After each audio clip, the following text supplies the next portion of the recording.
वाहिगुरू जी का खालसा वाहिगुरू जी की फतेह। TV84 ਦੇ ਸਾਰੇ ਦਰਸ਼ਕ ਤੇ ਸਰੋਤੇ ਜਿਹੜੇ ਇਸ ਵਕਤ ਸਾਡੇ ਨਾਲ ਨਾਰਥ ਅਮਰੀਕਾ ਦੇ ਵਿੱਚੋਂ ਜੁੜੇ ਹੋਏ ਆ ਜਾਂ ਫਿਰ ਸੋਸ਼ਲ ਮੀਡੀਆ ਦੇ ਰਾਹੀਂ ਸਾਨੂੰ ਦੁਨੀਆ ਭਰ ਦੇ ਵਿੱਚ ਦੇਖ ਰਹੇ ਆ, ਮੈਂ ਅਮਰਵੀਰ ਸਿੰਘ ਆਪ ਸਭ ਦਾ ਤਹਿ ਦਿਲੋਂ ਸਵਾਗਤ ਕਰਦਾ।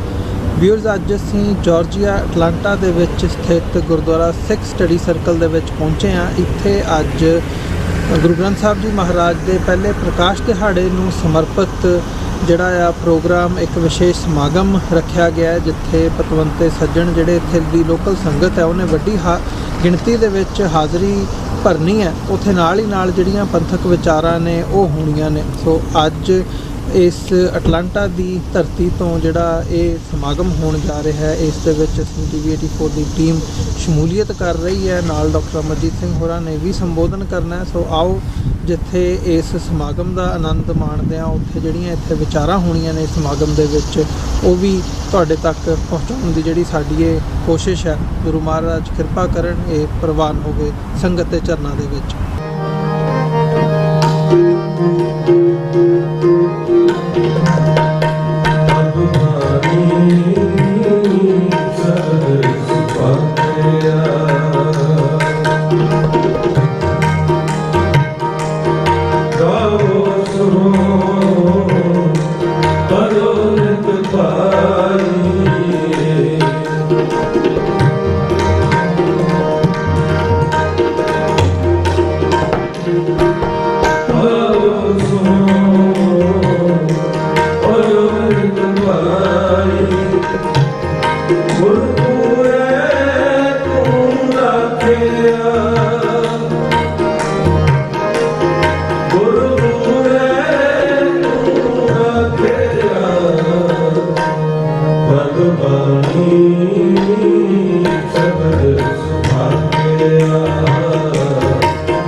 Bhagavani Sabad Subha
Bhagavani, Bhagavad Gita.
बोले गुरबानी राम वाहे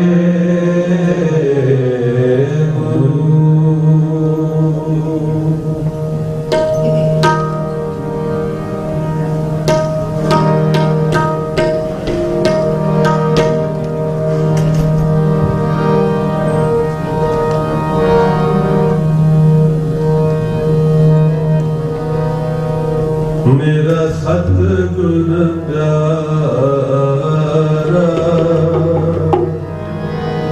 कित बिद मिले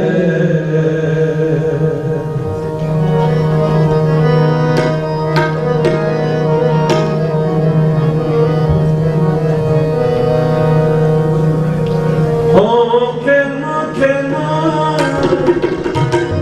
करी नमस्कार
मेरा गुर पूरा क्यों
ਕਿਰਪਾ ਹਰ ਨੇ ਲਿਆ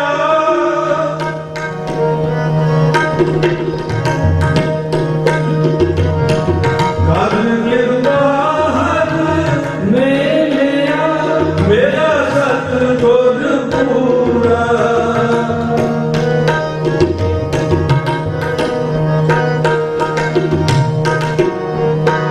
ਮੇਰਾ ਸਤਿਗੁਰ ਪੂਰਾ ਇੱਕ ਪੁਨੀਤ ਕੇਰਿਆ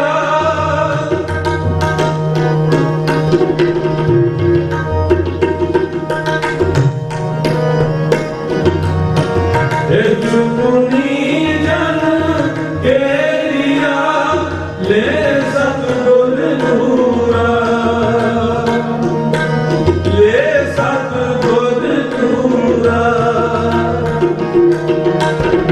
ਹਰ ਭਗਤ ਦਰੜਾਵੇ ਹਰ ਭਗਤ ਸੁਣੇ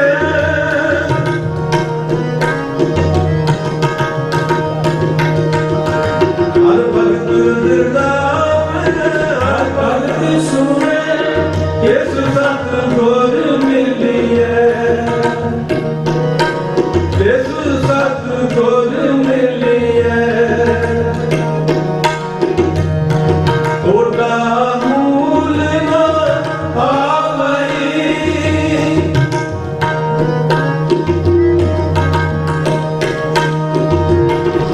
ਟੋਟਾ ਮੂਲ ਨਾ ਆਵਈ ਹਰ ਲਾਭ ਨਿਤ ਤ੍ਰਿਦੀਐ ਹਰ ਲਾਭ ਨਿਤ ਤ੍ਰਿਦੀਐ ਜਿਸ ਕੋ ਦਿਦੇ ਵਿਗਾਸ ਹੈ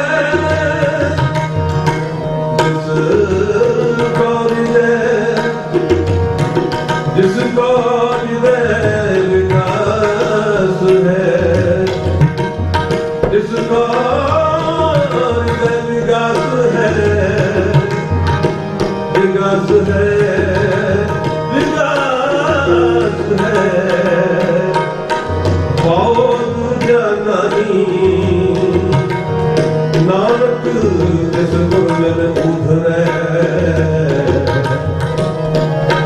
ਪਦ ਗੁਣ ਗਾਵੀ ਜਿਸ ਪਾਦਿ ਦੇ ਵਿਗਾਸ ਹੈ ਬਹੁਤ ਜਾਣਾਈ ਨਾਨਕ ਜਿਸ ਗੁਰਮਿਲ ਉਧਰੈ ਪਦ ਗੁਣ ਗਾਵੀ ਮੇਰਾ ਸੁਧ ਪੂਰਾ ਕਿਉਂ ਮਿਲੈ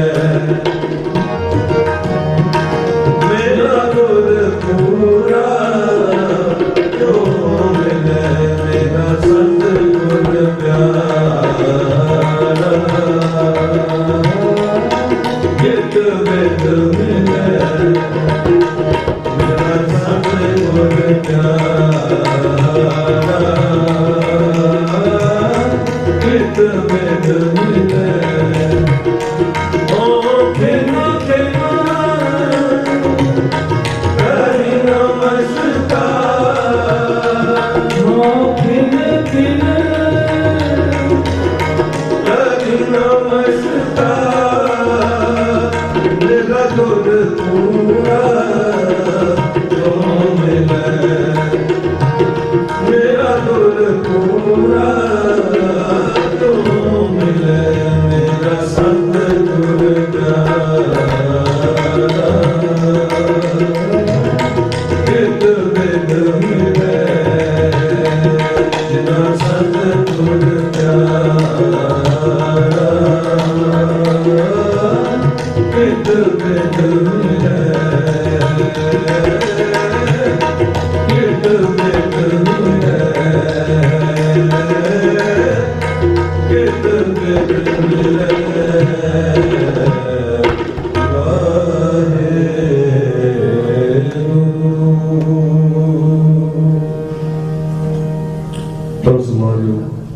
गुरु प्यारे गुरु साध संगत जीओ इन्नी खाती प्रमाण करना की करते हैं गुरु दिलाई वाले पढ़ते हुए बेअंत बुलंद लक्ष्मण जी हमारे कृपा कर पातों चढ़ने कला बख्श करना ਆਪਣੇ ਚਰਨਾਂ ਕਮਲ ਦੀ ਕੋਸ਼ਿਸ਼ ਕਰਨ। ਆਓ ਹੁਣ ਆਗੂ ਸਰਕਾਰ ਦੀ ਭਾਈ ਅਮਰਪਾਲ ਸਿੰਘ ਜੀ ਦਾ ਨਾਲ ਕਰਨਗੇ। ਉਸ ਤੋਂ ਉਪਰੰਤ ਸਾਰੇ ਸਰਕਾਰ ਜੋ ਬਹੁਤ ਸਤਿਕਾਰਯੋਗ ਪਾਸ਼ਾ ਭਾਈ ਅਮਰਜੀਤ ਸਿੰਘ ਜੀ ਆਪ ਜੀ ਟੀਵੀ ਪ੍ਰੋਗਰਾਮ ਆਪਣੇ ਨਾਲ ਕਰਨਗੇ। ਫਤਿਹ ਪ੍ਰਵਾਨ ਕਰੋ ਜੀ। ਵਾਹਿਗੁਰੂ ਜੀ ਕਾ ਖਾਲਸਾ, ਵਾਹਿਗੁਰੂ ਜੀ ਕੀ ਫਤਿਹ। ਸਤਨਾਮ ਵਾਹਿਗੁਰੂ ਸਾਹਿਬ ਜੀ। ਡੰਡੌਤ ਬੰਦਨ ਅਨਕ ਬਾਰ, ਸਰਬ ਕਲਾ ਸਮਰੱਥ, ਡੋਲਣ ਤੇ ਰਾਖੋ ਪ੍ਰਭੂ, ਨਾਨਕ ਦੇ ਕਰ ਹੱਥ। ਤੂੰ ਮੇਰ ਪਰਬਤ ਸੁਆਮੀ, ਓਟ ਗਹੀ ਮੈਂ ਤੇਰੀ। ਨਾ ਤੁਮ ਮੰਡੋਲੋ ਹੋ ਨਾ ਹਮ ਗਿਰਤੇ, ਰੱਖ ਲੀਨੀ ਹਰ ਮੇਰੀ। ਨਾ ਤੁਮ ਮੰਡੋਲੋ ਹੋ ਨਾ ਹਮ ਗਿਰਤੇ, ਰੱਖ ਲੀਨੀ ਹਰ ਮੇਰੀ।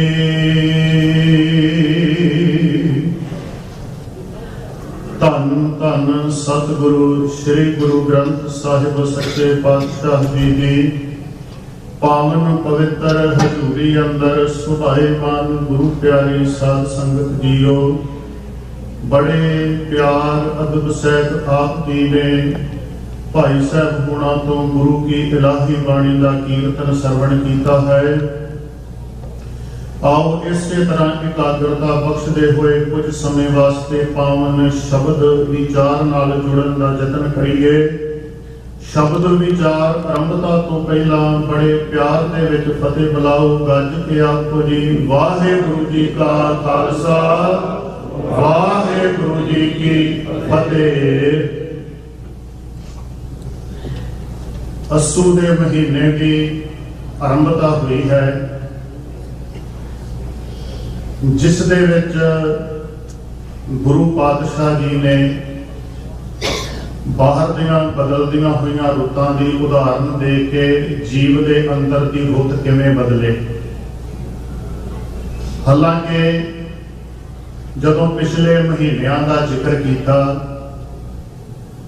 ਸਾਵਣ ਦੀ ਗੱਲ, ਭਾਦੋਂ ਦੀ ਗੱਲ, ਸਾਉਣ ਦੇ ਵਿੱਚ ਸਾਵਣ ਸਰਸੀ ਕਾਮਣੀ ਚਰਨ ਕਮਲ ਸਿਉ ਪਿਆਰ, ਮਨ ਤਨ ਰਤਾ ਸੱਚ ਰੰਗ ਇੱਕੋ ਨਾਮ ਆਧਾਰ।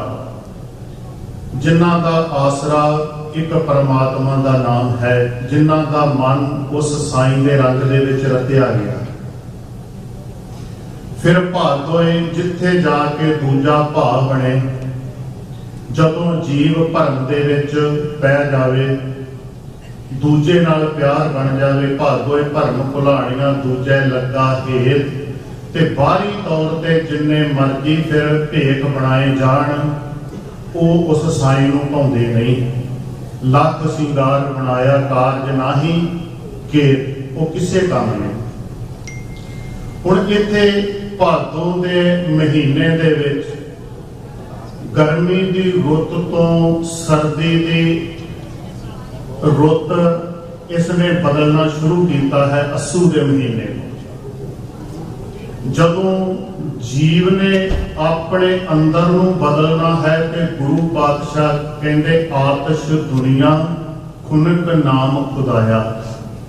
ਇਹ ਦੁਨੀਆ ਆਤਸ਼ ਤੋਂ ਭਾਵ ਮਾਨੋ ਜਿਵੇਂ ਵਿਕਾਰਾਂ ਦੇ ਵਿੱਚ ਇਹ ਸੜ ਰਹੀ ਹੈ, ਔਗਣਾਂ ਦੇ ਵਿੱਚ ਪੈ ਕੇ ਇਹ ਖੁਆਰ ਹੋ ਰਹੀ ਹੈ, ਪਰ ਪਰਮਾਤਮਾ ਦਾ ਨਾਮ ਇਸ ਨੂੰ ਠੰਡਕ ਦੇਣ ਵਾਲਾ ਹੈ। ਖੁਨਕ ਨਾਮ ਖੁਦਾਇਆ। ਹੁਣ ਜਦੋਂ ਕਿਸੇ ਵੀ ਜੀਵ ਨੂੰ ਅਹਿਸਾਸ ਹੋਵੇ, ਅਹਿਸਾਸ ਹੋਣ ਤੋਂ ਬਾਅਦ ਮਨ ਦੇ ਵਿੱਚ ਇੱਕ ਉਤਸ਼ਾਹ ਆਉਂਦਾ ਹੈ, ਇੱਕ ਉਛਾਲਾ ਆਉਂਦਾ ਹੈ, ਇੱਕ ਉਮਾਦ ਉੱਠਦਾ ਹੈ ਕਿ ਕਿਤੇ ਇਹ ਮਨਾ ਐਵੇਂ ਹੀ ਨਾ ਸਾਰੀ ਜ਼ਿੰਦਗੀ ਬਤੀਤ ਹੋ ਜਾਵੇ। ਜਿੱਥੋਂ ਠੰਡਕ ਮਿਲਦੀ ਹੈ, ਜਿੱਥੇ ਜਾ ਕੇ ਮਨ ਨੂੰ ਸ਼ਾਂਤੀ ਮਿਲਦੀ ਹੈ, ਕਿਉਂ ਨਾ ਉਸ ਪਾਸੇ ਨੂੰ ਵਧਣ ਦਾ ਯਤਨ ਕੀਤਾ ਜਾਵੇ। ਹੁਣ ਜਦੋਂ ਕਿਤੇ ਕੋਈ ਪਿਆਰਾ ਸਾਡਾ ਸਾਡੇ ਤੋਂ ਦੂਰ ਬੈਠਾ ਹੈ, ਕਦੇ ਨਾ ਕਦੇ ਕਿਤੇ ਮਨ ਵਿੱਚ ਆਉਂਦਾ ਹੈ ਮਨਾ ਇਸ ਜ਼ਿੰਦਗੀ ਦੇ ਰੁਝੇਵਿਆਂ ਚੋਂ ਤਾਂ ਕਦੇ ਟਾਈਮ ਹੀ ਨਹੀਂ ਨਿਕਲਣਾ, ਚਲੋ ਉਦਮ ਕਰੀਏ ਕਿਤੇ ਜਾ ਕੇ ਉਸ ਪਿਆਰੇ ਨੂੰ ਮਿਲ ਆਈਏ। ਭਾਵੇਂ ਉਹ ਸਾਡਾ ਖੂਨ ਦਾ ਰਿਸ਼ਤਾ ਹੋਵੇ, ਭਾਵੇਂ ਉਸ ਤਰ੍ਹਾਂ ਸਾਨੂੰ ਜ਼ਿੰਦਗੀ ਵਿੱਚ ਕਿਤੇ ਮਿਲਿਆ ਹੋਵੇ, ਪਰ ਜਦੋਂ ਅੰਦਰੋਂ ਪਿਆਰ, ਅੰਦਰੋਂ ਉਮਾਦ ਪੈਦਾ ਹੋਵੇ। ਹੁਣ ਅੱਸੂ ਦੇ ਮਹੀਨੇ ਦੇ ਵਿੱਚ ਵੀ ਗੁਰੂ ਪਾਤਸ਼ਾਹ ਜੀ ਨੇ ਉਹ ਉਦਾਹਰਨ ਦੇ ਦਿੱਤੀ ਕਿ ਜਦੋਂ ਜੀਵ ਦੇ ਅੰਦਰ ਉਸ ਪਰਮਾਤਮਾ ਦੇ ਵਿਛੋੜੇ ਦਾ ਅਹਿਸਾਸ ਹੁੰਦਾ ਹੈ ਤਾਂ ਇੱਕ ਮਨ ਦੇ ਵਿੱਚ ਉਮਾਦ, ਇੱਕ ਉਤਸ਼ਾਹ, ਉਛਾਲਾ ਹੁੰਦਾ ਹੈ ਕਿ ਕਿਉਂ ਨਾ ਉਸ ਸਾਈਂ ਨੂੰ ਜਾ ਕੇ ਮਿਲਿਆ ਜਾਵੇ। ਅਸੁਨ ਪ੍ਰੇਮ ਉਮਾਹੜਾ ਕਿਉਂ ਮਿਲੀਐ ਹਰ ਜਾਣੇ, ਉਸ ਹਰੀ ਪਰਮਾਤਮਾ ਨੂੰ ਕਿਵੇਂ ਮਿਲਿਆ ਜਾ ਸਕੇ। ਮਨ ਤਨ ਪਿਆਸ ਦਰਸ਼ਨ ਘਣੀ ਕੋਈ ਆਣ ਮਿਲਾਵੇ ਮਾਏ। ਐ ਮੇਰੀ ਮਾਂ, ਮੇਰੇ ਮਨ, ਮੇਰੇ ਤਨ ਵਿੱਚ ਇੱਕ ਤਾਂਘ ਹੈ, ਪਿਆਸ ਲੱਗੀ ਹੋਈ ਹੈ, ਕੋਈ ਮੈਨੂੰ ਮਿਲਾ ਦੇਵੇ। ਬਿਆੰਤ ਸ਼ਬਦ ਆਪਾਂ ਗੁਰੂ ਪਾਤਸ਼ਾਹ ਜੀ ਦੇ ਪੜ੍ਹਦੇ ਹਾਂ, ਕਿਤੇ ਕੋਈ ਇਸ ਤਰ੍ਹਾਂ ਦਾ ਹੋਵੇ, ਕੋਈ ਜਨ ਹਰਸਿਓ ਦੇਵੈ ਜੋਰ, ਚਰਨ ਗਹੂ ਬਖੋਂ ਸ਼ੁਭ ਰਸਨਾ ਦੀਜੈ ਪ੍ਰਾਣ ਅਕੋਰ। ਕਿਤੇ ਕਿਸੇ ਖੂਨ ਦੇ ਰਿਸ਼ਤੇ ਨਾਲ ਬੜਾ ਚਿਰ ਇਕੱਠਾ ਕੱਟਿਆ ਹੋਵੇ, ਕਿਸੇ ਕਾਰਨ ਕਰਕੇ ਵਿਗੜ ਜਾਵੇ ਤੇ ਆਪਸ ਦੇ ਵਿੱਚ ਹਉਮੈ ਦੀ ਕੰਧ ਜਿਹੜੀ ਹੈ ਉਹ ਮਿਲਣ ਨਹੀਂ ਦਿੰਦੀ, ਤੇ ਤੀਜੀ ਧਿਰ ਕਿਤੇ ਕੋਈ ਇਹੋ ਜਿਹੀ ਹੋਵੇ ਜਿਹੜੀ ਯਤਨ ਕਰ ਦੇਵੇ ਕਿ ਉਮਾਦ ਦੋਵਾਂ ਦੇ ਅੰਦਰ ਹੈ, ਪਰ ਇਹ ਮੇਰੇ ਯਤਨ ਤੋਂ ਬਿਨਾਂ ਨਹੀਂ ਮਿਲ ਸਕਦੇ, ਕਿਉਂਕਿ ਦੋਵਾਂ ਦੇ ਅੰਦਰ ਦੀ ਵਿੱਥ ਇੰਨੀ ਕੁ ਹੈ, ਜੇ ਮੈਂ ਇਹਨਾਂ ਦੀ ਵਿੱਥ ਨੂੰ ਮਿਟਾ ਸਕਾਂ ਤੇ ਮੈਂ ਵੀ ਭਾਗਾਂ ਵਾਲਾ ਹੋਵਾਂਗਾ। ਹੁੰਦੇ ਨੇ ਸੰਸਾਰ ਦੇ ਵਿੱਚ ਵਿਚਰਦਿਆਂ ਵੀ ਇਸ ਤਰ੍ਹਾਂ ਦੇ ਇਨਸਾਨ ਨੇ ਜਿਹੜੀ ਦੋਵਾਂ ਧਿਰਾਂ ਦੀ ਵਿੱਥ ਨੂੰ, ਦੂਰੀ ਨੂੰ ਦੂਰ ਕਰ ਦਿੰਦੇ ਹਨ। ਕੋਈ ਆਣ ਮਿਲਾਵੇ ਮੇਰਾ ਪ੍ਰੀਤਮ ਪਿਆਰਾ ਹੁਣ ਤਿਸ ਪੈ ਆਪ ਵਿਚਾਈ। ਜਿਹੜਾ ਕੋਈ ਉਸ ਪਿਆਰੇ ਪ੍ਰੀਤਮ ਦੇ ਨਾਲ ਮਿਲਾ ਦੇਵੇ। ਮਨ ਤਨ ਪਿਆਸ ਦਰਸ਼ਨ ਘਣੀ ਕੋਈ ਆਣ ਮਿਲਾਵੇ ਮਾਏ। ਸੰਤ ਸਹਾਈ ਪ੍ਰੇਮ ਕੇ ਹਉ ਤਿਨ ਕੈ ਲਾਗਾ ਪਾਏ। ਹੁਣ ਜਦੋਂ ਇਹ ਅਹਿਸਾਸ ਹੋਵੇ ਕਿ ਸੰਤ ਜਨ ਪ੍ਰੇਮ ਵਧਾਉਣ ਦੇ ਵਿੱਚ ਸਹਾਇਤਾ ਕਰਦੇ ਹਨ, ਤੇ ਮੈਂ ਪਿਛਲੇ ਦਿਨਾਂ ਵਿੱਚ ਵੀ ਜ਼ਿਕਰ ਕੀਤਾ ਸੀ, ਸੰਤ ਕੱਲਾ ਆਪਣੇ ਨਾਲ ਪ੍ਰੇਮ ਨਾ ਵਧਾਉਣ, ਸੰਤ ਕੱਲਾ ਆਪਣੀ ਖੂਨੀ ਨਾਲ ਤੇ ਜੋੜਿਆਂ ਨਾਲ ਪ੍ਰੇਮ ਨਾ ਵਧਾਉਣ। ਸੰਤ ਸਹਾਈ ਪ੍ਰੇਮ ਕੇ ਹੋਣ, ਨਾ ਕਿ ਕਿਸੇ ਡੇਰੇ ਦੇ, ਨਾ ਕਿਸੇ ਸੰਸਥਾ ਦੇ, ਜਿਹੜੇ ਪ੍ਰੇਮ ਵਧਾਉਣ। ਹਾਂ, ਜੇ ਕੋਈ ਆਪਣੀ ਜਗ੍ਹਾ ਦੇ ਉੱਤੇ ਬੈਠਾ ਹੈ ਪਰ ਉਹਦਾ ਮੋਟਿਵ ਕੇਵਲ ਤੇ ਕੇਵਲ ਆਪਣੇ ਨਾਲ ਜੋੜਨਾ ਨਾ ਹੋਵੇ, ਜੇ ਉਹ ਬੈਠਾ ਜੋੜਦਾ ਵੀ ਹੈ ਤੇ ਉਹ ਜੀਵ ਨੂੰ ਸੁਧਾਰਨ ਦਾ ਯਤਨ ਕਰਦਾ ਹੋਵੇ, ਉਹ ਜੀਵ ਨੂੰ ਉਸ ਮਾਲਕ ਦੇ ਘਰ ਤੱਕ ਸੋਧਾਰ, ਜਿਹਨੂੰ ਦੋਵਾਂ ਟਾਈਮਾਂ ਦੇ ਵਿੱਚ ਅਸੀਂ ਮਾਲਕ ਦੇ ਚਰਨਾਂ ਵਿੱਚ ਪੁਕਾਰ ਕਰਦੇ ਹਾਂ, ਉਹ ਉਸ ਦੇ ਨਾਲ ਜੋੜਨ ਦੀ ਉਹਦੀ ਭਾਵਨਾ ਹੋਵੇ।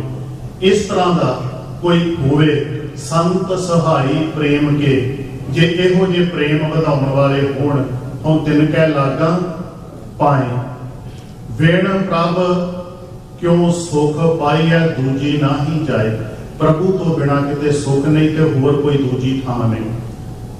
ਦੂਜੀ ਜਾਏ ਨਾ ਸੁਝੇ ਕਿੱਥੇ ਕੂਕਣ ਜਾਉ, ਕਿੱਥੇ ਜਾਵਾਂ ਮੈਂ, ਕਿਉਂਕਿ ਉਹ ਇੱਕ ਸਾਈਂ ਦਾ ਦਰ ਹੈ ਕਿ ਉਹ ਦਰ ਹੈ ਜਿਹਨੂੰ ਗੁਰੂ ਅਮਰਦਾਸ ਪਾਤਸ਼ਾਹ ਜੀ ਨੇ ਕਿਹਾ ਨਾ, ਇਹ ਮਨ ਹਰ ਜੀ ਧਿਆਏ ਤੂੰ ਇੱਕ ਮਨ ਇੱਕ ਚਿੱਤ ਭਾਏ।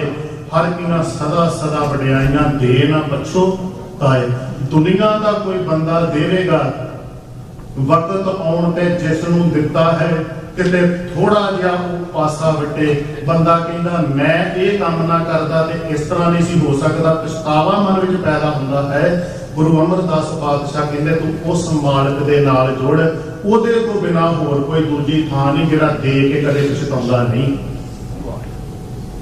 ਵਿਣ ਪ੍ਰਭ ਕਿਉਂ ਸੁਖ ਪਾਈਐ ਦੂਜੀ ਨਾਹੀ ਜਾਏ। ਜਿਨੀ ਚਾਖਿਆ ਪ੍ਰੇਮ ਰਸ ਸੇ ਤ੍ਰਿਪਤ ਰਹੇ ਆਕਾਏ। ਜਿਨ੍ਹਾਂ ਨੇ ਉਸ ਪ੍ਰੇਮ ਰਸ ਨੂੰ ਚੱਖਿਆ ਅੰਦਰੋਂ ਪੂਰਨ ਤੌਰ ਤੇ ਰੱਜ ਜਾਂਦੇ। ਬਾਹਰੀ ਤੌਰ ਤੇ ਕਿਸੇ ਕਿਸਮ ਦੀ ਉਹਨਾਂ ਦੇ ਕੋਲ ਭੁੱਖ ਨਹੀਂ ਰਹਿੰਦੀ। ਸਿਰਫ ਤ੍ਰਿਪਤ ਰਹੇ ਆਕਾਏ ਤੇ ਕਰਦੇ ਕੀ ਨੇ? ਆਪ ਤਿਆਗ ਬੇਨਤੀ ਕਰੈ।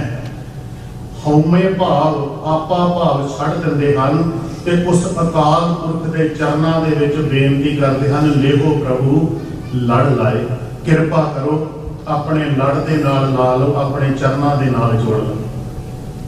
ਹੁਣ ਜਿਸ ਦੀ ਅਰਦਾਸ ਉਸ ਮਾਲਕ ਦੇ ਦਰ ਤੇ ਪ੍ਰਵਾਨ ਹੋਵੇ, ਗੁਰੂ ਅਰਜਨ ਸਾਹਿਬ ਕਹਿੰਦੇ ਜੋ ਹਰ ਕੰਤ ਮਿਲਾਈਆਂ, ਜਿਹੜੀਆਂ ਉਸ ਕੰਤ ਦੇ ਨਾਲ ਸੁਰਤਾਂ ਜੁੜ ਗਈਆਂ, ਜਿਹੜੀਆਂ ਸੁਰਤਾਂ ਸ਼ਬਦ ਦੇ ਨਾਲ ਜੁੜ ਗਈਆਂ, ਉਹ ਫਿਰ ਕਦੇ ਵਿਛੜ ਕੇ ਕਿਸੇ ਪਾਸੇ ਜਾਂਦੀਆਂ ਨਹੀਂ। ਜੋ ਹਰ ਕੰਤ ਮਿਲਾਈਆਂ ਸੇ ਵਿਛੜ ਕਤਹਿ ਨਾ ਜਾਏ, ਪ੍ਰਭ ਵਿਣ ਦੂਜਾ ਕੋ ਨਹੀਂ, ਨਾਨਕ ਹਰ ਸ਼ਰਣਾਏ। ਸਦਾ ਹੀ ਉਸ ਇਹ ਅਹਿਸਾਸ ਹੋ ਜਾਂਦਾ ਹੈ, ਪਤਾ ਲੱਗ ਜਾਂਦਾ ਹੈ ਕਿ ਉਸ ਸਾਈਂ ਤੋਂ ਬਿਨਾਂ ਦੂਜਾ ਕੋਈ ਨਹੀਂ। ਇਸ ਲਈ ਉਹ ਸਦਾ ਹੀ ਉਸ ਮਾਲਕ ਦੀ ਸ਼ਰਨ ਦੇ ਵਿੱਚ, ਉਹ ਜੀਵ ਰੂਪੀ ਇਸਤਰੀਆਂ, ਉਹ ਸੁਰਤਾਂ ਸਦਾ ਹੀ ਮਾਲਕ ਦੇ ਸ਼ਬਦ ਦੇ ਨਾਲ, ਉਹਦੀ ਮਹਿਮਾ ਦੇ ਨਾਲ, ਉਹਦੀ ਬਖਸ਼ਿਸ਼ ਦੇ ਨਾਲ ਜੁੜੀਆਂ ਰਹਿੰਦੀਆਂ। ਵਿਣ ਪ੍ਰਭ ਕਿਉਂ ਸੁਖ ਪਾਈ ਹੈ, ਪਹਿਲਾ ਸੀ ਵਿਣ ਪ੍ਰਭ ਕਿਉਂ ਸੁਖ ਪਾਈ ਹੈ। ਇੱਥੇ ਸ਼ਬਦ ਵਰਤੇ ਪ੍ਰਭ ਵਿਣ ਦੂਜਾ ਕੋ ਨਹੀਂ, ਨਾਨਕ ਹਰ ਸ਼ਰਣਾਏ। ਫਿਰ ਸਦਾ ਸ਼ਰਨ ਵਿੱਚ ਪਈਆਂ ਰਹਿੰਦੀਆਂ ਨੇ ਤੇ ਗੁਰੂ ਦੀ ਬਖਸ਼ਿਸ਼ ਜਿਨ੍ਹਾਂ ਤੇ ਹੋ ਜਾਵੇ, ਫਿਰ ਅਸੂ ਸੁਖੀ ਵਸੰਦੀਆਂ। ਸਦਾ ਹੀ ਅਸੂ ਦੀ ਮਿੱਠੀ ਮਿੱਠੀ ਰੋਤ ਦੇ ਵਿੱਚ, ਕਿਉਂਕਿ ਅੰਦਰ ਦੀ ਠੰਡਕ ਹੈ ਨਾ, ਬਾਹਰੀ ਤੌਰ ਤੇ ਤਾਂ ਹੈ ਹੀ, ਪਰ ਗੁਰੂ ਪਾਤਸ਼ਾਹ ਨੇ ਉਸ ਅੰਦਰ ਦੀ ਠੰਡਕ ਦਾ ਜ਼ਿਕਰ ਕੀਤਾ। ਕਿਉਂਕਿ ਅੰਦਰ ਦੀ ਠੰਡਕ ਹੈ, ਫਿਰ ਸਦਾ ਹੀ ਉਹ ਅੰਦਰ ਆਤਮੇ ਤੋਂ ਸੁਖੀ ਨੇ, ਅਸੂ ਸੁਖੀ ਵਸੰਦੀਆਂ। ਪਰ ਕੌਣ? ਜਿਨ੍ਹਾਂ ਮਾਇਆ ਹਰ ਰਾਏ, ਮਾਇਆ ਤੋਂ ਭਾਵ ਕਿਰਪਾ ਬਖਸ਼ਿਸ਼, ਜਿਨ੍ਹਾਂ ਜੀਵ ਰੂਪੀ ਇਸਤਰੀਆਂ ਦੇ ਉੱਤੇ ਉਸ ਪਰਮਾਤਮਾ ਦੀ ਬਖਸ਼ਿਸ਼ ਨਦਰ ਅਨੁਗ੍ਰਹ ਕਰਮ ਹੋ ਜਾਂਦੀ ਹੈ, ਉਹ ਸਦਾ ਹੀ ਫਿਰ ਸੁਖੀ ਰਹਿੰਦੀਆਂ ਹਨ। ਇਹ ਅਸੂ ਦਾ ਮੀਨ ਹਾਲੇ ਜਦੋਂ ਗੁਰੂ ਨਾਨਕ ਸਾਹਿਬ ਪਾਤਸ਼ਾਹ ਜੀ ਦਾ ਤੁਸੀਂ ਤੁਖਾਰੀ ਰਾਗ ਦੇ ਵਿੱਚ ਵੀ ਇਸ ਸ਼ਬਦ ਨੂੰ ਪੜੋ ਨਾ, ਅਰਥ ਬਿਲਕੁਲ, ਪਰ ਸਮਝਾਉਣ ਦਾ ਤਰੀਕਾ ਉਹਨਾਂ ਦਾ ਉਸ ਵੇਲੇ ਕਾਈ ਦੇ ਬੂਟਿਆਂ ਦੀ ਉਦਾਹਰਨ ਦੇ ਕੇ ਕਿ ਦੇਖੋ ਕਾਈ ਦੇ ਬੂਟੇ ਉਗੇ, ਉਸ ਚਿੱਟੀ ਕਾਈ ਦੇ ਉੱਤੇ ਪਏ ਹੋਏ ਪੂਰ ਨੂੰ ਦੇਖ ਕੇ ਘੱਟੋ ਘੱਟ ਇੰਨਾ ਤਾਂ ਜੀਵ ਸਮਝ ਲੈ ਕਿ ਪਹਿਲਾਂ ਜਵਾਨੀ ਸੀ, ਹੁਣ ਬੁਢੇਪਾ ਆ ਗਿਆ। ਜਿਹੜਾ ਜਵਾਨੀ ਵਾਲਾ ਸਮਾਂ ਸੀ ਉਹ ਪਹਿਲਾਂ ਨਿਕਲ ਚੁੱਕਾ ਹੈ, ਹੁਣ ਬੁਢੇਪਾ ਆ ਗਿਆ। ਘੱਟੋ ਘੱਟ ਹੁਣ ਤੇ ਸਮਝ ਪੈ ਜਾਣੀ ਚਾਹੀਦੀ ਹੈ ਕਿ ਇਹ ਮਿਲਿਆ ਹੋਇਆ ਮਨੁੱਖਾ ਜਨਮ ਕਿਤੇ ਅਜਾਈ ਨਾ ਚਲਾ ਜਾਵੇ। ਅਸਨ ਆਓ ਬਿਰਾ ਸਾਤਨ ਝੂਰ ਹੋਈ, ਤਾਂ ਮਿਲਿਆ ਪ੍ਰਭ ਮੇਲੇ ਦੂਜੇ ਭਾਏ ਖੋਈ। ਫਿਰ ਝੂਠ ਵਿਗੁੱਤੀ ਤਾਂ ਫਿਰ ਮੁੱਤੀ ਕੁੱਕੈ ਕਾਸ ਫੁੱਲੇ, ਅੱਗੇ ਘਾਮ ਪਿਛੇ ਰੁੱਤ ਜਾਡਾ। ਅੱਗੇ ਘਾਮ ਤੋਂ ਭਾਵ ਘਾਮ ਗਰਮੀ, ਗਰਮੀ ਤੋਂ ਭਾਵ ਜਵਾਨੀ, ਰੁੱਤ ਜਾਡਾ ਤੋਂ ਭਾਵ ਕਮਜ਼ੋਰੀ। ਹੁਣ ਸਰੀਰ ਉਹ ਕੰਮ ਨਹੀਂ ਕਰ ਸਕਦਾ, ਉਦਮ ਨਹੀਂ ਕਰ ਸਕਦਾ। ਦੇਖ ਚਲਤ ਮਨ ਡੋਲੇ, ਪਰ ਕਹਿੰਦੇ ਫਿਰ ਵੀ ਤੂੰ ਡੋਲੀ ਨਾ, ਇੱਕ ਉਦਮ ਕਰੀ। ਦੈ ਦਿਸ ਸ਼ਾਖ ਹਰੀ ਹਰਿਆਵਲ, ਸਹਿਜ ਪੱਕੈ ਸੋ ਮੀਠਾ। ਕਹਿੰਦੇ ਦੇਖ ਇੱਕ ਵਾਰ ਪੱਤੇ ਝੜੇ, ਪਰ ਪੱਤ ਝੜ ਹੋਣ ਤੋਂ ਬਾਅਦ ਫਿਰ ਬੂਟੇ ਪੁੰਗਰੇ, ਉਹਨਾਂ ਤੇ ਪੱਤੇ ਆਏ। ਤੂੰ ਕੋਸ਼ਿਸ਼ ਕਰਦਾ ਰਵੀਂ ਕਦੇ ਵੀ ਇੰਨਾ ਕੁ ਤੂੰ ਆਪਣੇ ਜੀਵਨ ਤੋਂ ਵਿਚਲ ਨਾ ਜਾਈ ਕਿ ਤੂੰ ਹੌਸਲਾ ਹੀ ਛੱਡ ਦੇਵੇ। ਕਹਿੰਦੇ ਦੈ ਦਿਸ ਸ਼ਾਖ ਹਰੀ ਹਰਿਆਵਲ, ਸਹਿਜ ਪੱਕੈ ਸੋ ਮੀਠਾ। ਨਾਨਕ ਅਸਨ ਮਿਲੋ ਪਿਆਰੇ, ਸਤਿਗੁਰ ਭਏ ਵਸੀਠਾ। ਅਸੂ ਦੇ ਮਹੀਨੇ ਦੇ ਵਿੱਚ ਗੁਰੂ ਦੀ ਬਖਸ਼ਿਸ਼ ਨਾਲ ਮਿਲਿਆ ਜਾ ਸਕਦਾ ਹੈ। ਜੇ ਗੁਰੂ ਤੇਰੇ ਵਿੱਚ ਤੇ ਉਸ ਪਰਮਾਤਮਾ ਦੇ ਵਿੱਚ ਵਕੀਲ ਬਣ ਜਾਵੇ। ਵਸੀਠਾ, ਸਤਿਗੁਰ ਭਏ ਵਸੀਠਾ, ਇਹ ਗੁਰੂ ਦੀ ਬਖਸ਼ਿਸ਼ ਹੈ। ਆਓ ਹੁਣ ਜਿਸ ਦਿਹਾੜੇ ਨੂੰ ਹਰੇਕ ਦੁਨੀਆ ਦੇ ਕੋਨੇ-ਕੋਨੇ ਦੇ ਵਿੱਚ ਯਾਦ ਕੀਤਾ ਜਾ ਰਿਹਾ ਹੈ, ਧੰਨ ਧੰਨ ਸ੍ਰੀ ਗੁਰੂ ਗ੍ਰੰਥ ਸਾਹਿਬ ਪਾਤਸ਼ਾਹ ਜੀ ਦਾ ਪਹਿਲਾ ਪ੍ਰਕਾਸ਼। ਸ਼ਬਦ ਆਪਾਂ ਭਾਈ ਸਾਹਿਬ ਹੁਣਾਂ ਤੋਂ ਕੀਰਤਨ ਦੇ ਰੂਪ ਵਿੱਚ ਸੁਣੇ ਨੇ। ਇਹ ਗੁਰੂ ਕੀ ਬਾਣੀ, ਧੁਰ ਕੀ ਬਾਣੀ, ਰੱਬੀ ਬਾਣੀ, ਇਕਾਲੀ ਬਾਣੀ। ਧੁਰ ਕੀ ਬਾਣੀ ਆਈ ਤਿਨ ਸਗਲੀ ਚਿੰਤ ਮਿਟਾਈ। ਇਹ ਗੁਰੂ ਕੀ ਉਹ ਬਾਣੀ ਹੈ ਜਿਹੜੀਆਂ ਸਾਰੀਆਂ ਚਿੰਤਾਵਾਂ ਨੂੰ ਖਤਮ ਕਰ ਦਿੰਦੀ ਹੈ। ਵਾਹ ਵਾਹ ਬਾਣੀ ਨਿਰੰਕਾਰ ਹੈ, ਤਿਸ ਜੀਵਟ ਅਵਰ ਨਾ ਕੋਏ। ਇਹ ਬਾਣੀ ਇਹਦੇ ਮੁਕਾਬਲੇ ਤੇ ਕੋਈ ਦੂਜਾ ਹੋਰ ਨਹੀਂ। ਤਿਸ ਜੀਵਟ ਅਵਰ ਨਾ ਕੋਏ, ਕੋਈ ਨਹੀਂ ਇਹਦੇ ਮੁਕਾਬਲੇ ਤੇ। ਪਰ ਇਹ ਧੁਰ ਕੀ ਬਾਣੀ ਆਈ, ਇਹ ਬਾਣੀ ਕਦੋਂ ਆਈ? ਜਦੋਂ ਉਹ ਸੁਰਤਾਂ ਉਸ ਅਕਾਲ ਪੁਰਖ ਪਰਮਾਤਮਾ ਦੇ ਵਿੱਚ ਅਭੇਦ ਹੋਈਆਂ, ਉਦੋਂ ਇਹ ਬਾਣੀ ਆਈ। ਉਸ ਅਨੁਭਵ ਨੂੰ ਅੱਖਰਾਂ ਦੇ ਰੂਪ ਦੇ ਵਿੱਚ ਗੁਰੂ ਪਾਤਸ਼ਾਹ ਜੀ ਨੇ ਮਾਨਵਤਾ ਦੇ ਭਲੇ ਵਾਸਤੇ, ਮਨੁੱਖ ਨੂੰ, ਮਾਨਵਤਾ ਨੂੰ ਆਪਣਾ ਜਨਮ ਸਵਾਰਨ ਦੇ ਵਾਸਤੇ ਸਾਡੇ ਉੱਤੇ ਬਖਸ਼ਿਸ਼ ਕੀਤੀ। ਗੁਰੂ ਨਾਨਕ ਸਾਹਿਬ ਪਾਤਸ਼ਾਹ ਜਦੋਂ ਸੁਰਤ ਉਸ ਅਕਾਲ ਪੁਰਖ ਦੇ ਵਿੱਚ ਅਭੇਦ ਹੁੰਦੀ ਹੈ ਤੇ ਉਸ ਅਕਾਲ ਪੁਰਖ ਨੂੰ ਯਾਦ ਕਰਕੇ, ਉਹਦੇ ਯਾਦ ਦੇ ਵਿੱਚ ਜੁੜ ਕੇ ਉਦੋਂ ਬਾਣੀ ਉਚਾਰਨ ਕਰਦੇ ਹਨ, ਉਸ ਅਕਾਲ ਪੁਰਖ ਦੀ ਮਹਿਮਾ ਗਾਉਂਦੇ ਹਨ। ਤੂੰ ਦਰਿਆਓ ਦਾਨਾ ਬੀਨਾ, ਮੈਂ ਮਛਲੀ ਕੈਸੇ ਅੰਤ ਲਹਾਂ। ਜੈ ਜੈ ਦੇਖਾਂ ਤਹਿ ਤਹਿ ਤੂੰ ਹੈ, ਤੁਝ ਤੇ ਨਿਕਸ਼ੀ ਫੂਟ ਮਰਾ। ਗੁਰੂ ਨਾਨਕ ਸਾਹਿਬ ਪਾਤਸ਼ਾਹ ਜੀ ਸੁਰਤ ਉਸ ਅਕਾਲ ਪੁਰਖ ਦੇ ਵਿੱਚ ਅਭੇਦਤਾ ਦੇ ਵਿੱਚੋਂ ਜਿਹੜੇ ਉਹ ਸ਼ਬਦ ਨਿਕਲਦੇ ਹਨ, ਮੈਂ ਬਣਜਾਰਨ ਰਾਮ ਕੀ ਤੇਰਾ ਨਾਮ ਵਖਰ ਵਾਪਾਰ ਜੀ। ਗੁਰੂ ਨਾਨਕ ਸਾਹਿਬ ਪਾਤਸ਼ਾਹ ਜੀ ਨੇ ਬਖਸ਼ਿਸ਼ ਕੀਤੀ, ਸੁਣ ਵੱਡਾ ਆਖੈ ਸਭ ਕੋਏ, ਕੇਵਟ ਵੱਡਾ ਡੀਠਾ ਹੋਏ, ਕੀਮਤ ਪਾਏ ਨਾ ਕਹਿਆ ਜਾਏ। ਕਹਿਣੇ ਵਾਲੇ ਤੇਰੇ ਤੇ ਰਹੇ ਸਮਾਏ। ਨਾ ਕਹਿਆ ਜਾ ਸਕਦਾ ਹੈ, ਅੰਤ ਨਹੀਂ ਪਾਇਆ ਜਾ ਸਕਦਾ, ਪਰ ਜਿਹੜੇ ਕਹਿੰਦੇ ਰਹੇ, ਜਿਨ੍ਹਾਂ ਨੇ ਕਿਹਾ ਉਹ ਤੇਰੇ ਵਿੱਚ ਸਮਾ ਗਏ। ਕਹਿਣੇ ਵਾਲੇ ਤੇਰੇ ਰਹੇ ਸਮਾਏ। ਵੱਡੇ ਮੇਰੇ ਸਾਹਿਬਾ ਗੈਰ ਗੰਭੀਰਾ, ਗੁਣੀ ਗਹੀਰਾ, ਕੋਈ ਨਾ ਜਾਣੈ ਤੇਰਾ ਕੀਤਾ ਕੇਵੜ ਚੀਰਾ। ਉਸ ਅਕਾਲ ਪੁਰਖ ਦੇ ਵਿੱਚ ਸੁਰਤ ਜੁੜਦੀ ਹੈ ਉਹ ਬਾਣੀ। ਜਦੋਂ ਫਿਰ ਕਿਸੇ ਕਰਮ ਕਾਂਡੀ ਨੂੰ ਦੇਖਦੇ ਹਨ, ਕਿਸੇ ਦੁਖੀ ਨੂੰ ਦੇਖਦੇ ਹਨ, ਗੁਰੂ ਪਾਤਸ਼ਾਹ ਜੀ ਮਾਨਵਤਾ ਨੂੰ ਸਮਝਾਉਣ ਵਾਸਤੇ, ਉਹਦੇ ਅੰਦਰ ਨੂੰ ਠੰਡਕ ਦੇਣ ਵਾਸਤੇ ਗੁਰੂ ਪਾਤਸ਼ਾਹ ਜੀ ਉਸ ਅਕਾਲ ਪੁਰਖ ਦੀ ਮਹਿਮਾ ਗਾਉਂਦੇ ਹਨ। ਜਿਉ ਤਪਤ ਹੈ ਬਾਰੋ ਬਾਰ, ਤਪ ਤਪ ਖਪੈ ਬਹੁਤ ਬੇਕਾਰ। ਜੈ ਤਨ ਬਾਣੀ ਵਿਸਰ ਜਾਏ, ਜਿਉ ਪੱਕਾ ਰੋਗੀ ਵਿਲ ਲਾਏ। ਜਦੋਂ ਕਿਸੇ ਜਗਿਆਸੂ ਦੇ ਮਨ ਦੇ ਵਿੱਚ ਇਹ ਸਵਾਲ ਪੈਦਾ ਹੋਵੇ ਕਿ ਮੈਂ ਬੜੇ ਯਤਨ ਕੀਤੇ, ਬਹੁਤ ਵਾਰ ਮੈਂ ਇਹ ਸਮਝਣ ਦਾ ਯਤਨ ਕੀਤਾ ਕਿ ਉਸ ਮਾਲਕ ਦੇ ਘਰ ਵਾਲੇ ਪਾਸੇ ਨੂੰ ਤੁਰਿਆ ਕਿਵੇਂ ਜਾਵੇ, ਮੈਨੂੰ ਰਸਤਾ ਨਹੀਂ ਮਿਲਿਆ, ਮੈਂ ਸਾਰਾ ਕੁਝ ਆਪਣਾ ਸੌਂਪ ਦਿਆਂਗਾ, ਕਿਰਪਾ ਕਰਕੇ ਮੈਨੂੰ ਉਸ ਮਾਲਕ ਦੇ ਘਰ ਦਾ ਰਸਤਾ ਦੱਸ ਦਿਓ। ਤੇ ਗੁਰੂ ਪਾਤਸ਼ਾਹ ਜੀ ਉਸ ਜਗਿਆਸੂ ਨੂੰ ਸਮਝਾਉਣ ਵਾਸਤੇ ਤੇ ਕਹਿੰਦੇ ਨੇ, ਇਹ ਮੇਰੇ ਭਾਈ ਇਹ ਮਾਰਗ ਚੱਲੇ ਭਾਈ ਅੜੇ, ਗੁਰ ਕਹੈ ਸੋ ਕਾਰ ਕਮਾਏ ਜੀਓ, ਤਿਆਗੇ ਮਨ ਕੀ ਮਤੜੀ। ਇੱਕ ਤਾਂ ਜੋ ਗੁਰੂ ਕਹੇ ਉਸ ਕਾਰ ਨੂੰ ਕਮਾਵੀਂ, ਕੱਲਾ ਪੜੀ ਤੇ ਸੁਣਾਵੀਂ ਨਾ, ਉਸ ਕਾਰ ਨੂੰ ਕਮਾਵੀਂ। ਇਤ ਮਾਰਗ ਚੱਲੇ ਭਾਈ ਅੜੇ, ਗੁਰ ਕਹੈ ਸੋ ਕਾਰ ਕਮਾਏ ਜੀਓ। ਪਰ ਸਭ ਤੋਂ ਪਹਿਲਾਂ ਕਾਰ ਕਮਾਉਣ ਤੋਂ ਤਿਆਗੇ ਮਨ ਕੀ ਮਤੜੀ, ਵਿਸਾਰੇ ਦੂਜਾ ਭਾਉ ਜੀਓ। ਇਉਂ ਪਾਵੇਂ ਹਰ ਦਰਸਾਵੜਾ, ਨਾ ਲੱਗੇ ਤੱਤੀ ਵਾਉ ਜੀਓ। ਪਰ ਮੈਂ ਇਹ ਆਪਣੇ ਕੋਲੋਂ ਬੋਲ ਕੇ ਕੁਛ ਨਹੀਂ ਕਹਿ ਰਿਹਾ, ਹਮ ਆਪੋਂ ਬੋਲਣਾ ਜਾਣਦਾ, ਮੈਂ ਕਹਿਆ ਸਭ ਹੁਕਮਾਓ ਜੀਓ। ਜੋ ਉਸ ਮਾਲਕ ਦਾ ਹੁਕਮ ਹੈ ਮੈਂ ਉਹ ਬੋਲ ਕੇ ਦੱਸ ਰਿਹਾ ਹਾਂ। ਤੇ ਜਦੋਂ ਪਿਆਰਿਓ ਆਉਣ ਵਾਲੇ ਸਮੇਂ ਨੂੰ ਵੇਖਦੇ ਹਨ, ਇਸ ਦੁਨੀਆ ਦੇ ਹਾਲਾਤ ਵੇਖਦੇ ਹਨ, ਤੇ ਉਸ ਕਿਰਤੀ ਸਿੱਖ ਨੂੰ ਸੰਬੋਧਨ ਕਰਕੇ ਗੁਰੂ ਨਾਨਕ ਸਾਹਿਬ ਪਾਤਸ਼ਾਹ ਜੀ ਬਾਣੀ ਉਚਾਰਨ ਕਰਦੇ ਹਨ, ਬਖਸ਼ਿਸ਼ ਕਰਦੇ ਹਨ। ਤੇ ਉਸ ਸ਼ਬਦ ਦੇ ਵਿੱਚ 7 ਵਾਰ ਉਸ ਸਿੱਖ ਨੂੰ ਸੰਬੋਧਨ ਕੀਤਾ ਹੈ, ਵੇ ਲਾਲੋ ਜੈਸੀ ਆਵੇ ਖਸਮ ਕੀ ਬਾਣੀ, ਤੈਸੜਾ ਕਰੀ ਗਿਆਨ ਵੇ ਲਾਲੋ। ਪਾਪ ਕੀ ਜੰਜ ਲੈ ਕਾਬਲੋਂ ਧਾਇਆ, ਜੋਰੀ ਮੰਗੇ ਦਾਨ ਵੇ ਲਾਲੋ। ਸ਼ਰਮ ਧਰਮ ਦੋਏ ਛੱਪ ਖਲੋਏ, ਕੂੜ ਫਿਰੇ ਪ੍ਰਧਾਨ ਵੇ ਲਾਲੋ। ਕਾਜੀਆਂ ਬਾਹਮਣਾ ਕੀ ਗੱਲ ਥੱਕੇ, ਅਗਦ ਪੜੈ ਸ਼ੈਤਾਨ ਵੇ ਲਾਲੋ।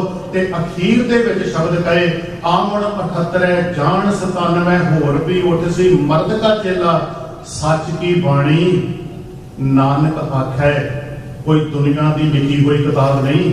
वो सच की बाणी ते सच दे वेले जदों बोलण दा वेला है उदों सच कहा जा रहा है।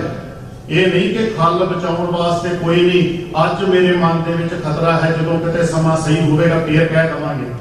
इहदे सच की बाणी नानक आख्या सच सुनाए सी सच की बेला।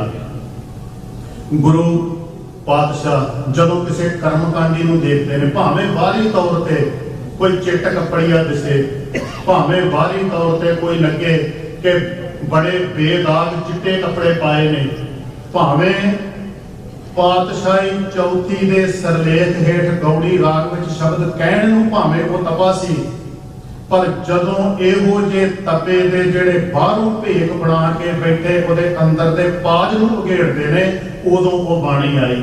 ਸ਼ਬਦ ਪੜ੍ਹਦੇ ਹੋ ਆਪ ਜੀ, ਤਪਾ ਨਾ ਹੋਵੇ ਅੰਦਰੋਂ ਲੋਭੀ, ਨਿਤ ਮਾਇਆ ਨੂੰ ਫਿਰੈ ਜਮਾਲਿਆ, ਅੱਗੋਂ ਦੇ ਸੱਦਿਆ ਸੱਤੈ ਦੀ ਭਿਖਿਆ ਲਏ ਨਾਹੀ, ਪਿੱਛੋਂ ਦੇ ਪਛਤਾਏ ਕੈ ਆਣ ਤਪੈ ਪੁੱਤ ਵਿੱਚ ਬਹਾ ਲਿਆ। पंच लोग सब हसण लगे जो पाज उगड़दा, इहदे तपा लोभ लहर है गालिया, फिर इस तपे के मुंह लगे नाही, ये सतगुरु है फटकारिया।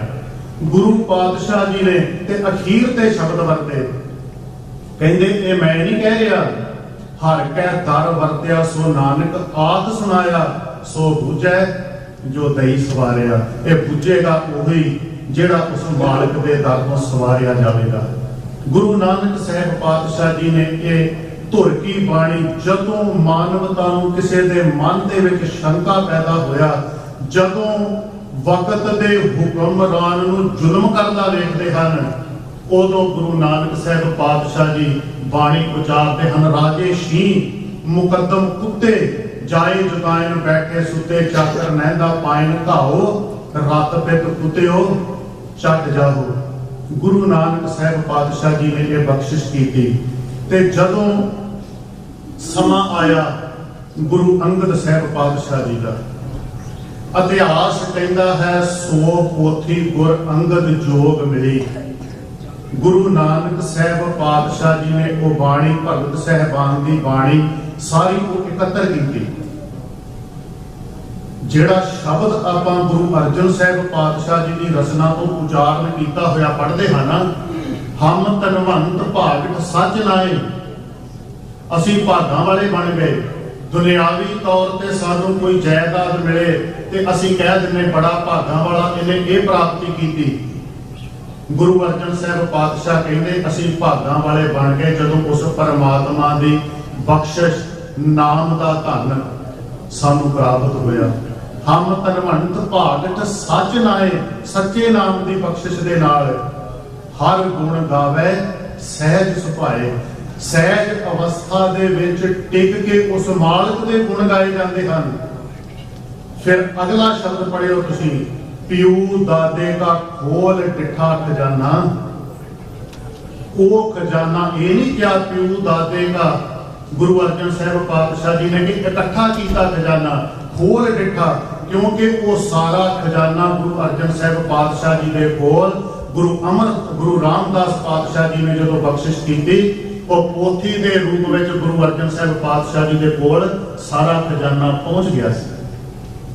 पियू दादे का खोल डिठा खजाना, ते उस खजाने नूं जदों खोल के देखा, कहंदे तां मेरा मन भया निधाना।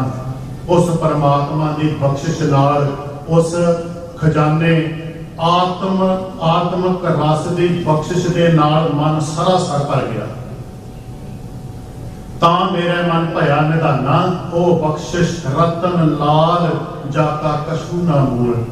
ओ कीमती वचन जिन्हां दी कोई दुनिया की ताकत कोई मुल नहीं दे सकती। भरे भंडार अखूट अतोल, ओ भंडार खजाना भरिया पिया अखुट खजाना है जिहड़ा कदे मुक नहीं सकता। भरे भंडार अखूट अतोल। ते जिवें आपां सारे सत संगत विच बैठे हां, जे किते कोई सत संगत करके किसे सभा दे विच बैठ के कोई गुरमता करके गुरु की सिੱਖਿਆ ਨੂੰ एक दूजे दे नाल साझा करे, कहंदे चेता रखियो साझा करन दे नाल ये कदे घटदा नहीं, ये वधदा ही जांदा है। रतन लाल जाका कछु ना मोल, भरे भंडार अखूट अतोल, खावे खर्चै रल मिल भाई, तोड़ ना आवे वध हो जाए। ਇਹਦੇ ਵਿੱਚ ਕਦੇ ਤੋੜ ਨਹੀਂ ਆਉਂਦੀ, ਫਿਰ ਇਹ ਖਜ਼ਾਨਾ ਵੱਧਦਾ ਹੀ ਜਾਂਦਾ ਹੈ। ਗੁਰੂ ਅੰਗਦ ਸਾਹਿਬ ਪਾਤਸ਼ਾਹ ਜੀ ਦੇ ਕੋਲ ਉਹ ਜਦੋਂ ਪੋਥੀ ਆਈ, ਇਤਿਹਾਸ ਕਹਿੰਦਾ ਹੈ 100 ਪੋਥੀ ਗੁਰ ਅੰਗਦ ਜੋਗ ਮਿਲੀ। ਹਾਲਾਂਕਿ ਗੁਰੂ ਅੰਗਦ ਸਾਹਿਬ ਪਾਤਸ਼ਾਹ ਜੀ ਦੇ 63 ਸ਼ਲੋਕ ਨੇ, ਪਰ ਜਦੋਂ ਉਹਨਾਂ ਦਾ ਮਹੱਲਾ ਦੂਜਾ ਦੇ ਸਰਲੇਖ ਹੇਠ ਆਪਾਂ ਸ਼ਬਦ ਪੜ੍ਹੀਏ, ਗੁਰੂ ਅੰਗਦ ਸਾਹਿਬ ਪਾਤਸ਼ਾਹ ਕਹਿੰਦੇ ਕਥਾ ਕਹਾਣੀ ਬੇਦੀ ਆਣੀ। ਜੋ ਬੇਦਾਂ ਨੇ ਉਹ ਤੱਤ ਕੱਢ ਕੇ ਦੱਸਿਆ, ਪਾਪ ਪੁੰਨ ਵਿਚਾਰ। ਉਹਨਾਂ ਨੇ ਇਹ ਕਹਿ ਦਿੱਤਾ ਕਿ ਆਹ ਕੰਮ ਕਰੋਗੇ ਪਾਪ ਲੱਗੇਗਾ, ਆਹ ਕੰਮ ਕਰੋਗੇ ਤੁਸੀਂ ਸੁਰਗ ਵਿੱਚ ਜਾਓਗੇ, ਤੁਹਾਨੂੰ ਪੁੰਨ ਲੱਗੇਗਾ। ਕਥਾ ਕਹਾਣੀ ਬੇਦੀ ਆਣੀ, ਪਾਪ ਪੁੰਨ ਵਿਚਾਰ, ਦੇ ਦੇ ਲੈਣਾ ਲੈ ਲੈ ਦੇਣਾ। ਜੇ ਇਸ ਤਰ੍ਹਾਂ ਕਰਦੇ ਰਹੋਗੇ, ਜੇ ਇਸ ਜਨਮ ਦੇ ਵਿੱਚ ਤੁਸੀਂ ਕਿਤੇ ਕੋਈ ਪਾਪ ਕੀਤਾ, ਕਿਸੇ ਕੋ ਲੈ ਲਿਆ, ਤੇ ਅਗਲੇ ਪਾਸੇ ਦੇਣਾ ਪਵੇਗਾ। ਨਰਕ ਸੁਰਗ ਅਵਤਾਰ, ਤੇ ਇਸੇ ਤਰ੍ਹਾਂ ਤੁਹਾਡਾ ਨਰਕ ਤੇ ਸੁਰਗ ਦੇ ਵਿੱਚ ਜਿਹੜਾ ਹੈ ਉਹ ਜਨਮ ਹੁੰਦਾ ਰਹੇਗਾ। ਪਰ ਗੁਰੂ ਪਾਤਸ਼ਾਹ ਜੀ ਕਹਿੰਦੇ ਇਹ ਜਿਹੜੀ ਬਾਣੀ ਹੈ, ਇਹ ਅੰਮ੍ਰਿਤ ਬਾਣੀ, ਤਤਵ ਖਾਣੀ। ਕਹਿੰਦੇ ਇਹ ਆਤਮਿਕ ਜੀਵਨ ਦੇਣ ਵਾਲੀ ਬਾਣੀ ਅਸਲੀਅਤ ਨੂੰ ਬਿਆਨ ਕਰਦੀ ਹੈ, ਤਤਵ ਖਾਣੀ। ਤੇ ਆਈ ਕਦੋਂ ਇਹ? ਗਿਆਨ ਧਿਆਨ ਵਿੱਚ ਆਈ। ਉਸ ਅਕਾਲ ਪੁਰਖ ਦੇ ਬਖਸ਼ੇ ਹੋਏ ਗਿਆਨ ਦੁਆਰਾ ਜਦੋਂ ਸੁਰਤ ਉਸ ਅਕਾਲ ਪੁਰਖ ਨਾਲ ਅਭੇਦ ਹੋਈ, ਇਹ ਬਾਣੀ ਉਦੋਂ ਆਈ। ਅੰਮ੍ਰਿਤ ਬਾਣੀ ਤਤਵ ਖਾਣੀ ਗਿਆਨ ਧਿਆਨ ਵਿੱਚ ਆਈ। ਗੁਰਮੁਖ ਆਖੀ ਗੁਰਮੁਖ ਜਾਤੀ, ਗੁਰੂ ਨੇ ਇਹ ਬਾਣੀ ਆਖੀ ਤੇ ਗੁਰੂ ਨੇ ਇਸ ਦੇ ਗੁੱਝੇ ਭੇਦ ਨੂੰ ਸਮਝਿਆ ਤੇ ਸਮਝਾਇਆ। ਗੁਰਮੁਖ ਆਖੀ ਗੁਰਮੁਖ ਜਾਤੀ, ਸੁਰਤੀ ਕਰਮ ਧਿਆਈ। ਤੇ ਫਿਰ ਜਿਹੜੇ ਸਮਝ ਗਏ ਉਹਨਾਂ ਨੇ ਸੁਰਤਾਂ ਨੂੰ ਉੱਤੇ ਚੁੱਕਿਆ ਤੇ ਉਸ ਸੁਰਤ ਨੂੰ ਉਸ ਬਾਣੀ ਦੇ ਵਿੱਚ ਸ਼ਬਦ ਦੇ ਵਿੱਚ ਜੋੜ ਕੇ ਉਸ ਅਕਾਲ ਪੁਰਖ ਨੂੰ ਧਿਆਇਆ, ਉਹਨੂੰ ਯਾਦ ਕੀਤਾ। ਇਹ ਉਹਦੀ ਬਖਸ਼ਿਸ਼, ਉਹਦੀ ਰਹਿਮਤ ਹੈ। ਹੁਕਮ ਸਾਜ ਹੁਕਮੈ ਵਿੱਚ ਰੱਖਿਆ ਹੈ। ਇਹਨੇ ਉਸ ਅਕਾਲ ਪੁਰਖ ਨੇ ਇਸ ਸ੍ਰਿਸ਼ਟੀ ਨੂੰ ਜੀਵਾਂ ਨੂੰ ਸਾਜਿਆ, ਆਪਣੇ ਹੁਕਮ ਦੀ ਸੱਤਿਆ ਦੇ ਨਾਲ ਇਸ ਸ੍ਰਿਸ਼ਟੀ ਨੂੰ ਸਾਜਿਆ। ਹੁਕਮ ਸਾਜ, ਫਿਰ ਬਾਹਰ ਨਹੀਂ ਜਾਣ ਦਿੱਤਾ, ਹੁਕਮੈ ਵਿੱਚ ਰੱਖਿਆ, ਹੁਕਮੈ ਅੰਦਰ ਵੇਖਿਆ ਤੇ ਆਪਣੇ ਹੁਕਮ ਦੇ ਵਿੱਚ ਸਾਰਿਆਂ ਦੀ ਸੰਭਾਲ ਕਰ ਰਿਹਾ ਹੈ। ਪਰ ਇਹਨਾਂ ਦੀ ਸੰਭਾਲ ਕਰਦਿਆਂ ਹੋਇਆਂ ਜੇ ਕਿਤੇ ਕਿਸੇ ਨੂੰ ਸਮਝ ਪੈ ਜਾਵੇ, ਹੁਕਮੈ ਅੰਦਰ ਵੇਖਿਆ ਨਾਨਕ ਅੱਗੋਂ ਹਉਮੈ ਟੁੱਟੈ। ਜੇ ਸਭ ਤੋਂ ਪਹਿਲਾਂ ਉਸ ਮਾਰਗ ਤੇ ਤੁਰਨ ਵਾਸਤੇ ਇਹ ਸ਼ਰਤ ਹੈ, ਅੱਗੋਂ ਹਉਮੈ ਟੁੱਟੈ। ਜੇ ਕਿਤੇ ਹਉਮੈ ਨੂੰ ਖਤਮ ਕਰ ਲਏ, ਆਪਾਂ ਭਾਵ ਨੂੰ ਤਿਆਗ ਦੇਵੇ, ਤਾਂ ਕੋ ਲਿਖਿਆ ਲਿਖੈ, ਉਹ ਫਿਰ ਗਿਣਤੀ ਦੇ ਵਿੱਚ ਆ ਜਾਂਦਾ ਹੈ, ਮਾਲਕ ਦੇ ਦਰ ਤੇ ਪ੍ਰਵਾਨ ਹੋ ਜਾਂਦਾ ਹੈ। ਤਾਂ ਕੋ ਲਿਖਿਆ ਲਿਖੈ। ਗੁਰੂ ਅਮਰਦਾਸ ਪਾਤਸ਼ਾਹ ਜੀ ਜ਼ਿੰਦਗੀ ਦਾ ਬੜਾ ਵੱਡਾ ਤਜਰਬਾ ਸੀ।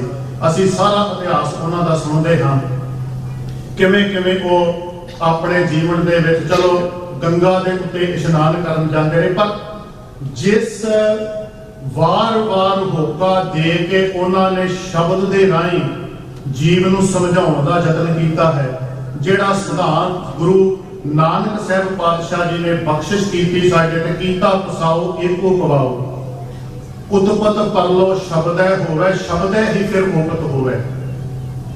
ਉਸ ਬਖਸ਼ਿਸ਼ ਨੂੰ ਗੁਰੂ ਅਮਰਦਾਸ ਪਾਤਸ਼ਾਹ ਜੀ ਨੇ ਆਨੰਦ ਸਾਹਿਬ ਦੀ 6ਵੀਂ ਪੌੜੀ ਦੇ ਵਿੱਚ ਬੜੇ ਪਿਆਰ ਤੇ ਤਰੀਕੇ ਦੇ ਨਾਲ ਸਮਝਾ ਦਿੱਤਾ।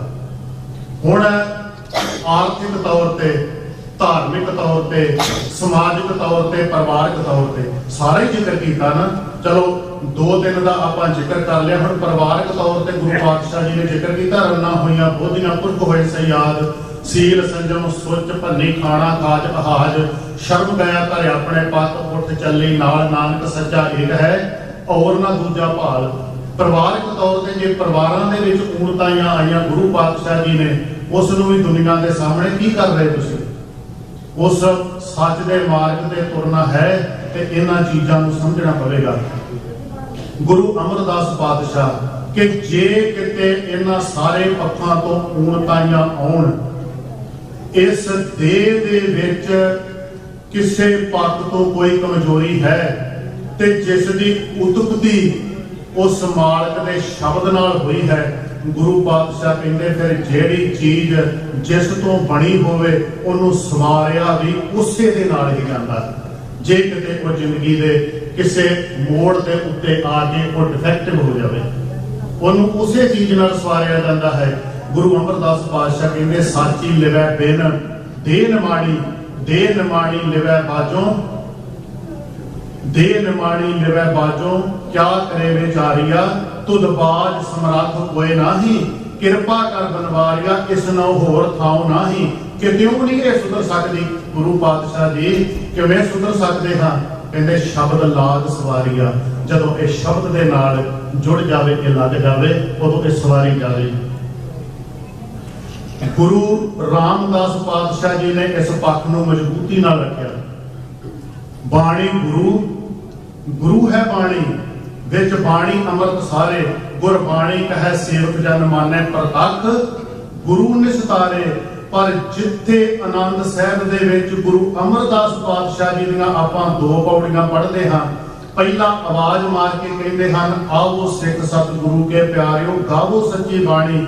ਪਰ ਸੱਚੀ ਬਾਣੀ ਗਾਉਂਦਿਆਂ ਇੱਕ ਧਿਆਨ ਰੱਖਿਓ, ਇਹ ਤੁਹਾਨੂੰ ਕੱਚੀ ਵਾਲੇ ਵੀ ਆਪੋ ਆਪਣਾ ਸਾਰਾ ਕੁਝ ਲਿਆ ਕੇ ਤੁਹਾਡੇ ਅੱਗੇ ਪਰੋਸਣਗੇ, ਪਰ ਤੁਸੀਂ ਮਨ ਦੀ ਚੇਤਨਤਾ ਕਰਕੇ ਇਹਨਾਂ ਕੁ ਧਿਆਨ ਵਿੱਚ ਰੱਖਿਓ, ਕਿਤੇ ਪੱਕੇ ਦੇ ਭੁਲੇਖੇ ਕੱਚਾ ਹੀ ਨਾ ਗਾਈ ਜਾਇਓ। ਸਤਿਗੁਰੂ ਬਿਨਾ ਹੋਰ ਕੱਚੀ ਹੈ ਬਾਣੀ, ਬਾਣੀ ਤਾਂ ਕੱਚੇ ਸਤਿਗੁਰੂ ਬਾਝੋਂ ਹੋਰ ਕੱਚੀ ਬਾਣੀ। ਚੇਤੇ ਰੱਖਿਓ, ਇਹ ਕਹਿੰਦੇ ਕੱਚੇ ਸੁਣਦੇ ਕੱਚੇ, ਕੱਚੀ ਆਖੋ ਖਾਣੀ। ਜਦੋਂ ਗੁਰੂ ਰਾਮਦਾਸ ਪਾਤਸ਼ਾਹ ਬਖਸ਼ਿਸ਼ ਕਰਦੇ ਹਨ, ਬਾਣੀ ਗੁਰੂ ਹੈ ਬਾਣੀ, ਵਿੱਚ ਬਾਣੀ ਅੰਮ੍ਰਿਤ ਸਾਰੇ, ਗੁਰ ਬਾਣੀ ਕਹੈ, ਗੁਰੂ ਨੇ ਬਾਣੀ ਕਹੀ ਹੈ, ਸੇਵਕ ਜਨ ਮੰਨੈ। ਸੇਵਕ ਜਨ ਬਣ ਕੇ, ਸੇਵਕ ਬਣ ਕੇ ਉਹਨੂੰ ਮੰਨ ਲੈਂਦਾ ਹੈ, ਤੇ ਜਦੋਂ ਮੰਨ ਲੈਂਦਾ ਹੈ ਪ੍ਰਤੱਖ ਗੁਰੂ ਨੇ ਸਾਰੇ, ਵਿੱਚ ਕਿਸੇ ਤੀਜੇ ਦੀ ਜ਼ਰੂਰਤ ਨਹੀਂ। ਪਰ ਨਾਲ ਦੀ ਨਾਲ ਗੁਰੂ ਰਾਮਦਾਸ ਪਾਤਸ਼ਾਹ ਜੀ ਨੇ ਵੀ ਸੁਚੇਤ ਕਰ ਦਿੱਤਾ, ਕਹਿੰਦੇ ਬਾਣੀ ਤਾਂ ਹੈ, ਪਰ ਸਤਿਗੁਰੂ ਦੀ ਰੀਸ ਕਰਕੇ ਇੱਥੇ ਹੋਰ ਵੀ ਬੜੇ ਜਿਹੇ ਬੋਲਣ ਵਾਲੇ, ਉਹਨਾਂ ਦਾ ਧਿਆਨ ਵੀ ਰੱਖਿਓ। ਸਤਿਗੁਰ ਕੀ ਰੀਸੈ ਹੋਰ ਕੱਚ ਵਿੱਚ ਬੋਲਦੇ, ਸੇ ਕੁੜਿਆਰ ਕੂੜੇ ਝੜ ਫੜੀ ਹੈ। ਸਤਿਗੁਰੂ ਦੀ ਰੀਸ ਕਰਕੇ ਕੱਚ ਵਿੱਚ ਬੋਲਣ ਵਾਲੇ ਬਹੁਤ ਨੇ। ਹੁਣ ਜਦੋਂ ਗੁਰੂ ਅਰਜਨ ਸਾਹਿਬ ਪਾਤਸ਼ਾਹ ਰੇ ਚਿਤ ਉਪਜੀ ਸੰਖੇਪ ਦੇ ਵਿੱਚ, ਪ੍ਰਗਟਿਓ ਤੈ ਪੰਥ ਜਿਹ ਕਾਰਨ ਕੀਜੈ ਅਬ ਗ੍ਰੰਥ। ਹੁਣ ਪੰਥ ਮਾਰਿਆ ਸਿੱਕਾ ਜਗਤ ਵਿੱਚ, ਨਾਨਕ ਨਿਰਮਲ ਪੰਥ ਚਲਾਇਆ। ਇਸ ਪੰਥ ਨੂੰ ਅਗਵਾਈ ਕਰਨ ਵਾਸਤੇ ਗ੍ਰੰਥ ਦੀ ਜ਼ਰੂਰਤ ਹੈ। ਹੁਣ ਅਸੀਂ ਗੁਰੂ ਗੋਬਿੰਦ ਸਿੰਘ ਪਾਤਸ਼ਾਹ ਜੀ ਨੇ ਨਾਂਦੇੜ ਹਜੂਰ ਸਾਹਿਬ ਦੀ ਧਰਤੀ ਦੇ ਉੱਤੇ ਗੁਰੂ ਗ੍ਰੰਥ ਸਾਹਿਬ ਪਾਤਸ਼ਾਹ ਜੀ ਨੂੰ ਗੁਰਤਾ ਗੱਦੀ ਦਿੱਤੀ, ਤੇ ਅਸੀਂ ਸਾਰੇ ਇਸ ਗੱਲ ਤੋਂ ਭਲੀ ਭਾਂਤ ਵਾਕਫ ਹਾਂ, ਜਾਣਦੇ ਹਾਂ ਕਿ ਆਤਮਾ ਗ੍ਰੰਥ ਵਿੱਚ ਤੇ ਸਰੀਰ ਪੰਥ ਵਿੱਚ। ਹੁਣ ਆਤਮਾ ਗ੍ਰੰਥ ਦੇ ਵਿੱਚ ਤੇ ਸਰੀਰ ਪੰਥ ਵਿੱਚ ਕਿੱਦਾਂ? ਹੁਣ ਆ ਸਰੀਰ ਹੈ, ਇਹ ਓਨਾ ਚਿਰ ਤੁਰਦਾ ਹੈ, ਓਨਾ ਚਿਰ ਸਾਡਾ ਇਹਦੇ ਨਾਲ ਸੰਬੰਧ ਹੈ, ਜਿੰਨਾ ਚਿਰ ਆਤਮਾ ਇਹਦੇ ਵਿੱਚ ਹੈ। ਜਦੋਂ ਆਤਮਾ ਚਲੀ ਜਾਵੇ ਤੇ ਸਰੀਰ ਸਾਡੇ ਕੋਲ ਪਿਆ ਹੁੰਦਾ ਹੈ, ਪਰ ਉਹ ਸਰੀਰ ਹਿਲ ਜੁਲ ਨਹੀਂ ਕਰ ਸਕਦਾ, ਕੁਝ ਨਹੀਂ ਕਰ ਸਕਦਾ, ਉਹ ਸਰੀਰ ਮੁਰਦਾ ਹੈ। ਇਸੇ ਤਰ੍ਹਾਂ ਜੇ ਇਸ ਪੰਥ ਨੇ ਚੱਲਣਾ ਹੈ, ਜੇ ਸਦਾ ਆਤਮਿਕ ਤੌਰ ਤੇ ਮੈਂ ਇਹ ਕਹਾਂਗਾ ਜੇ ਦੁਨਿਆਵੀ ਤੌਰ ਤੇ ਵੀ ਆਪਣੀ ਪਹਿਚਾਣ ਨੂੰ, ਹੋਂਦ ਨੂੰ ਕਾਇਮ ਰੱਖਣਾ, ਜੇ ਜੀਦੇ ਰਹਿਣਾ ਹੈ, ਜੇ ਗ੍ਰੰਥ ਨੂੰ ਆਪਣੀ ਜ਼ਿੰਦਗੀ ਦੇ ਵਿੱਚੋਂ ਮਨਫੀ ਕਰ ਦਿੱਤਾ ਨਾ, ਤੇ ਫਿਰ ਮੈਂ ਇਹ ਕਹਿਣ ਦੇ ਵਿੱਚ ਕੋਈ ਹਿਚਕਚਾਹਟ ਨਹੀਂ। ਜੇ ਅੱਜ ਦੇ ਸਮੇਂ ਦੇ ਵਿੱਚ ਸਾਡੇ ਵਿੱਚ ਕਿਤੇੋਂ ਕੋਈ ਕੁਝ ਬੋਲ ਰਿਹਾ, ਕਿਤੇੋਂ ਕੁਝ ਇਉਂ ਕਹਿ ਲਈਏ ਜਿਵੇਂ ਹਨੇਰਗਰਦੀ ਬਣੀ ਹੁੰਦੀ ਹੈ, ਪਿਆਰਿਓ ਅਸਲ ਦੇ ਵਿੱਚ ਗੱਲ ਹੀ ਇਹ ਕਿ ਅਸਲ ਦੇ ਵਿੱਚ ਪੰਥ ਤਾਂ ਹੀ ਹੈ ਜੇ ਗ੍ਰੰਥ ਦੀ ਅਗਵਾਈ ਵਿੱਚ ਚੱਲੇ। ਤੇ ਮੈਂ ਗੱਲ ਨੂੰ ਕਲੀਅਰ ਕਰ ਦੇਵਾਂ ਕਿ ਜੇ ਸਰੀਰ ਇਹ ਕਵੇ ਕਿ ਆਤਮਾ ਮੇਰੇ ਕਹੇ ਤੇ ਚੱਲੇ, ਜੇ ਸਰੀਰ ਇਹ ਕਵੇ ਕਿ ਆਤਮਾ ਮੇਰੇ ਕਹੇ ਤੇ ਚੱਲੇ, ਜਿੰਨਾ ਚਿਰ ਮੈਂ ਚਾਹਾਂ ਆਤਮਾ ਛੱਡ ਕੇ ਨਾ ਜਾਵੇ, ਏਦਾਂ ਨਹੀਂ ਹੋ ਸਕਦਾ। ਜਿੰਨਾ ਚਿਰ ਆਤਮਾ ਰਹੇਗੀ ਉਹਨਾਂ ਚਿਰ ਇਹ ਸਰੀਰ ਚੱਲੇਗਾ। ਤੇ ਜਦੋਂ ਆਤਮਾ ਦੀ ਮਰਜ਼ੀ ਹੈ ਇਸ ਸਰੀਰ ਨੂੰ ਜਦੋਂ ਚਾਹੇ ਉਹ ਛੱਡ ਕੇ ਜਾ ਸਕਦੀ ਹੈ। ਤੇ ਜੇ ਪੰਥ ਇਹ ਕਵੇ ਕਿ ਹੁਣ ਗ੍ਰੰਥ ਵੀ ਸਾਰਾ ਕੁਝ ਸਾਡੇ ਮੁਤਾਬਕ ਹੋਵੇ ਤੇ ਚੇਤੇ ਰੱਖਿਓ ਉਹਨਾਂ ਚਿਰ ਪੰਥ ਨੂੰ ਮਾਰ ਪੈਂਦੀ ਰਹੇਗੀ। ਜੇ ਪੰਥ ਦੇ ਵਿੱਚੋਂ ਕੋਈ ਇਧਰੋਂ ਉੱਠਿਆ ਕੋਈ ਇਧਰੋਂ ਉੱਠਿਆ ਤੇ ਉੱਠ ਕੇ ਇਹ ਕਵੇਗਾ ਗ੍ਰੰਥ ਵੀ ਸਾਡੇ ਮੁਤਾਬਕ ਹੋਵੇ ਤੇ ਉਹਨਾਂ ਚਿਰ ਪੰਥ ਦੀ ਬੇੜੀ ਕਿਸੇ ਕਿਨਾਰੇ ਤੇ ਨਹੀਂ ਲੱਗ ਸਕਦੀ। ਹਾਂ, ਜੇ ਕਿਤੇ ਪੰਥ ਨੇ ਉਸ ਮਾਰਗ ਦੇ ਉੱਤੇ ਆਪਣੀ ਮੰਜ਼ਿਲ ਦੇ ਉੱਤੇ ਪਹੁੰਚਣਾ ਹੈ ਤੇ ਫਿਰ ਗ੍ਰੰਥ ਨੂੰ ਆਪਣੇ ਜੀਵਨ ਦੇ ਵਿੱਚੋਂ ਕਦੇ ਮੰਨਤੀ ਨਹੀਂ ਕਰ ਸਕਦਾ। ਗ੍ਰੰਥ ਦੀ ਅਗਵਾਈ ਦੇ ਵਿੱਚ ਚੱਲੇਗਾ ਤੇ ਪੰਥ ਜ਼ਰੂਰ ਉਸ ਮੰਜ਼ਿਲ ਤੱਕ ਪਹੁੰਚੇਗਾ। ਰੇ ਚਿਤ ਉਪਜੀ ਪ੍ਰਗਟਿਓ ਤੈ ਪੰਥ ਜੇ ਕਾਰਨ ਕੀਜੈ ਅਬ ਗ੍ਰੰਥ ਗੁਰੂ ਅਰਜਨ ਸਾਹਿਬ ਪਾਤਸ਼ਾਹ। ਤੇ ਜਿਹੜੀ ਕੱਚੀ ਬਾਣੀ ਦਾ ਆਪਾਂ ਜ਼ਿਕਰ ਕੀਤਾ ਹੈ ਇਤਿਹਾਸਕ ਹਵਾਲਾ, ਕਿਉਂਕਿ ਕੱਚਿਆਂ ਨੇ ਆਪਣੀ ਵਿੱਚ ਉਸ ਭੈਂਟ ਸ਼ੁਰੂ ਕਰ ਦਿੱਤੀ ਸੀ। ਇਤਿਹਾਸ ਕਹਿੰਦਾ ਹੈ ਮਿਹਰਬਾਨ ਪੁੱਤਰ ਪ੍ਰਿਥਵੀ ਦਾ ਕਵੀਸ਼ਰੀ ਕਰੇ, ਹਿੰਦਵੀ ਫਾਰਸੀ ਸੰਸਕ੍ਰਿਤੀ ਗੁਰਮੁਖੀ ਪੜ੍ਹੇ, ਤਿੰਨ ਧੀ ਬਾਣੀ ਬਹੁਤ ਬਣਾਈ ਪਰ ਭੋਗ ਗੁਰੂ ਨਾਨਕ ਜੀ ਦਾ ਹੀ ਪਾਈ। ਮੇੜਿਆਂ ਦੀ ਪੁਸਤਕ ਵਿੱਚ ਉਹਨੇ ਗ੍ਰੰਥ ਬਣਾਇਆ, ਚੌ ਪਾਤਸ਼ਾਹੀਆਂ ਦਾ ਸ਼ਬਦ ਲਿਖ ਵਿੱਚ ਪਾਇਆ। ਇੱਥੇ ਕਿਸੇ ਸਿੱਖ ਨੇ ਸ਼ਬਦ ਕੀਰਤਨ ਵਿੱਚ ਪੜਿਆ ਜੋ ਗੁਰੂ ਅਰਜਨ ਸਾਹਿਬ ਪਾਤਸ਼ਾਹ ਜੀ ਦੀ ਸਰਵਣੀ ਪੜਿਆ। ਹੁਕਮ ਕੀਤਾ ਭਾਈ ਗੁਰਦਾਸ ਗੁਰੂ ਕੀ ਬਾਣੀ ਜੁਦਾ ਕਰੀਏ, ਮੀਨੇ ਪਾਮ ਦੇ ਪਏ ਨੇ ਰਲਾ ਵਿੱਚ ਨਾ ਰਲਾ ਧਰੀਏ। ਗੁਰੂ ਅਰਜਨ ਸਾਹਿਬ ਪਾਤਸ਼ਾਹ ਗੁਰੂ ਗ੍ਰੰਥ ਸਾਹਿਬ ਪਾਤਸ਼ਾਹ ਜੀ ਦੀ ਸੰਪਾਦਨਾ ਲਿਖਾਈ ਸ਼ੁਰੂ ਹੋਈ। ਇਤਿਹਾਸ ਕਹਿੰਦਾ ਹੈ ਸ਼ਾਮ ਦੇ ਦੀਵਾਨ ਸਜੇ ਰਾਮਸਰ ਦੇ ਕੰਢੇ ਤੇ ਆਰੰਭਤਾ ਹੋਈ।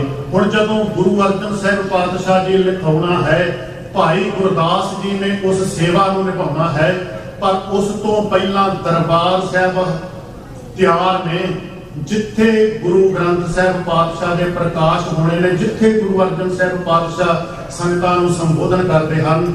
ਬਾਬਾ ਬੁੱਢਾ ਸਾਹਿਬ ਜੀ ਨੂੰ ਬੀੜ ਸਾਹਿਬ ਤੋਂ ਬੁਲਾਇਆ ਗਿਆ। ਜਿੰਨਾ ਚਿਰ ਲਿਖਾਈ ਦੀ ਸੇਵਾ ਹੋ ਰਹੀ ਹੈ ਬਾਬਾ ਬੁੱਢਾ ਸਾਹਿਬ ਜੀ, ਉਹਨਾਂ ਚਿਰ ਸੰਗਤਾਂ ਨੂੰ ਗੁਰ ਸ਼ਬਦ ਦੇ ਉਪਦੇਸ਼ ਦੀ ਉਹ ਸੇਵਾ ਨਿਭਾ ਰਹੇ ਹਨ। ਪਰ ਜਦੋਂ ਇਹ ਲਿਖਾਈ ਹੋ ਰਹੀ ਹੈ, ਸੰਪੂਰਨਤਾ ਹੁੰਦੀ ਹੈ, ਸਾਨੂੰ ਸਭ ਨੂੰ ਪਤਾ ਹੈ, ਉਦੋਂ ਸੰਪੂਰਨਤਾ ਭਾਵੇਂ ਕਿ ਦਮਦਮਾ ਸਾਹਿਬ ਦੀ ਧਰਤੀ ਦੇ ਉੱਤੇ ਗੁਰੂ ਤੇਗ ਬਹਾਦਰ ਸਾਹਿਬ ਪਾਤਸ਼ਾਹ ਜੀ ਦੀ ਜਦੋਂ ਬਾਣੀ ਦਰਜ ਹੁੰਦੀ ਹੈ ਉਦੋਂ ਹੈ। ਪਰ ਜਦੋਂ ਗੁਰੂ ਅਰਜਨ ਸਾਹਿਬ ਪਾਤਸ਼ਾਹ ਜੀ ਨੇ ਜਿਹੜੀ ਬਾਣੀ ਸੀ ਉਹ ਲਿਖੀ ਗਈ ਪ੍ਰਕਾਸ਼ ਹਰਮੰਦਰ ਸਾਹਿਬ ਦੇ ਵਿੱਚ ਹੋਣੇ ਸਨ। ਬਾਬਾ ਬੁੱਢਾ ਸਾਹਿਬ ਜੀ ਜਿਨ੍ਹਾਂ ਨੂੰ ਕਦੇ ਗੁਰੂ ਨਾਨਕ ਸਾਹਿਬ ਪਾਤਸ਼ਾਹ ਜਦੋਂ ਗੁਰੂ ਦੇ ਰੂਪ ਦੇ ਵਿੱਚ ਸੀ ਤੇ ਖੁਸ਼ ਹੋ ਕੇ ਗੁਰੂ ਨਾਨਕ ਸਾਹਿਬ ਪਾਤਸ਼ਾਹ ਜੀ ਨੇ ਗਲ ਨਾਲ ਲਾ ਕੇ ਆਖਿਆ ਸੀ ਬੁੱਢਿਆ ਤੈਥੋਂ ਓਲੇ ਕਦੇ ਨਾ ਹੋਸਾਂ। ਅੱਜ ਜਦੋਂ ਗੁਰੂ ਦਾ ਪ੍ਰਕਾਸ਼ ਸ਼ਬਦ ਰੂਪ ਦੇ ਵਿੱਚ ਹਰਮੰਦਰ ਦੇ ਵਿੱਚ ਹੋਣਾ ਹੈ, ਅੱਜ ਗੁਰੂ ਅਰਜਨ ਸਾਹਿਬ ਪਾਤਸ਼ਾਹ ਜੀ ਨੇ ਬਾਬਾ ਬੁੱਢਾ ਸਾਹਿਬ ਨੂੰ ਫੇਰ ਬੁਲਾਇਆ ਤੇ ਬਾਬਾ ਬੁੱਢਾ ਸਾਹਿਬ ਜੀ ਦੇ ਸੀਸ ਦੇ ਉੱਤੇ ਗੁਰੂ ਗ੍ਰੰਥ ਸਾਹਿਬ ਪਾਤਸ਼ਾਹ ਜੀ ਦੇ ਸਰੂਪ ਸੁਸ਼ੋਭਿਤ ਕਰਕੇ ਗੁਰੂ ਅਰਜਨ ਸਾਹਿਬ ਪਾਤਸ਼ਾਹ ਜੀ ਆਪ ਚੌਰ ਕਰਦੇ ਇੱਕ ਨਗਰ ਕੀਰਤਨ ਦੇ ਰੂਪ ਦੇ ਵਿੱਚ ਜਦੋਂ ਦਰਬਾਰ ਸਾਹਿਬ ਦੇ ਅੰਦਰ ਪਹੁੰਚੇ। ਇਤਿਹਾਸ ਕਹਿੰਦਾ ਹੈ ਬਾਬਾ ਬੁੱਢਾ ਸਾਹਿਬ ਜੀ ਗੁਰੂ ਪਾਤਸ਼ਾਹ ਜੀ ਦੇ ਸਰੂਪ ਪੀੜਾ ਸਾਹਿਬ ਤੇ ਸੁਸ਼ੋਭਿਤ ਕਰਕੇ ਥੋੜੇ ਪਿੱਛੇ ਹੋ ਕੇ ਖਲੋ ਗਏ। ਗੁਰੂ ਅਰਜਨ ਸਾਹਿਬ ਪਾਤਸ਼ਾਹ ਜੀ ਨੇ ਆਵਾਜ਼ ਮਾਰ ਕੇ ਕਿਹਾ ਬੁੱਢਾ ਸਾਹਿਬ ਖੋਲੋ ਗ੍ਰੰਥ, ਲੇਹੋ ਆਵਾਜ਼ਾਂ ਸੁਣੇ ਸਭ ਪੰਥ। ਬੁੱਢਾ ਸਾਹਿਬ ग्रंथ को खोला ले आवाज बुढ़ा मुख बोला। फिर जो बोलिया सी आरंभता विच भाई साहब हुणा ने वो सूई राग का शब्द कीर्तन के रूप में गायन किया है।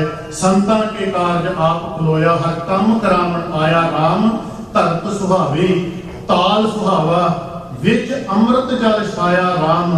प्यारियो उस लिखाई दे समय देखो पहले 13 अंगां दे उत्ते नितनेम दीयां बाणियां, उस तो बाद राग बद्ध बाणी, राग मुक्त बाणी, श्लोक सहस्कृति, गाथा, चौ बोले, फुनहे, श्लोक भगत कबीर जी, श्लोक बाबा शेख फरीद जी, उस तो बाद सवैये जो अज साडे कोल संपूर्णता गुरु ग्रंथ साहिब पातशाह जी, गुरु तेग बहादुर साहिब पातशाह जी दे श्लोक ते मुधावणी मोहर ला दित्ती। कि ये असल दे विच ये थाल सजा के थाल विच 3 वस्तु पईओ मैं मानवता नूं दे चलिया, तू पढ़ी समझी, तेरी जिंदगी दे विचों तेरी मानसिकता दे विचों सदा लई हनेरा दूर होवेगा, प्रकाश होवेगा ते उस अकाल पुरख दा प्रकाश तैनूं चारे पासे दिसण लगेगा। हाँ, जे किते किसी दे मन विच ये शंका पैदा होवे कि असल विच गुरु ग्रंथ साहिब की है, सानू की सिक्ख्या मिलदी की है विच, गुरु ग्रंथ साहिब पातशाह दे विच संपूर्ण सच दी व्याख्या है। गुरु ग्रंथ साहिब पातशाह दे विच सच तक पहुंचण दा मार्ग दस्या है।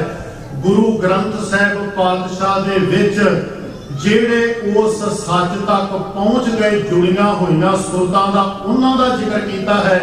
गुरु ग्रंथ साहिब पातशाह दे विच ਜਿਹੜੇ मनुखा जन्म लै के ते इस जीवन नूं अजाई गवा के चले गए उन्हां दा जिक्र कीता है। धन धन श्री गुरु ग्रंथ साहिब पातशाह जी दे उत्थे प्रकाश होए, जिस दिन नूं आपां सारे याद करदे हां ते अज भी जदों उत्थे प्रकाश हुंदे हन। तुसी देखो ये समा सी कदे जदों भगत नामदेव जी, भगत कबीर जी, भगत रविदास जी शब्द आपां उन्हां दे पढ़दे हां, जिन्हां नूं कदी ये कहा गया सी कि राज खुदाए कहण वालियां दा है, तेनूं खुदा कहना पएगा, तू राम नहीं कह सकदा। मां नहीं कहती है बेटा तू अपनी जान बचा, तू खुदा क्यों नहीं कह सकदा। मां कहती है छोड़ राम की ना भजे खुदाए, तू क्यों नहीं कह सकदा। ते भगत नामदेव जी कहते कि जे कोई धक्के दे नाल जुल्म करके ये कहे कि तू खुदा कह राम ना कह, मैं नहीं कहांगा।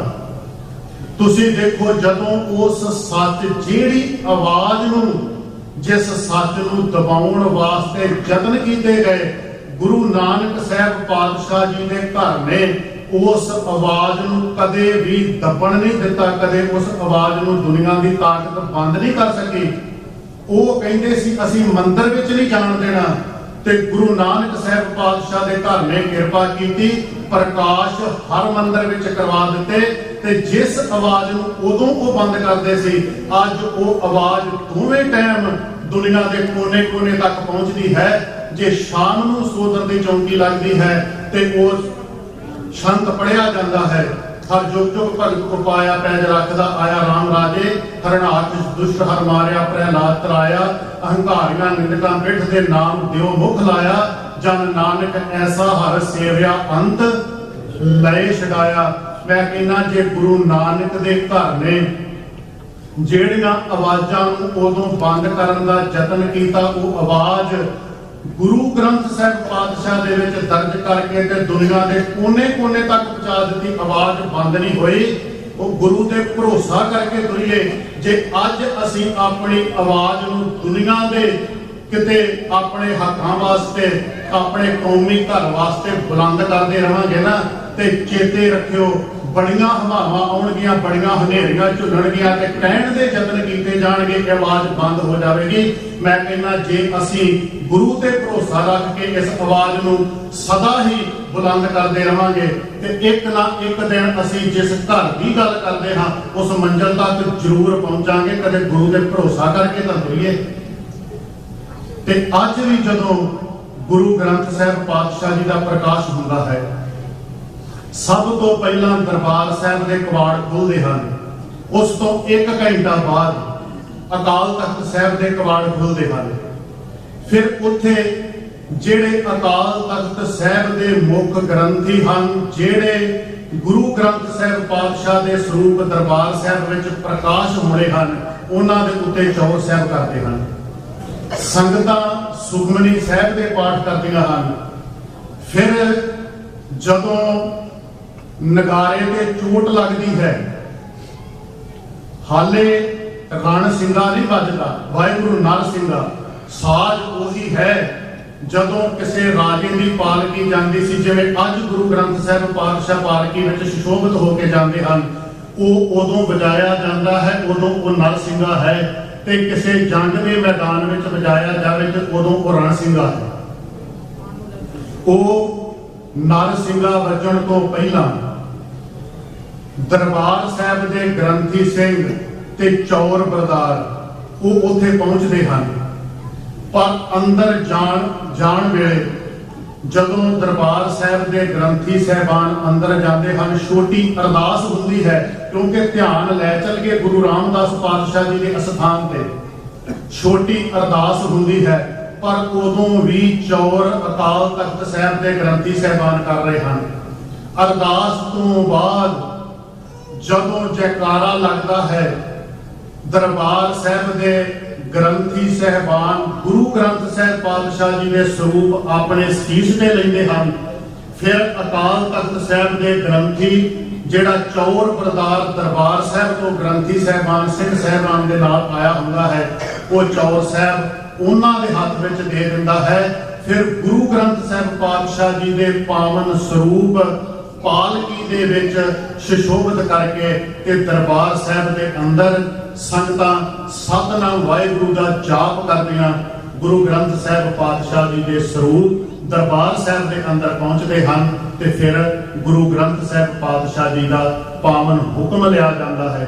ਹਾਲਾਂਕਿ ਗੁਰੂ ਪਾਤਸ਼ਾਹ ਜੀ ਦੇ ਪਹੁੰਚਣ ਤੋਂ ਪਹਿਲਾਂ ਸਿਫਤਾਂ ਹੁੰਦੀਆਂ ਹਨ, ਆਸਾ ਦੀ ਵਾਰ ਦਾ ਕੀਰਤਨ ਆਰੰਭ ਹੁੰਦਾ ਹੈ ਤੇ ਜਿਵੇਂ ਸੰਗਤਾਂ ਸਤਿਨਾਮ ਵਾਹਿਗੁਰੂ ਦਾ ਜਾਪ ਕਰਦੀਆਂ ਗੁਰੂ ਗ੍ਰੰਥ ਸਾਹਿਬ ਪਾਤਸ਼ਾਹ ਜੀ ਦੇ ਸਰੂਪ ਨੂੰ ਪਾਲਕੀ ਸਾਹਿਬ ਦੇ ਵਿੱਚ ਸੁਸ਼ੋਭਿਤ ਕਰਕੇ ਦਰਬਾਰ ਸਾਹਿਬ ਪੀੜਾ ਸਾਹਿਬ ਤੱਕ ਪ੍ਰਕਾਸ਼ਮਾਨ ਉਹ ਸੇਵਾ ਸਾਰੀ ਨਿਭਾਉਂਦੀਆਂ ਹਨ।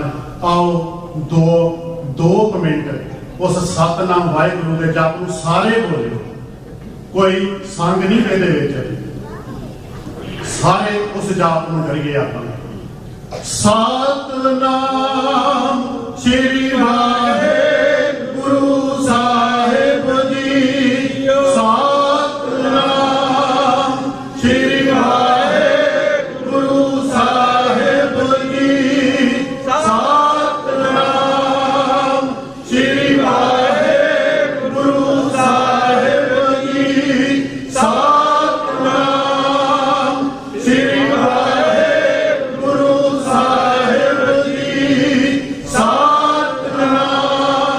ਸ੍ਰੀ ਵਾਹਿਗੁਰੂ ਸਾਹਿਬ ਜੀ, ਸਤਿਨਾਮ ਸ੍ਰੀ ਵਾਹਿਗੁਰੂ ਸਾਹਿਬ ਜੀ, ਸਤਿਨਾਮ ਸ੍ਰੀ ਵਾਹਿਗੁਰੂ ਸਾਹਿਬ ਜੀ, ਸਤਿਨਾਮ ਸ੍ਰੀ ਵਾਹਿਗੁਰੂ ਸਾਹਿਬ ਜੀ, ਸਤਿਨਾਮ ਸ੍ਰੀ ਵਾਹਿਗੁਰੂ ਸਾਹਿਬ ਜੀ।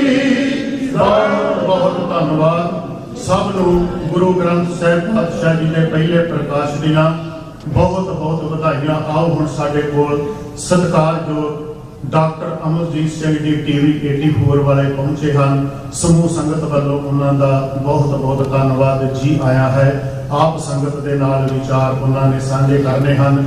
ਆਪ ਜੀ ਨੇ ਬੜੀ ਇਕਾਗਰਤਾ ਪ੍ਰੇਮ ਦੇ ਨਾਲ ਸਾਰੀ ਗੱਲ ਨੂੰ ਸੁਣਨਾ ਔਰ ਸਮਝਣ ਦਾ ਯਤਨ ਕਰਨਾ। ਮੇਰੇ ਕੋਲੋਂ ਬੋਲਦਿਆਂ ਹੋਈਆਂ ਭੁੱਲਾਂ ਦੀ ਖਿਮਾ ਬਖਸ਼ ਦੇਣੀ ਜੀ। ਵਾਹਿਗੁਰੂ ਜੀ ਕਾ ਖਾਲਸਾ, ਵਾਹਿਗੁਰੂ ਜੀ ਕੀ ਫਤਿਹ।